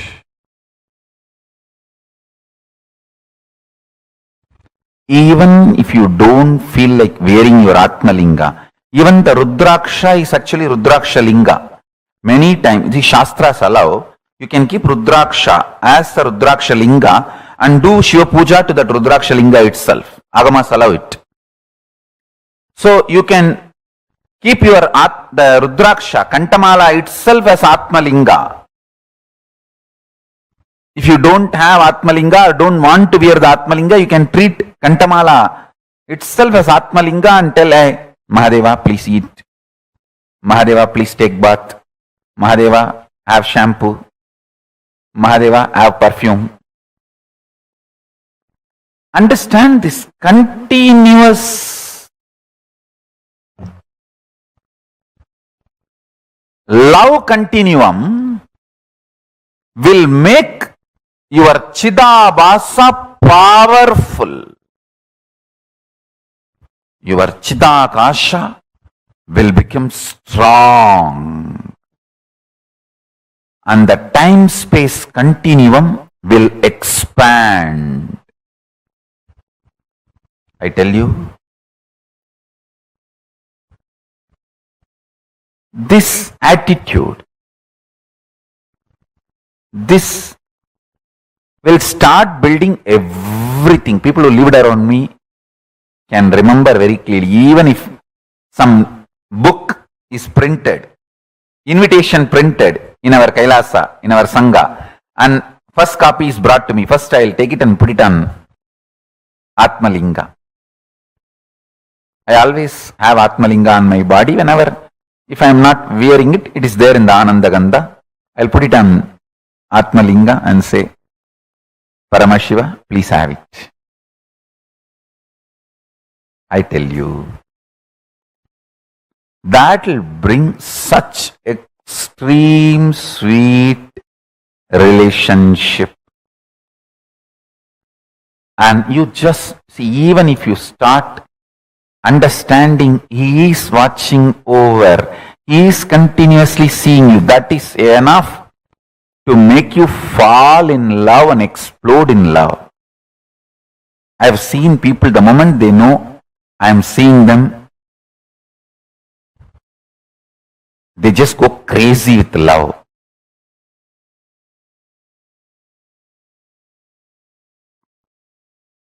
The moment you start understanding Mahadeva is watching you, you just explode in love. The Chidabhasa explodes.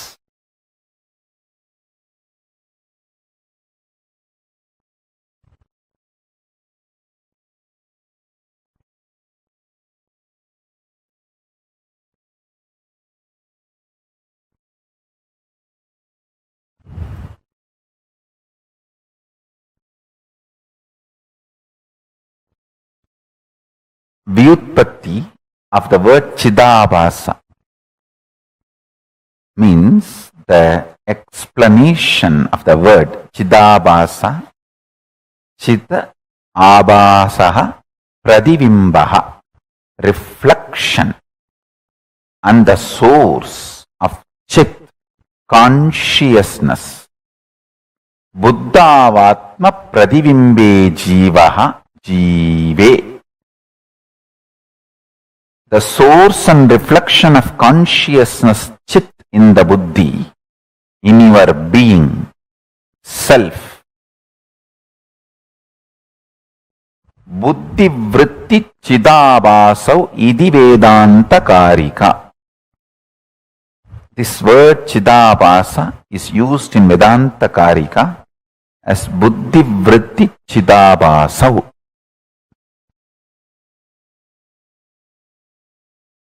Listen. The source where the being of Chit and doing of consciousness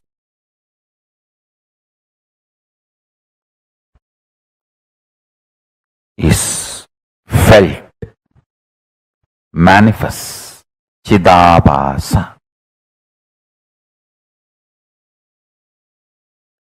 First few days only it will be like a monologue. You are talking to Paramashiva. Just after a few days you will see that he is responding in your inner space. You just know he accepted your food. You just know he is happy with the cold shower you gave. You just know he is happy with the perfume you gave. The love starts becoming complete circle. You give, he showers. You give, he showers. That whole ecstasy starts. I tell you. He always showers. He always showers. He always showers.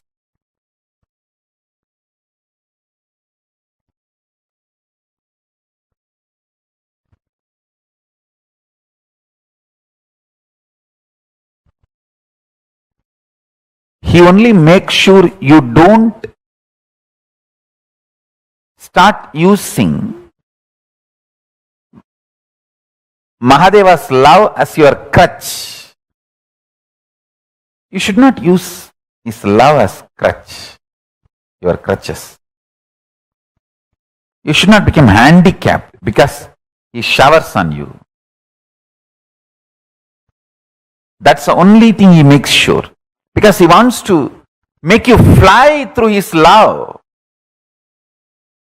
He doesn't want you to become sick and start using him as your crutches. No. The only thing Paramashiva looks, when I pour my love, are you going to fly, using it as inspiration to inspire yourself? That's all.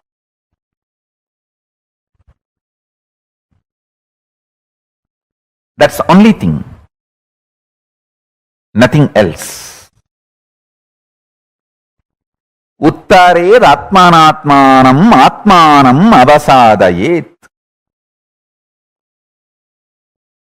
See, ability to inspire yourself without the external inspiration means you found the source of your love inside, internally. Chidabhasa of you has opened up. The Chidabhasa in you is Paramashiva.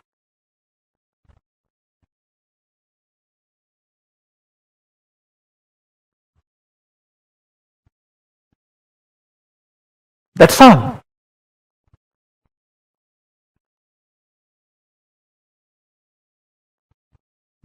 Listen to this few understandings.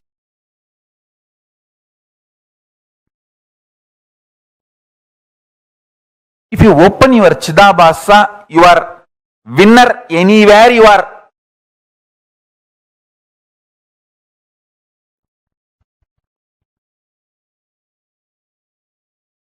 See, how much time and energy you spend grooming a puppy, pet. Even 1% of the time and energy if you spend grooming your own personal Paramashiva, your Chidabhasa will open up. Your pet opens the love dimension of you.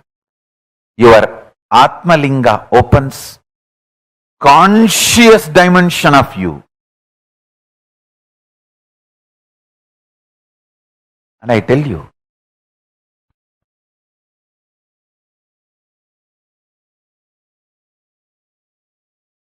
for example, now I am seeing all of you. If I just tell few people and your name and say, wow, you have done a beautiful makeup, dress up of my deity, I am so happy, it's so nice. How you will jump, Swamiji called out my name. Just knowing that I am seeing you, you go to ecstasy. Same way, Paramashiva will make you realize in few days he is seeing you. That will put you in such ecstasy, the ecstasy of Chidabhasa. Understand? The ecstasy of Chidabhasa.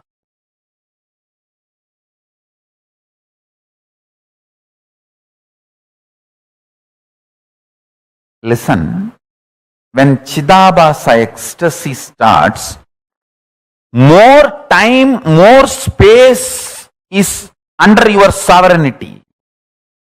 You can declare supremacy. You can be the leader and manifest what you want.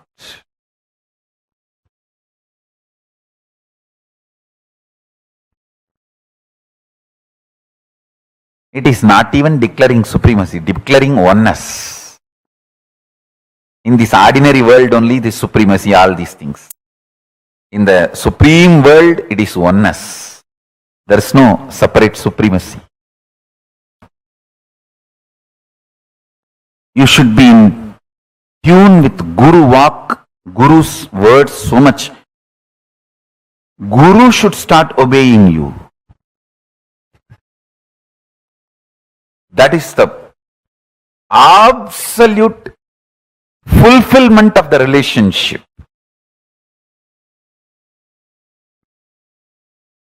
between you and Paramashiva.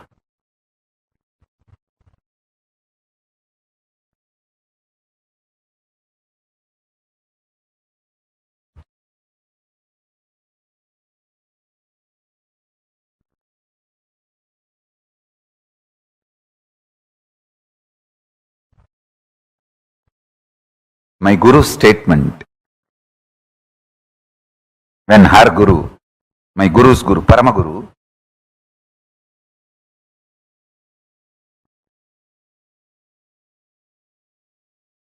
put the Batmasana 3 days after death, or so-called clinically dead. That time my Guru made the statement, வாழும்பொழுது அவர் சொன்னது எல்லாத்தையும் நான் செஞ்சிருக்கேன்பா, அதனாலதான் செத்த பிறகும் நான் சொன்னது அவர் செய்யறாருப்பா. What a Guru disciple relationship.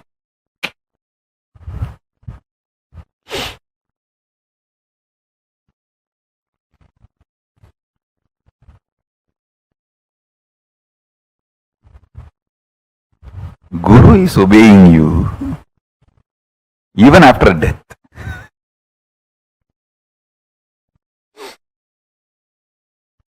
Whole day,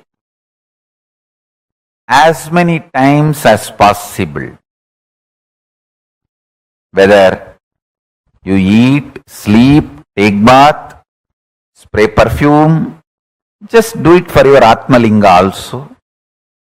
Through Atmalinga to Mahadeva, to your Guru or Paramashiva.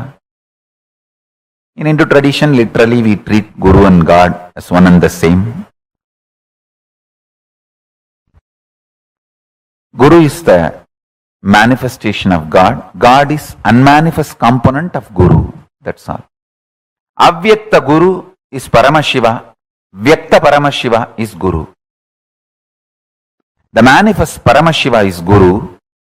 Unmanifest Guru is Paramashiva.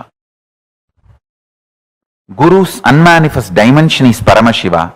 Paramashiva's manifested dimension is Guru. That's it. So anyone leads to another. That's all. If you catch Paramashiva directly, start praying, he will appear as Guru. If you catch the Guru and start connecting with him, he will lead you to Paramashiva. That's it. But both leads to the same oneness space, ultimate enlightenment.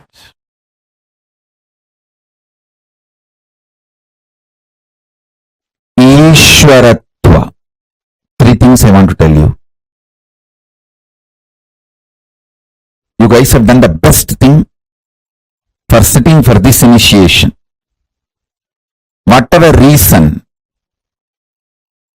you chose this initiation, you have done the best thing. It may be lottery, Sukra's grace, luck, whatever you call it. Anything you have given up to sit for this initiation is worthy. Listen to that first. Any fellow who has missed this initiation has missed and missed in a big way. How can I digest this vast expansion? So many are messaging, Swamiji, for many years, the things I was complicating and struggling, you were 10 minutes initiation. That's it. The problem is not there. Where are we heading? With so much expansion, listen. First, drop getting terrorized by becoming large. When I am infusing superconscious DNA of Paramashiva in you, so much expansion, you get terrorized. You get, oh God, it is too much. So you pick up one small thing which did not manifest. Like your diabetes, sugar did not come down. You pick up that and go on harping on that to make you feel, oh, expansion is not too much. It's all under control. You are still a human. Listen to every word. First, how many of you feel too much expansion is happening? It's really making you feel overwhelmed? Raise your hand. These people feeling overwhelmed with too much of expansion, too much of manifestation, overwhelmed. Raise your hand. And to stop feeling overwhelmed, again to feel restricted, small human being, you start picking up some small things which is not yet manifested and continuously put yourself down. How many of you are playing this game? Putting yourself down. No. I'm okay. Things are under my control. I'm still human. Let me not expand too much. Let me not lose my territory too much. Let me not lose my identity too much.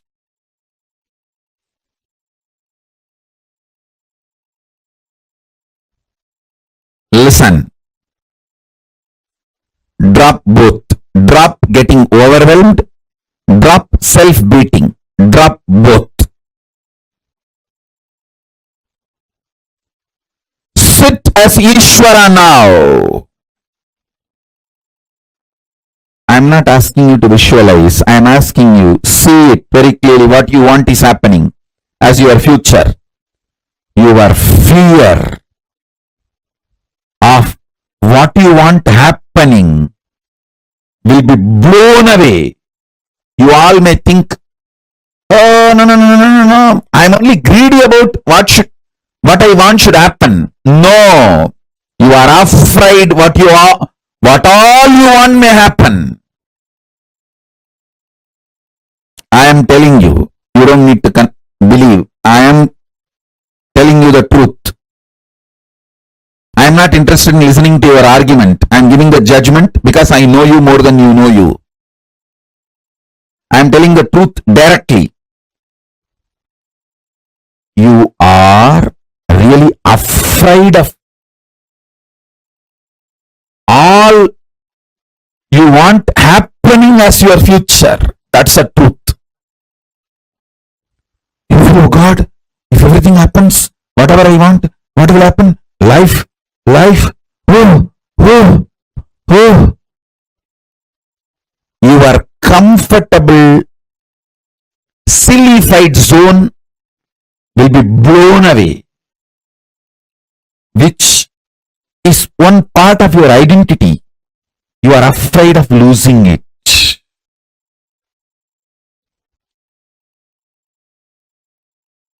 Listen.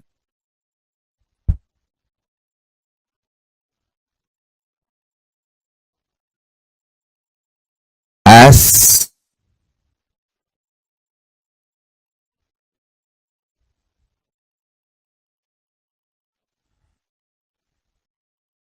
a living manifestation, Paramavatar of Paramashiva,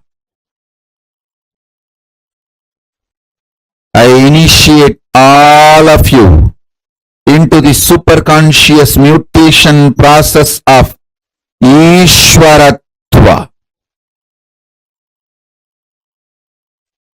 The superconscious DNA of Ishvaratva is now infused in all of you. Sit and receive it. Let it manifest. Then I'll guide you into the mutation process more. Oh, listen. I'm repeating again. I'm adding the Ishvaratva, superconscious DNA of Paramashiva. Ishvaratva means all powerful and manifesting whatever you want. The all powerful is Ishvaratva.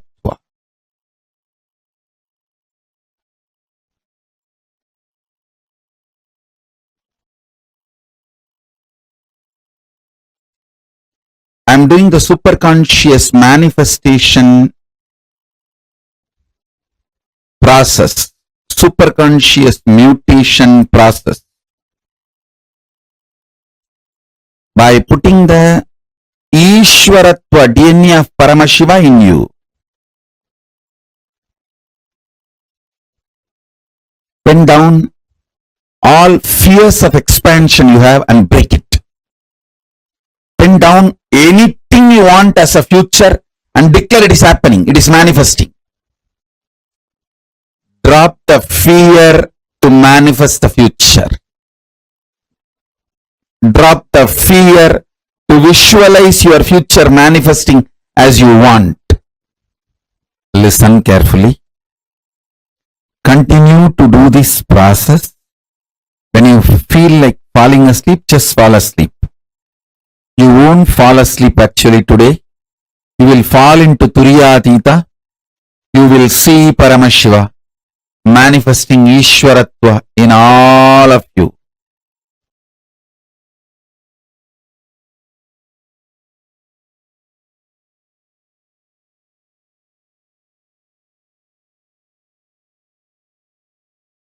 Cognition. Chant this Mahavagya.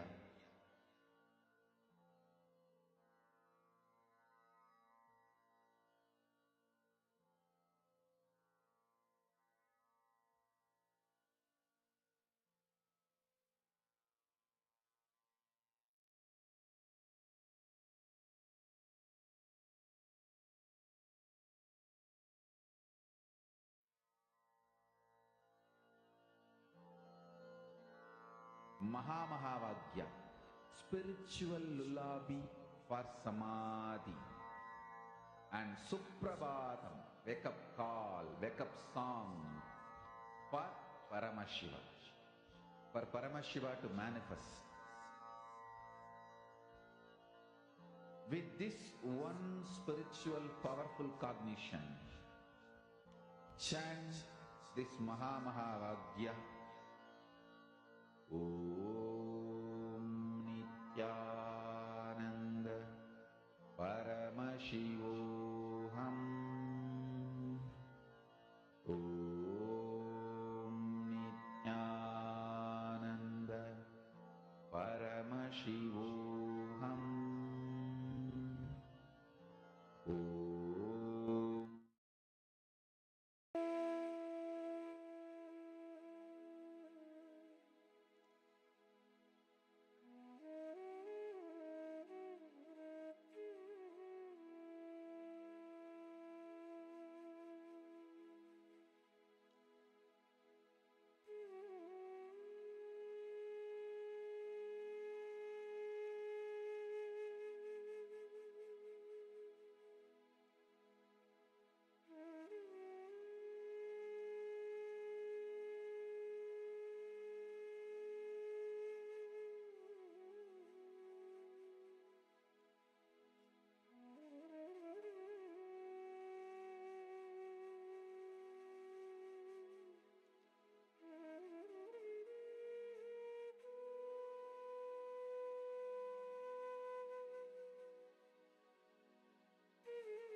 Paratva, the conscious supremacy.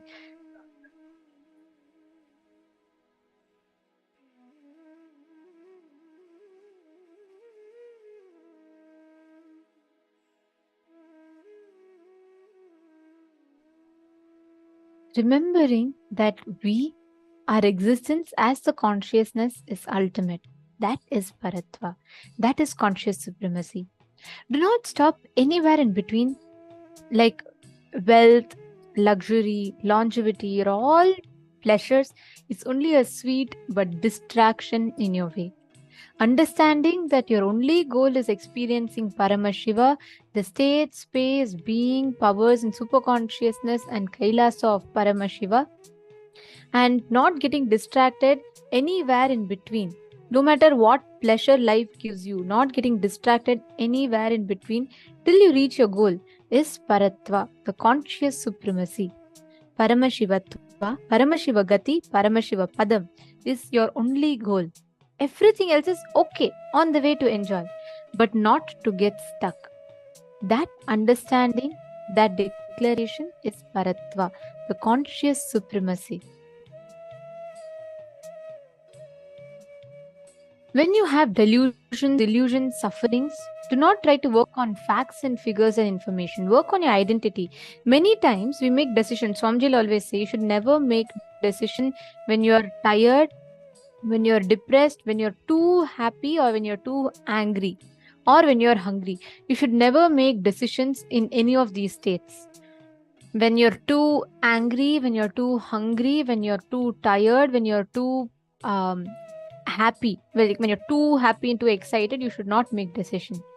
You should make decision only when you're in the space of completion. Because sometimes in our excitement, in that temporary high, we just go and decide something. Or sometimes in our temporary mood swing, we just decide something. Both of which is wrong.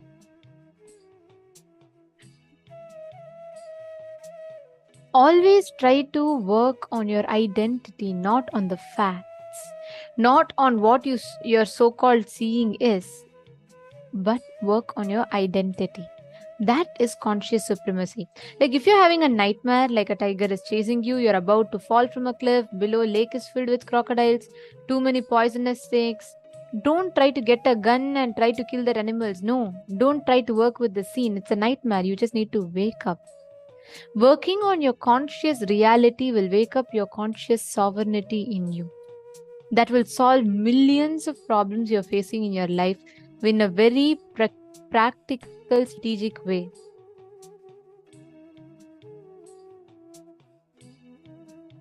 All of us have the prenatal patterns, which we call as karmas, and postnatal karma, which we call as patterns. Any patterns or karma, whether it is prenatal or postnatal, does not bind you, does not blind you, does not bind you. The Guru Shishya Parampara is focused on making you experience that conscious sovereignty.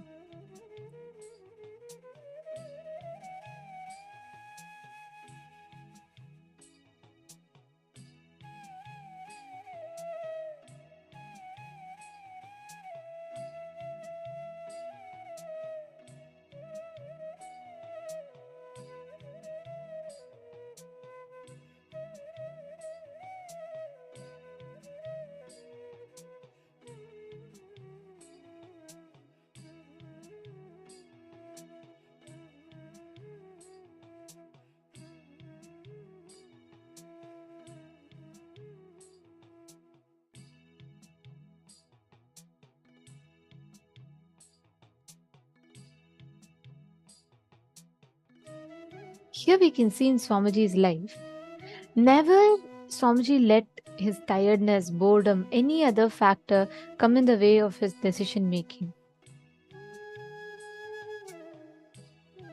Take a few minutes, list all the prenatal, postnatal patterns and karmas that bind you, and basically just pen down all the patterns which you think binds you, based on which you avoid taking decisions.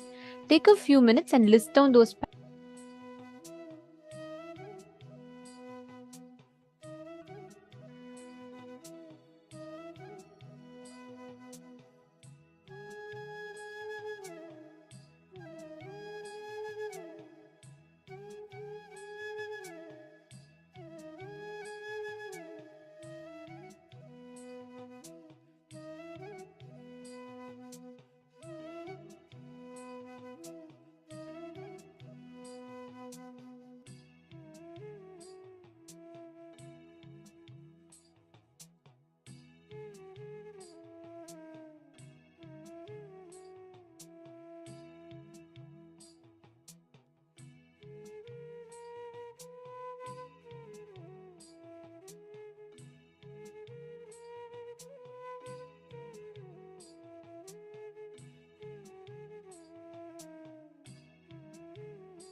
can relax. All the patterns, the karmas, whatever you have listed down, whatever you are able to find in your life as some patterns.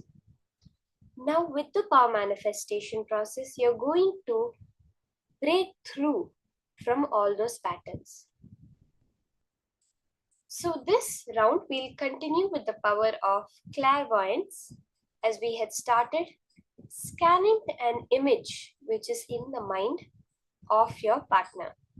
So, we'll continue with that same round of power manifestation.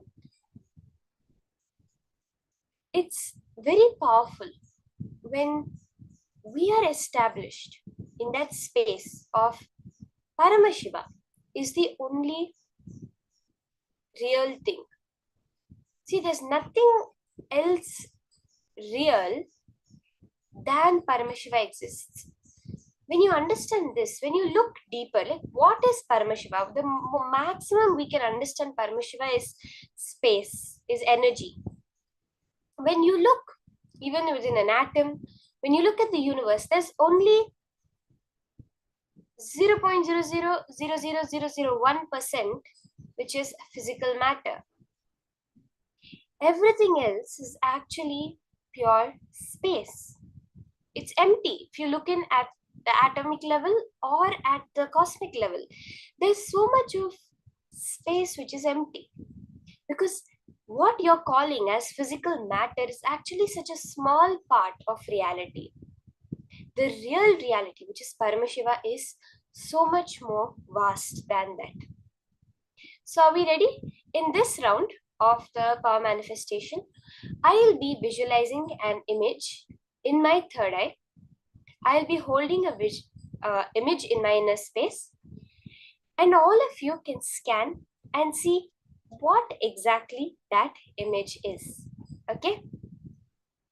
So let's start. Let's start this round of power manifestation. All of you will not be partnering up in this round. In this round of manifestation, I will be holding an image and you will all be scanning that. So let's settle down. Connect to Swamiji in your inner space.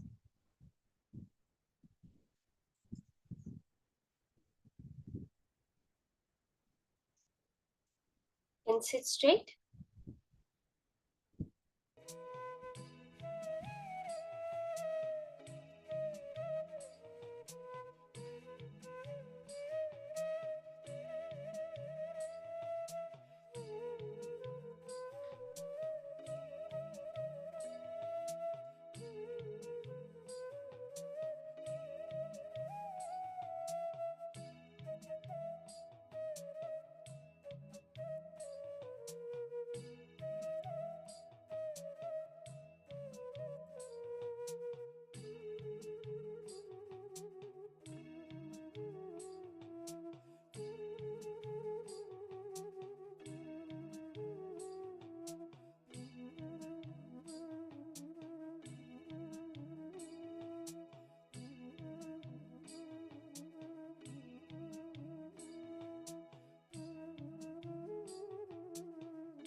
You can start scanning. Settle down. Sit with your head, neck, and spine in a straight line.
Now, I have an image that I will be holding in my inner space, and all of you are going to scan it and post in the chat whatever you're able to see through your third eye. Just chant the Mahavakya, connect to Swamiji, understand that true space of you, which is Paramashiva, which is not separate from him, which can never be separate from him. As Swamiji says, he is the only Purusha, Ekabhoga Swarupi, he is the only living being in the cosmos. If there is something other than him, then that must be greater than him. But that is not possible. Every life, every happening in the cosmos is Paramashiva. You, as Paramashiva, can now scan what it is that I am holding in my mind.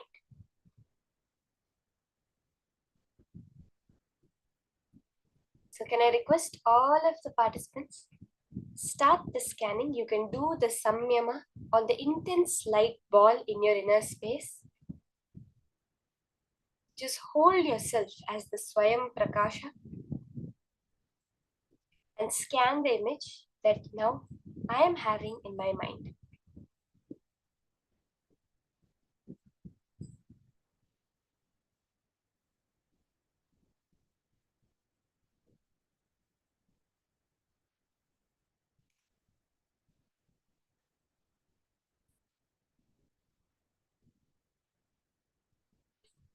Chant the Mahavakya.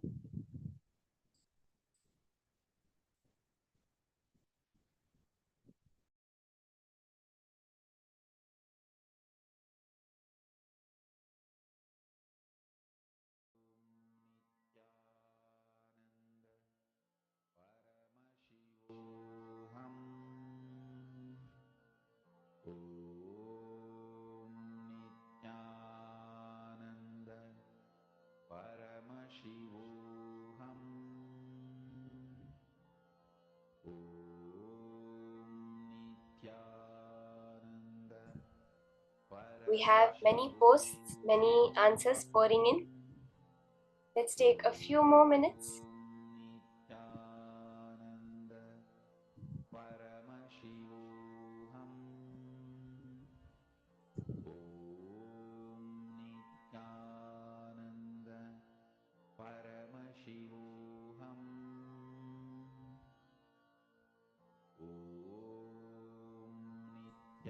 Let's have everyone else finish posting before we move into the verification of this round of manifestation.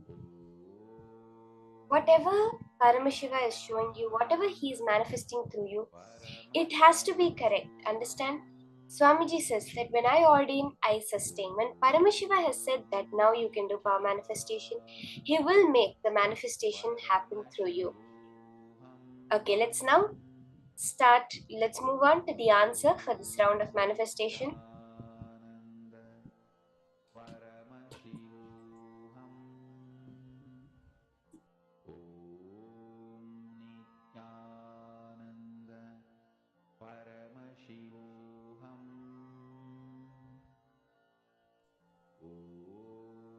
Okay, so let's take a few seconds and have everyone post your answers in the chat.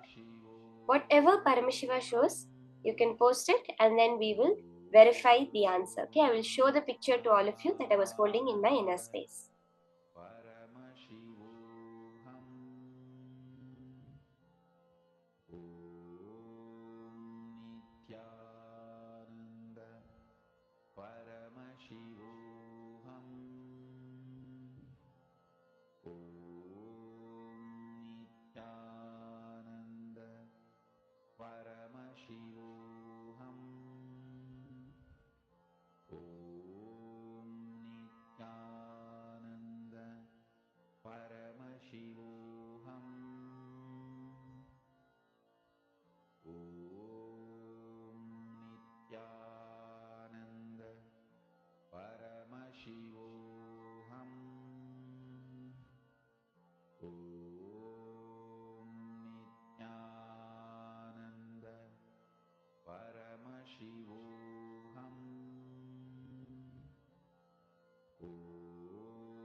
let's now take a few seconds and let's see what the answer is. I saw so many beautiful posts.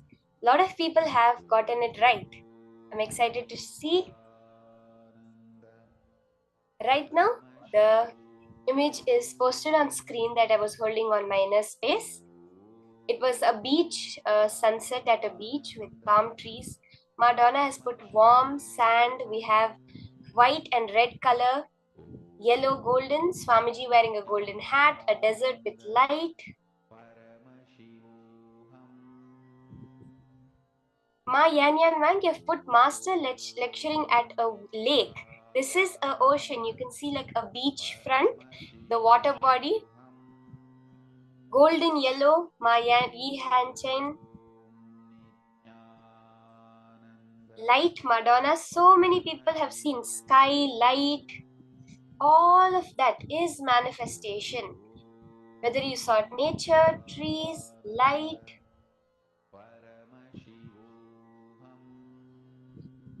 Wow, there are so many people who have manifested. Ma Susan Solander, Ma Diana Spilov, Ma Graisna, Maria Linde. Oh my god, there are so many people who have manifested.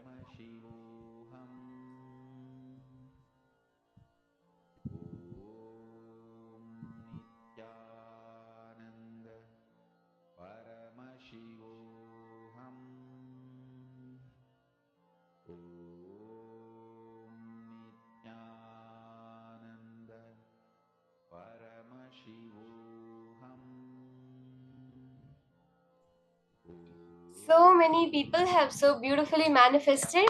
Let's all give ourselves a round of applause. The minute you manifested Paramashiva, you have to get up and turn around yourself 3 times. That do the Atma Pradakshina, because you have become Paramashiva now when you manifested. So many super manifestations. Ma Susan first saw a tree on an island, first saw a mountain, then tree on an island. Awesome, ma. We have so many people and manifested the colors, the pictures. That's so beautiful.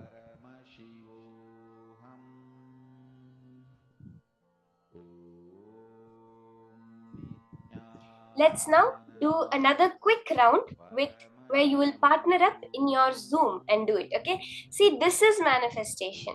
Now you will be able to make this manifestation happen again and again and again. Okay, so many of us manifested. So now let's do it with a partner. Let's take one round, just a few minutes, just a 5-minute round. Let's do one quick round with our partners, which will partner up in Zoom. So the same way, you can just connect to Swamiji, chant the Mahavakya in the space of intense oneness.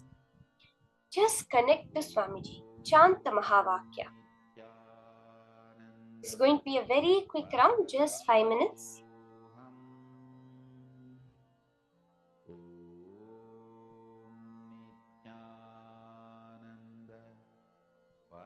Let's all connect to a partner.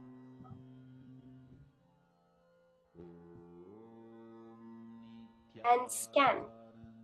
Whatever image, you can even draw something in a book and hold that in your mind, in your inner space. You can take any pictures, some magazines you have.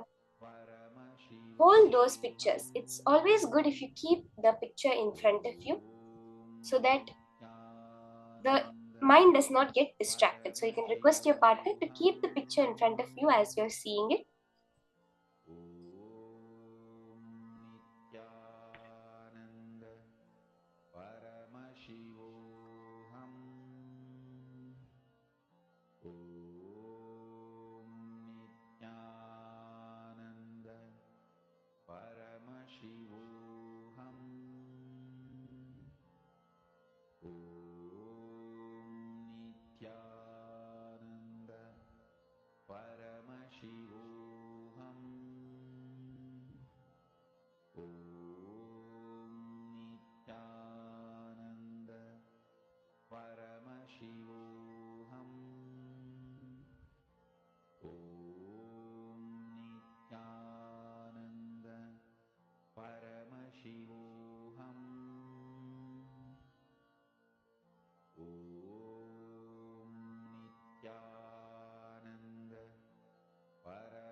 Okay, the time is up for this round of manifestation. It's so beautiful how many of us are manifesting and experiencing that space of oneness with Paramashiva. Ma Adela, I see you've posted that I'm scanning wrong. Now, we have to understand very clearly all power manifestation is coming from Paramashiva. It cannot be possible that it's wrong. Somewhere there is a disconnect between how we are perceiving it and what actually it is. That's all. All the realities exist. You're choosing which reality you want to manifest. We have the understanding of the superposition, right? That science gives us, where every possible or every probability of a certain particle to be in a particular place exists, but it's the observer that collapses it to one. Now, Ma, never don't feel like, oh, I'm not able to do it, everything I'm saying is wrong. Just go ahead with it. Keep the will persistent. Swamiji was saying that whether it's your desire to manifest or your belief to manifest, it does not matter. If you have the will persistence, the will that, yes, no matter what, I will manifest, then it has to happen. The both of them become irrelevant. Okay, ma? So you will see the manifestation happening the furthermore you sit, you connect to Swamiji, and you understand the science of how it works. Now, we are going to enter into the next session from Swamiji himself, understanding Bhagavan Lingodbhava, that energy from which everything in existence manifests. This form of Bhagavan Lingodbhava is the darshan we're going to be having today. There is a very beautiful incident around the manifestation of Bhagavan Lingodbhava that now we're going to hear from Swamiji. Let's now enter into the session.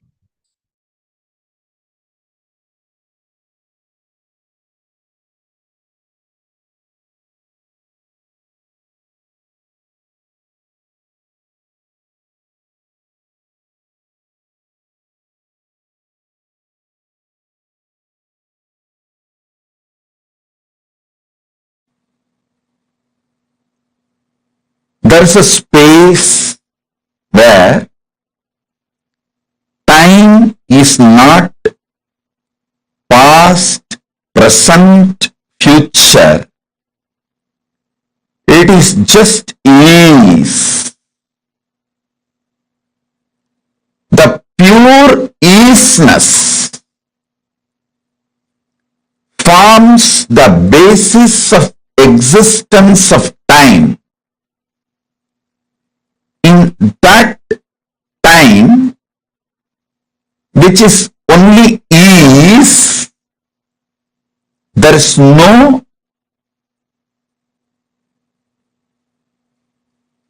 past, present, future. Past, present, future, all is ease. In that space, Paramashiva manifested all his 64 forms for various leelas. For example, Lingodbhava manifested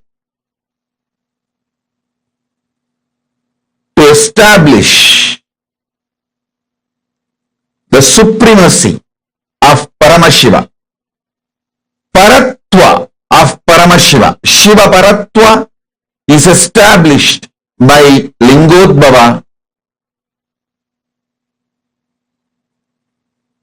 by showing Brahma and Vishnu their space and their manifestations.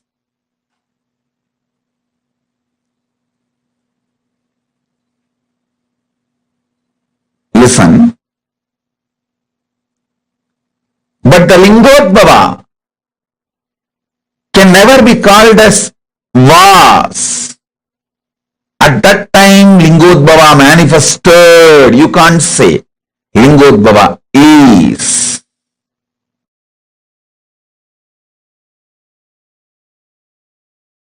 Paramashiva, I am here intensely, powerfully manifesting and available to all of us.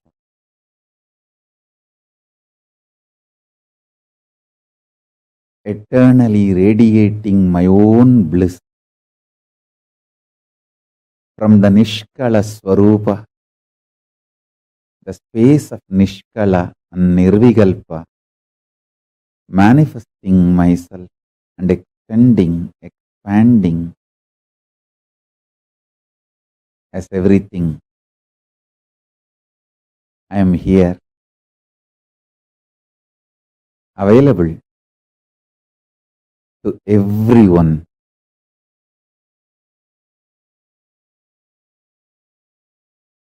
Let us all intensely connect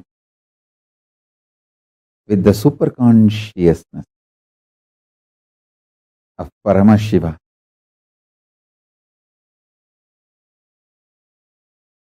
Settle down. Start listening intensely. I will open my very core, my very being to all of you through these powerful cognitions, understandings. Decide to come to these powerful conclusions along with me. Mahashivaratri is manifestation of me from my Nirvigalpa Nishkala Swarupa into this everything that exists. From my Nishkala Swarupa, I manifested as everything that exists. This Shivaratri is celebrated. This Shivaratri is observed, celebrated to celebrate my manifestation from Nishkala Swarupa and everything exists. From my pure formlessness, unclutched Nishkala Swarupa space, I manifested and continue to manifest everything that exists.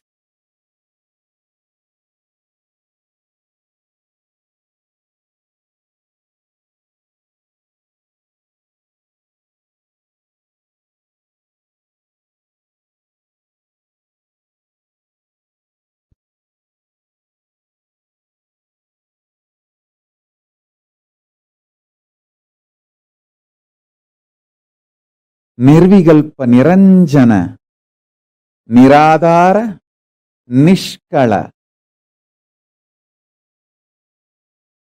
Swarupa. From that space, I manifested as everything that exists.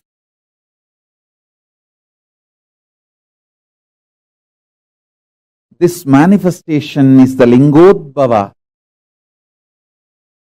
in Arunachala.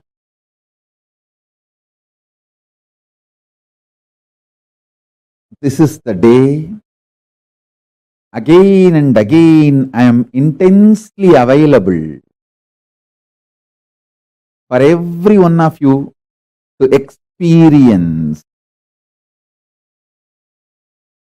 the state of Paramashiva, pure unclutched state,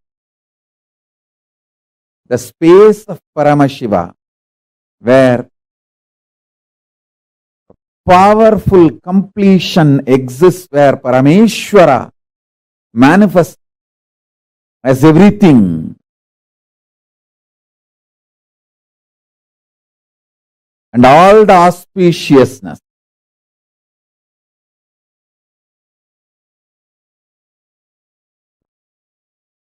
the powers of Paramashiva manifest as Parashakti, my own extension.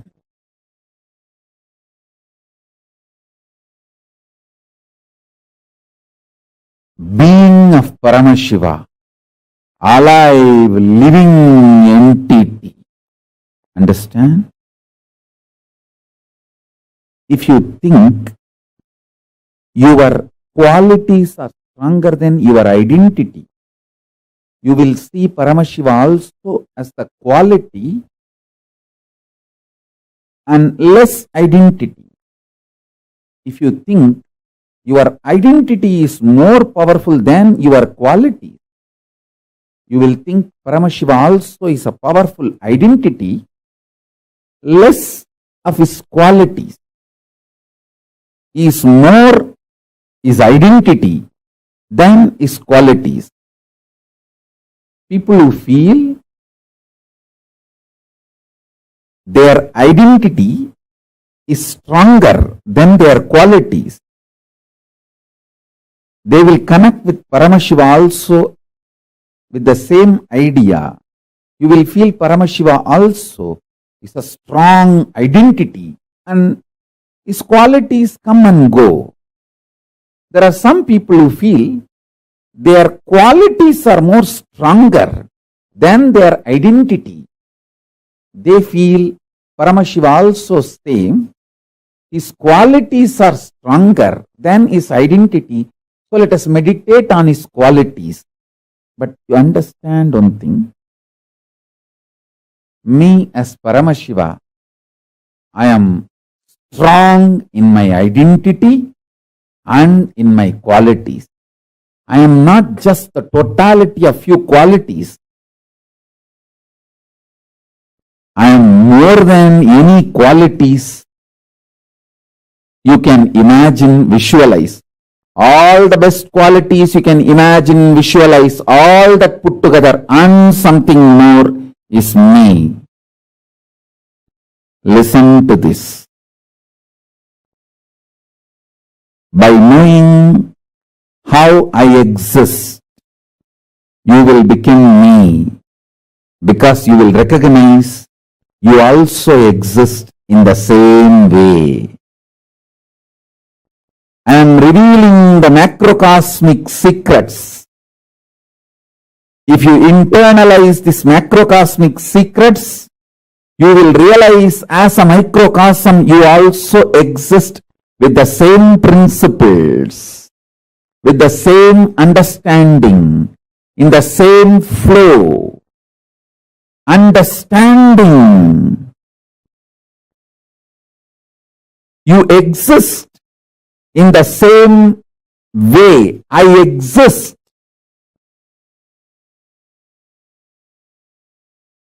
You will be liberated. You will be liberated.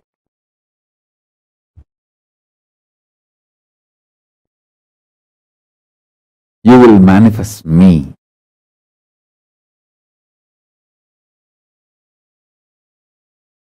Paramashiva is all the best qualities you can imagine, all the best qualities put together, plus something more. So the identity is also strong. That is why I am saying I am form, formlessness and more. I have an identity, I have being, I have all the Ananta Kalyana gunas, all the qualities and more. By meditating on any of my qualities or my identity, you will manifest me. You can connect with anything.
Paramashivoham is here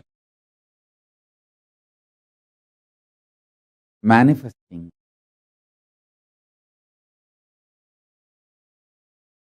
available for every being, everyone. Listen intensely. By internalizing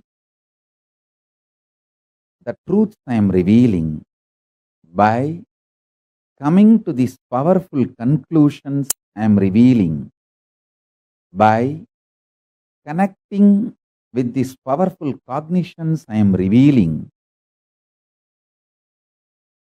you will realize your Paramashivatva. This great macrocosmic secrets I am revealing, by internalizing them, you will realize your microcosm also functions in the same quality and principle. To understand,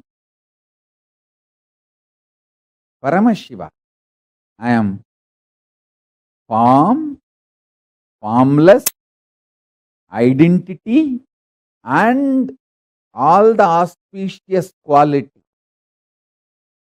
Some people say, I am embodiment of quality. Some people say, I am a form. If you feel you are just embodiment of certain qualities, you will connect with me as embodiment of some quality. If you feel you are an identity, you will connect with me also as an identity. If you feel you have form, you will connect with me as a form. Understand, in reality, I am formless and I have forms, and I am a powerful identity, powerful being, powerful auspicious qualities. I have everything as my expression, as me. If you connect to any of my auspicious quality, you will reach me. If you connect to my forms, you will reach me. If you connect to my being, you will reach me. If you connect my existence, you will reach me. Shivaratri, Mahashivaratri, this is the time I manifested from timelessness into time. So this is the beginning of time. This is the beginning of form. From my formlessness, I manifested as form. From my timelessness, I manifested as time. From my timelessness, I manifested as time. From my formlessness, I manifested as form. So this is the beginning of everything that exists. My creation aspect, Srishti, creation aspect, understand? My creation aspect, Srishti, the manifestation aspect.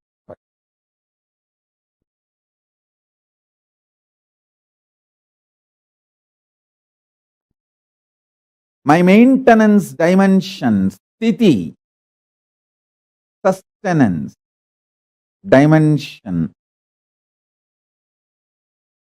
of this whole universe,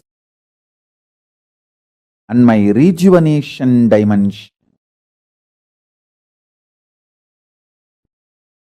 destruction or rejuvenation dimension.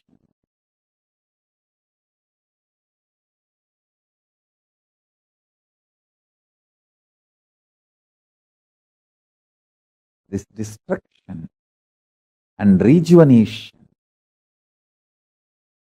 continuously happens in everything in everyone.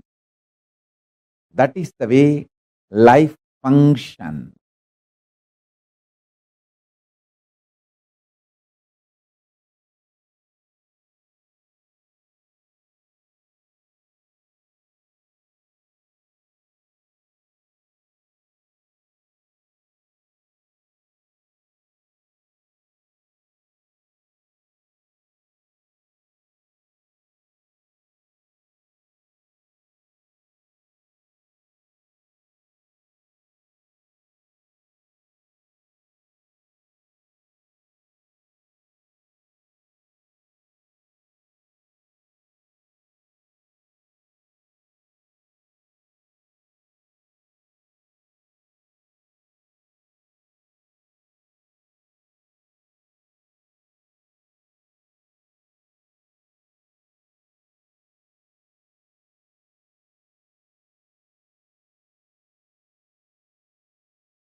Paratva, the conscious supremacy. Swamiji revealed a very, very important truth in this. Lingodbhava represents that big bang or black hole which is happening, where the cosmic manifestation happens. Now, all of us might have heard various different truths, like, how the embodiment, how the cosmos manifests, how the cosmos embodies itself in form. Continuously, all these great sciences are revealed to us in our scriptures.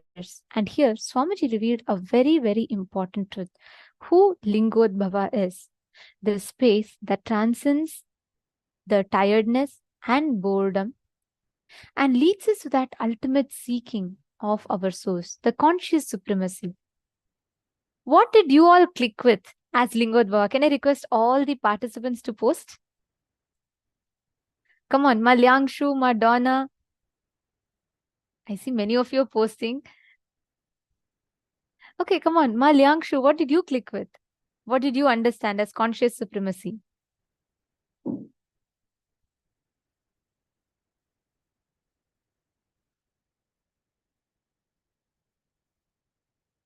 Okay, Ma Dahanananda is asking for the link for this video. I know all of you enjoy these videos, and all of you should know that these truths are hand-picked. Each of these are personally hand-picked, and a lot of amazing revelations are put together, stitched and shared with you all.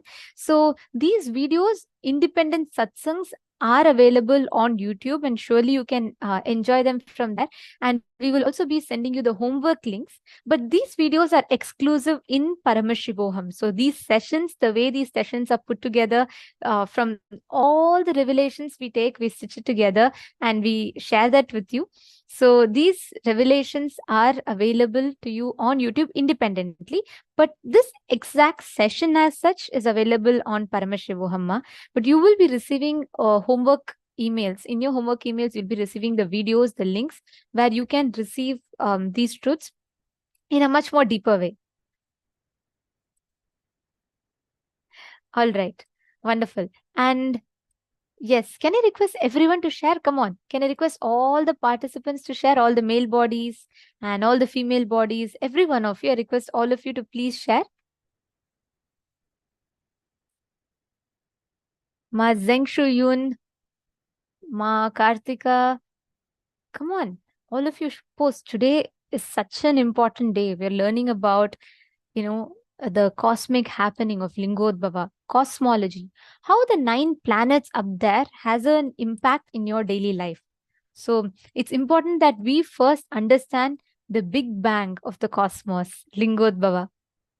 And all the viewers that are watching us on YouTube, I request every one of you to please post as well. And you all also can feel free to ask your questions, everything in the comment section, in the live chat. And we will be answering to all your questions from the live chat.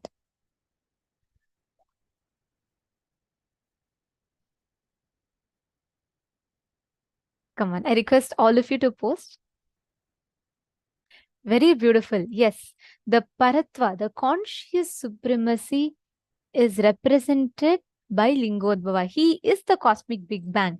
Actually, see, all of us know that the cosmic, the Big Bang was discovered by scientists, and that's what we're all taught, right? But thousands of years before any of these modern machineries were even available, our rishis were precisely able to see the cosmos, the starting of the cosmos, how the universe was born.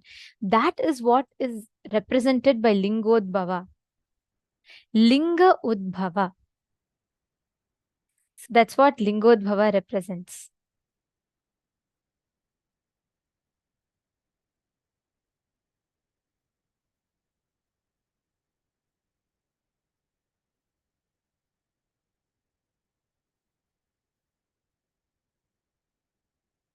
Yes. Okay, great. Nice to see so many of you posting. Mahongli Wong is saying Paramashiva is a form manifested from formless. Paramashiva is the beginning of all that are manifested. That's right. And Ma Dahanananda is asking, what you connect with? Is it the form or the formless? I think both are different at times. That's a very beautiful question because Swamiji answered this question in a very beautiful way. I really click with it a lot.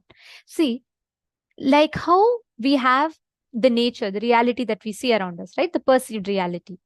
You see the things, you see me in the screen, you're seeing your screen, you see maybe the plants next to your TV or screen, you see things around your wall, your house, the people around you. That is a perception. That is a perception of the world around us, reality, and the way we perceive reality. Right? Now, the second layer of it, many times we get stuck in the belief that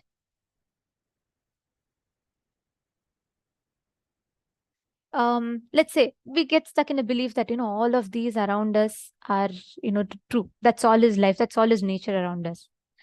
At those times, there needs to be something within those delusions itself that happens, which will wake us up out of this delusion. This is what Swamiji uses a very beautiful word. Swamiji uses the word Simhaswapna. Simhaswapna means, like, let me give you all an example. Let's say you get a dream, okay? You get a dream that you're enjoying, you're having like everything that you want. You have all the wealth, you have the best people around you, and people are all like, being your friends, and everything is that golden green life. You're having all colorful, and life is full of colors, and you're very happy. Will you ever wake up from that dream? No, right? You're just going to be so comfortable with the dream.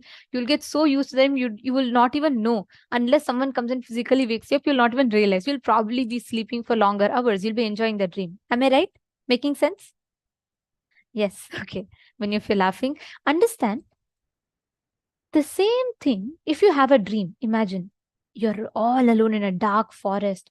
A tiger is suddenly chasing you from behind. You're running. You're gasping for breath. You're running. And then on the front, there's a dead end. You don't know whether to take right or left. And then you hear some snakes are crawling on the left side. And if all of these are happening around you, what do? You wake up. When the tiger is just about to pounce on you, you just wake up. Correct? How many of you have experienced such dreams? Exactly. Now tell me one thing. Though these nightmares are scary, but it's only in the nightmare that you wake up, is it not? And as long as dream is comfortable, you're okay. You're just going with the flow and you're enjoying it. But these nightmares wake you up, is it not? In Sanskrit, there's a very beautiful term for it. Simha Swapna, it is called. Simha Swapna means the nightmare that happens, which wakes you up from sleep. Swamiji beautifully tells, Master is that Simha Swapna. Of course, he is not a nightmare.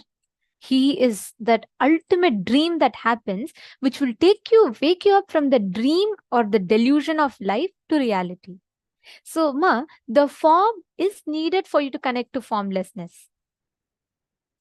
For you to go from form to formlessness, you need to connect to the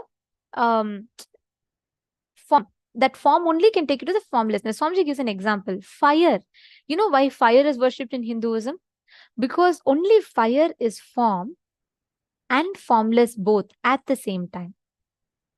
Only fire represents, or only fire embodies form and the formlessness.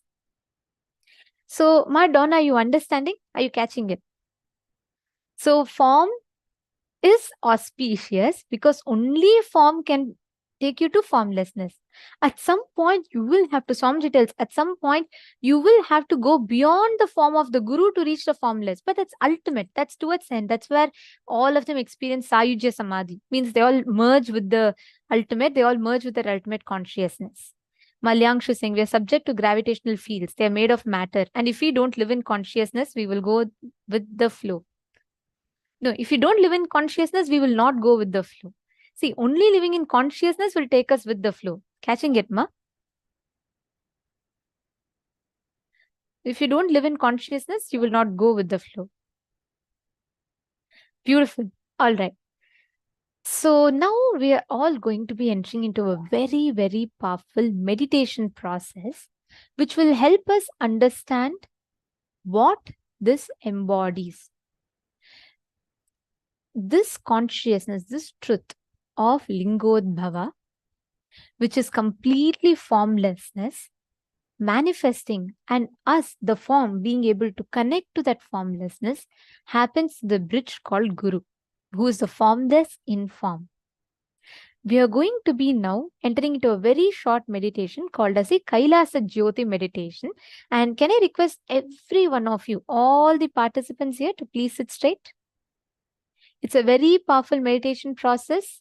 And yes, can I request everyone to come on camera? I'm seeing some of you are having your cameras off. Can I please request all the participants to come on camera?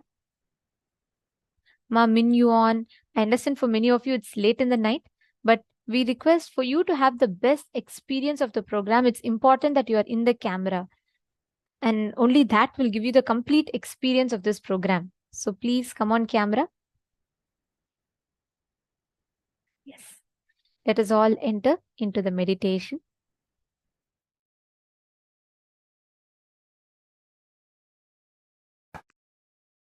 I'll describe precisely how the Kailasa is.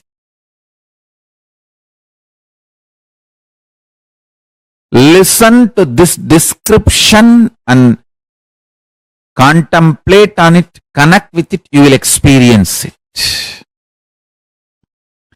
See, you see many of the photographs taken by NASA and many telescopes from the space station and the science fiction movies and all that. Whole background is dark and the suns, stars, all of it look like a light, flickering light. How you get the pictures, videos of the cosmos. It's like a black, dark background. In darkness, the stars and suns and moons are like a light point. Understand, Kailasa is just the other way. Full of light, extreme light. All the stars, everything looks like a dark spot. Small, small, small flies. First, visualize how this Bhumandala looks. This Bhumandala is already portrayed and photographed, videographed by NASA and other space organizations, and it is available to you all. It is just the opposite. The whole thing is extreme.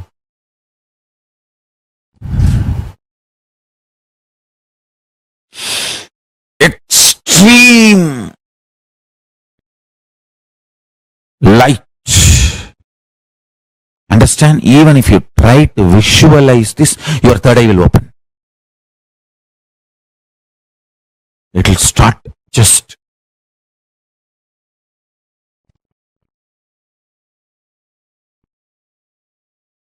that's all. I tell you, if you just breathe this Kailasa light, I'm going to open that whole Kailasa light to all of you. Now, the whole Kailasa space. Just breathe this space.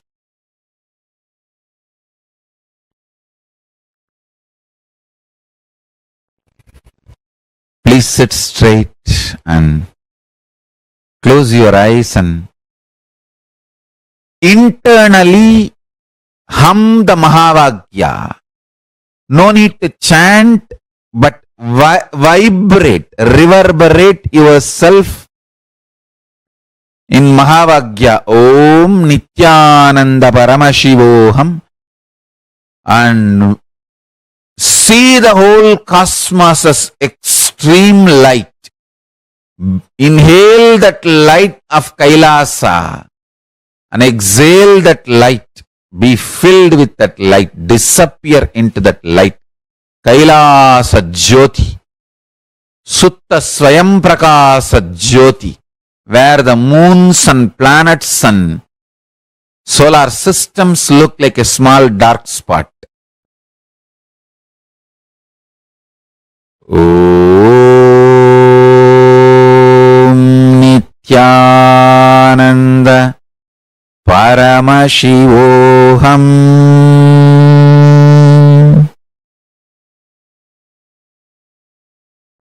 Om Nityananda Paramashivoham.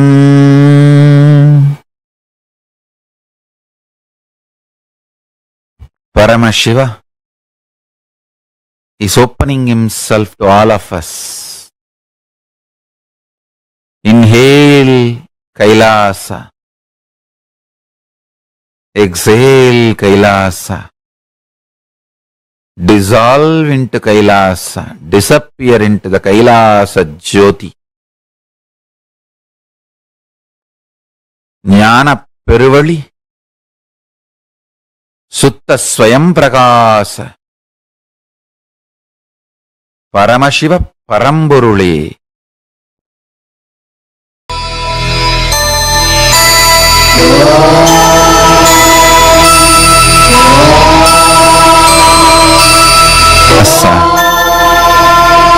Exhale Kailasa.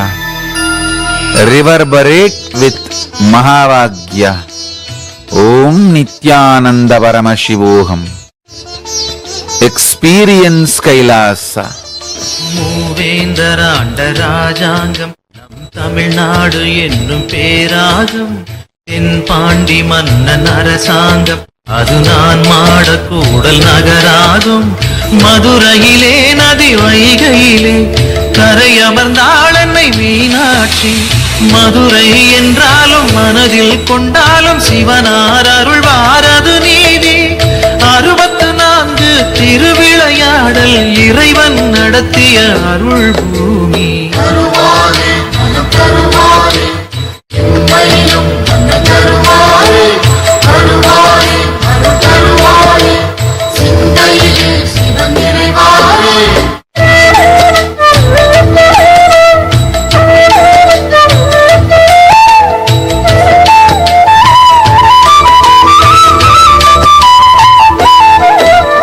Sivaganga என்னும் சீமையிலே வந்த சமஸ்தானம் கொண்ட பொறுப்பினை மலையினிலே சீர்மேவும் மதுரை பதியினிலே நல்ல சிறப்போங்கும் மாசி வீதியிலே சிவதலமோ அதன் நடுவினிலே சிவலிங்கமோ அருள் வடிவினிலே சிவமே என்போர்க்கும் தவமே கொண்டோர்க்கும் ஜெயமே தருவான் நம சிவமே இம்மையிலும் நன்மை தருவார் என்றே தொழுவோம் தொழுவோம் அவன் பாதமே.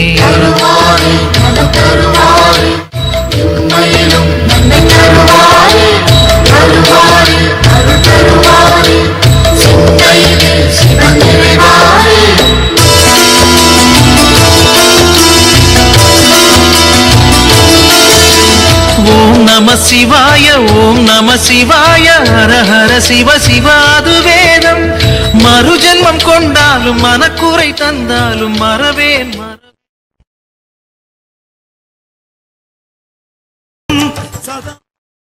Let Paramashiva manifest Kailasa in all of us and awaken our third eyes. Manifest the state, space, powers and being and superconsciousness of Paramashiva. Om Nityananda Paramashivoham.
Please relax.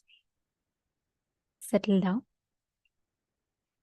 All of you can slowly, very slowly, please open your eyes.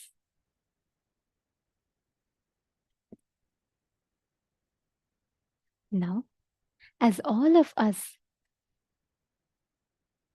enjoyed this meditation process, like Swamiji said, this literally makes us experience that ultimate consciousness, that formlessness of Paramashiva, that formless manifestation of Paramashiva. Every one of you that are sitting here, as each of you experience this ultimate formlessness of Paramashiva, let us all enter into the power manifestation session. Can I request every one of you to take a minute or two to share with us what did you experience when you did the Kailasa Jyoti meditation? What was your experience like, especially when Swamiji guided us through that process? What was that experience like?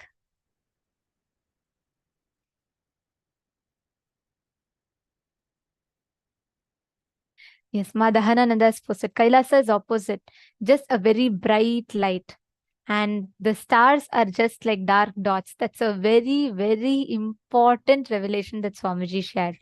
Kailasa all of us think, oh, the whole universe is dark and, the stars are the brightest. But Kailasa is just the opposite. Mama Dahanananda, you caught the right thing. Kailasa is just the opposite. Actually, Swamiji tells the sky, even the sky in Kailasa is golden color. Everything in Kailasa is gold color. And the stars appear like dark dots in the sky. That's right. So that is how Kailasa is actually. It is intense golden. And in fact, Ma Dahanananda, on the Tripurantakar day, which is, I'll give you the exact date, on that day of Paramashivoham, we have a very special initiation where you will get to see Kailasa as it is. As Kailasa actually exists, you get to see Kailasa. This particular process will be conducted on the 22nd of August. So it's a very, very powerful process. So you can be there and you can receive this initiation. It's a very powerful one. Sorry, this is conducted on the 15th of August, and it's a very powerful initiation where Swamiji will be giving us a darshan of Kailasa as it is. And at that time, you will see, actually, Swamiji will tell how it is just the golden color and it does not change. The color is just plain golden. All right, beautiful. Now, let us all enter into the power manifestation session. See, from morning onwards, we've been manifesting the power of being able to see and identify anything that is happening in a distance. Like Swamiji revealed, right? When you are manifesting this power of being able to see, being able to scan, identify. It is not just distant treasures, even the hidden thoughts in people's minds, as Swamiji revealed. Both you will be able to identify and find out. So here, this power, the ability to scan and read people's minds. Listen very carefully. You will be able to, as a person is visualizing, let's say, for example, I'm thinking of an apple, okay? And I will be holding on to that image of an apple, and all of you will be able to scan and identify what I am exactly visualizing. Are all of you understanding? If you're all understanding, can I please request you all to put yes in the chat? Are all of you catching it? Okay. Great. If any of you have any questions as well, you can ask. Perfect. Okay.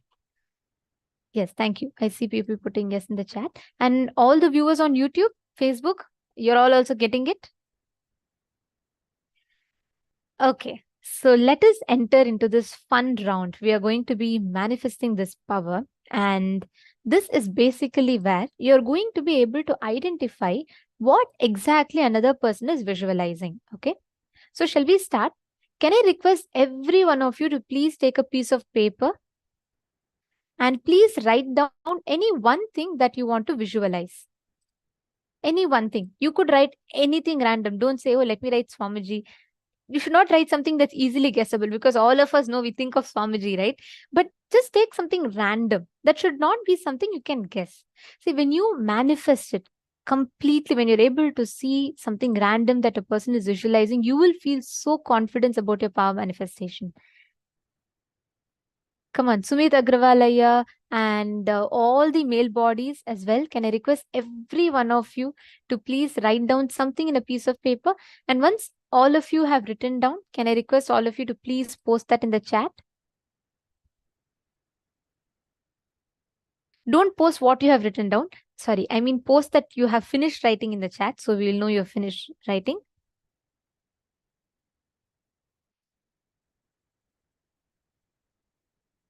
Come on, all the viewers that are watching us on Facebook as well. Ilango Yama, Isha S. Khanna, Prashant Sharma. Can I request all of you to please post?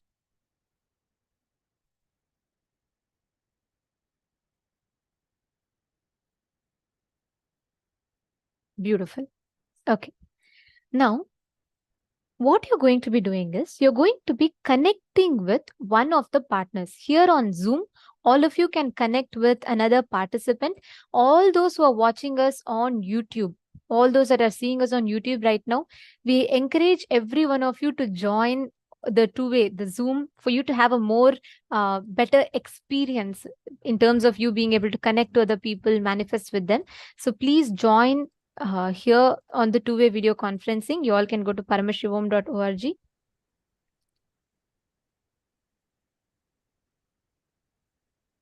Yes.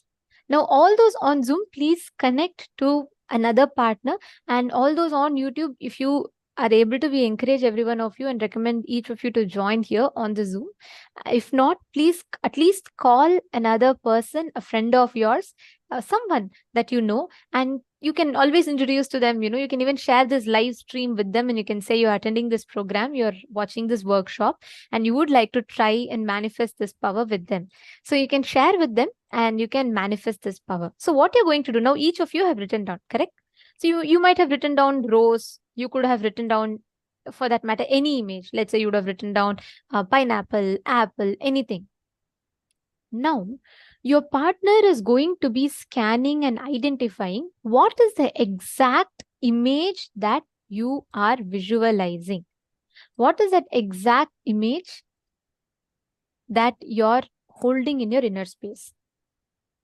You're going to be continuing to do the same samyama that we did in the last two rounds.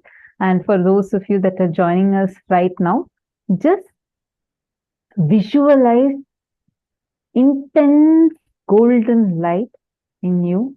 Just visualize that, like visualize this intense golden light, like a light ball inside of you. And with that, you're going to be able to do this power manifestation.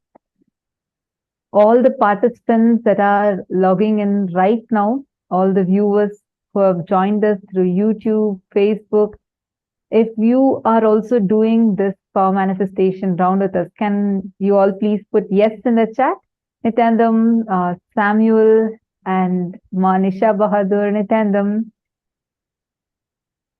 All the participants that are here with us live right now, take a few minutes and quickly post yes in the chat. And if you are manifesting, who are you manifesting with?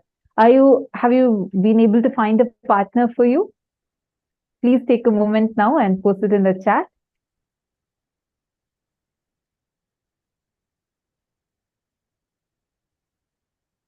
Okay, all the participants on Zoom, were all of you able to find a partner for yourself?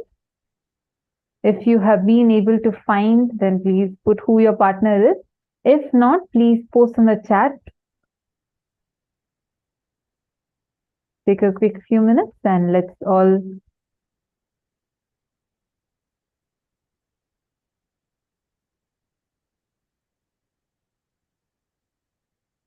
Nitandam, Samuel Hagerman, were you able to get a partner for yourself?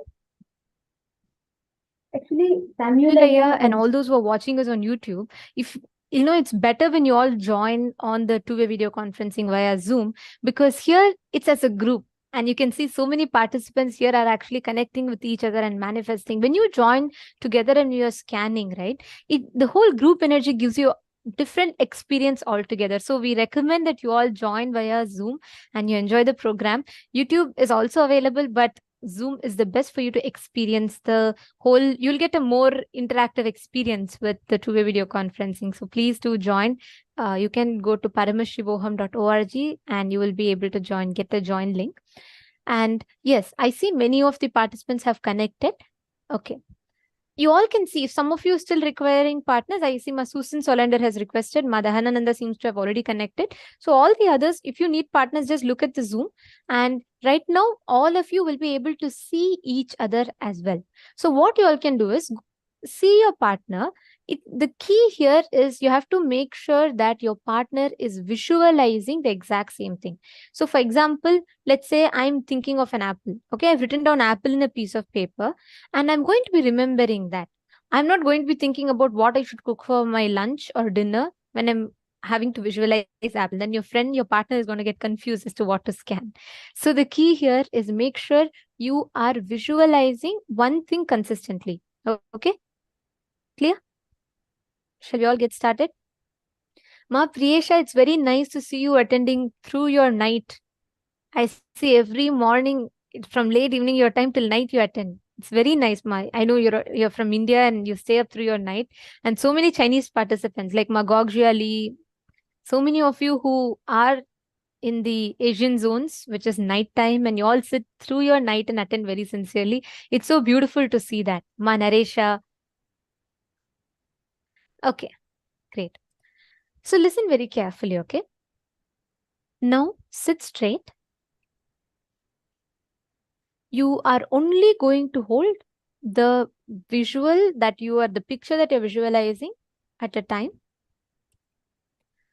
And just constantly remember that if I'm having an apple, I'll just be seeing an apple. When I'm closing my eyes, I'll be visualizing an apple. And my friend or my partner is going to scan me and identify what it is.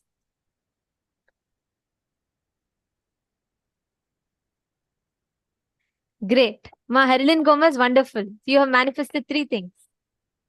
Beautiful, Ma. Come on, I see many of you starting to manifest. You all can post. Keep describing to your partners as you scan. Ma Adila, you didn't find a partner still? Is there anyone else who requires a partner? Please, could you all just post in the chat and connect? You can even manifest with 2 people at a time. See, it's just about scanning and identifying, right? Okay, Madila, Madonna is connecting with you. So connect with her and you can manifest.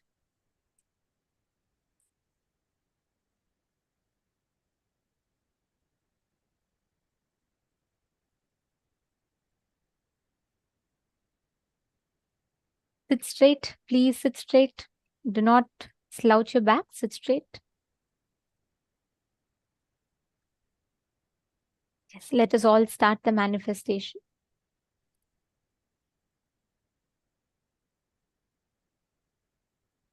Please connect to the partner. Chant the Mahavakya. Nityananda Paramashivoham.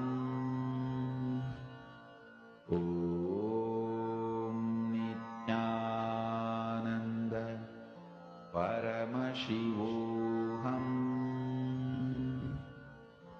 Om Nityananda Paramashivoham.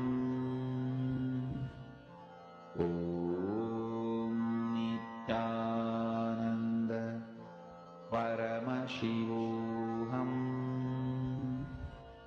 Om Nityananda Paramashivoham. Om Nityananda Paramashivoham. Om Nityananda Paramashivoham. Om Nityananda Paramashivoham.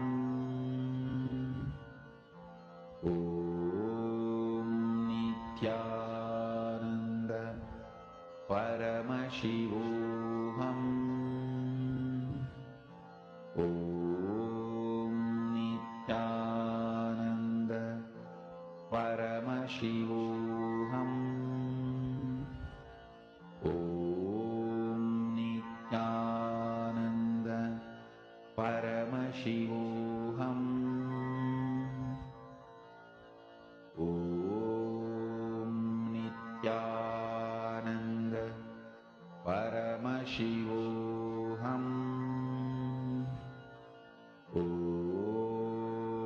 Nityananda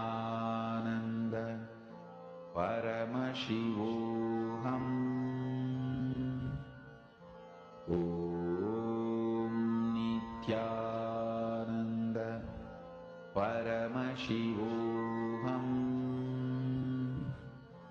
Om Nityananda Paramashivoham. Om Nityananda Paramashivoham.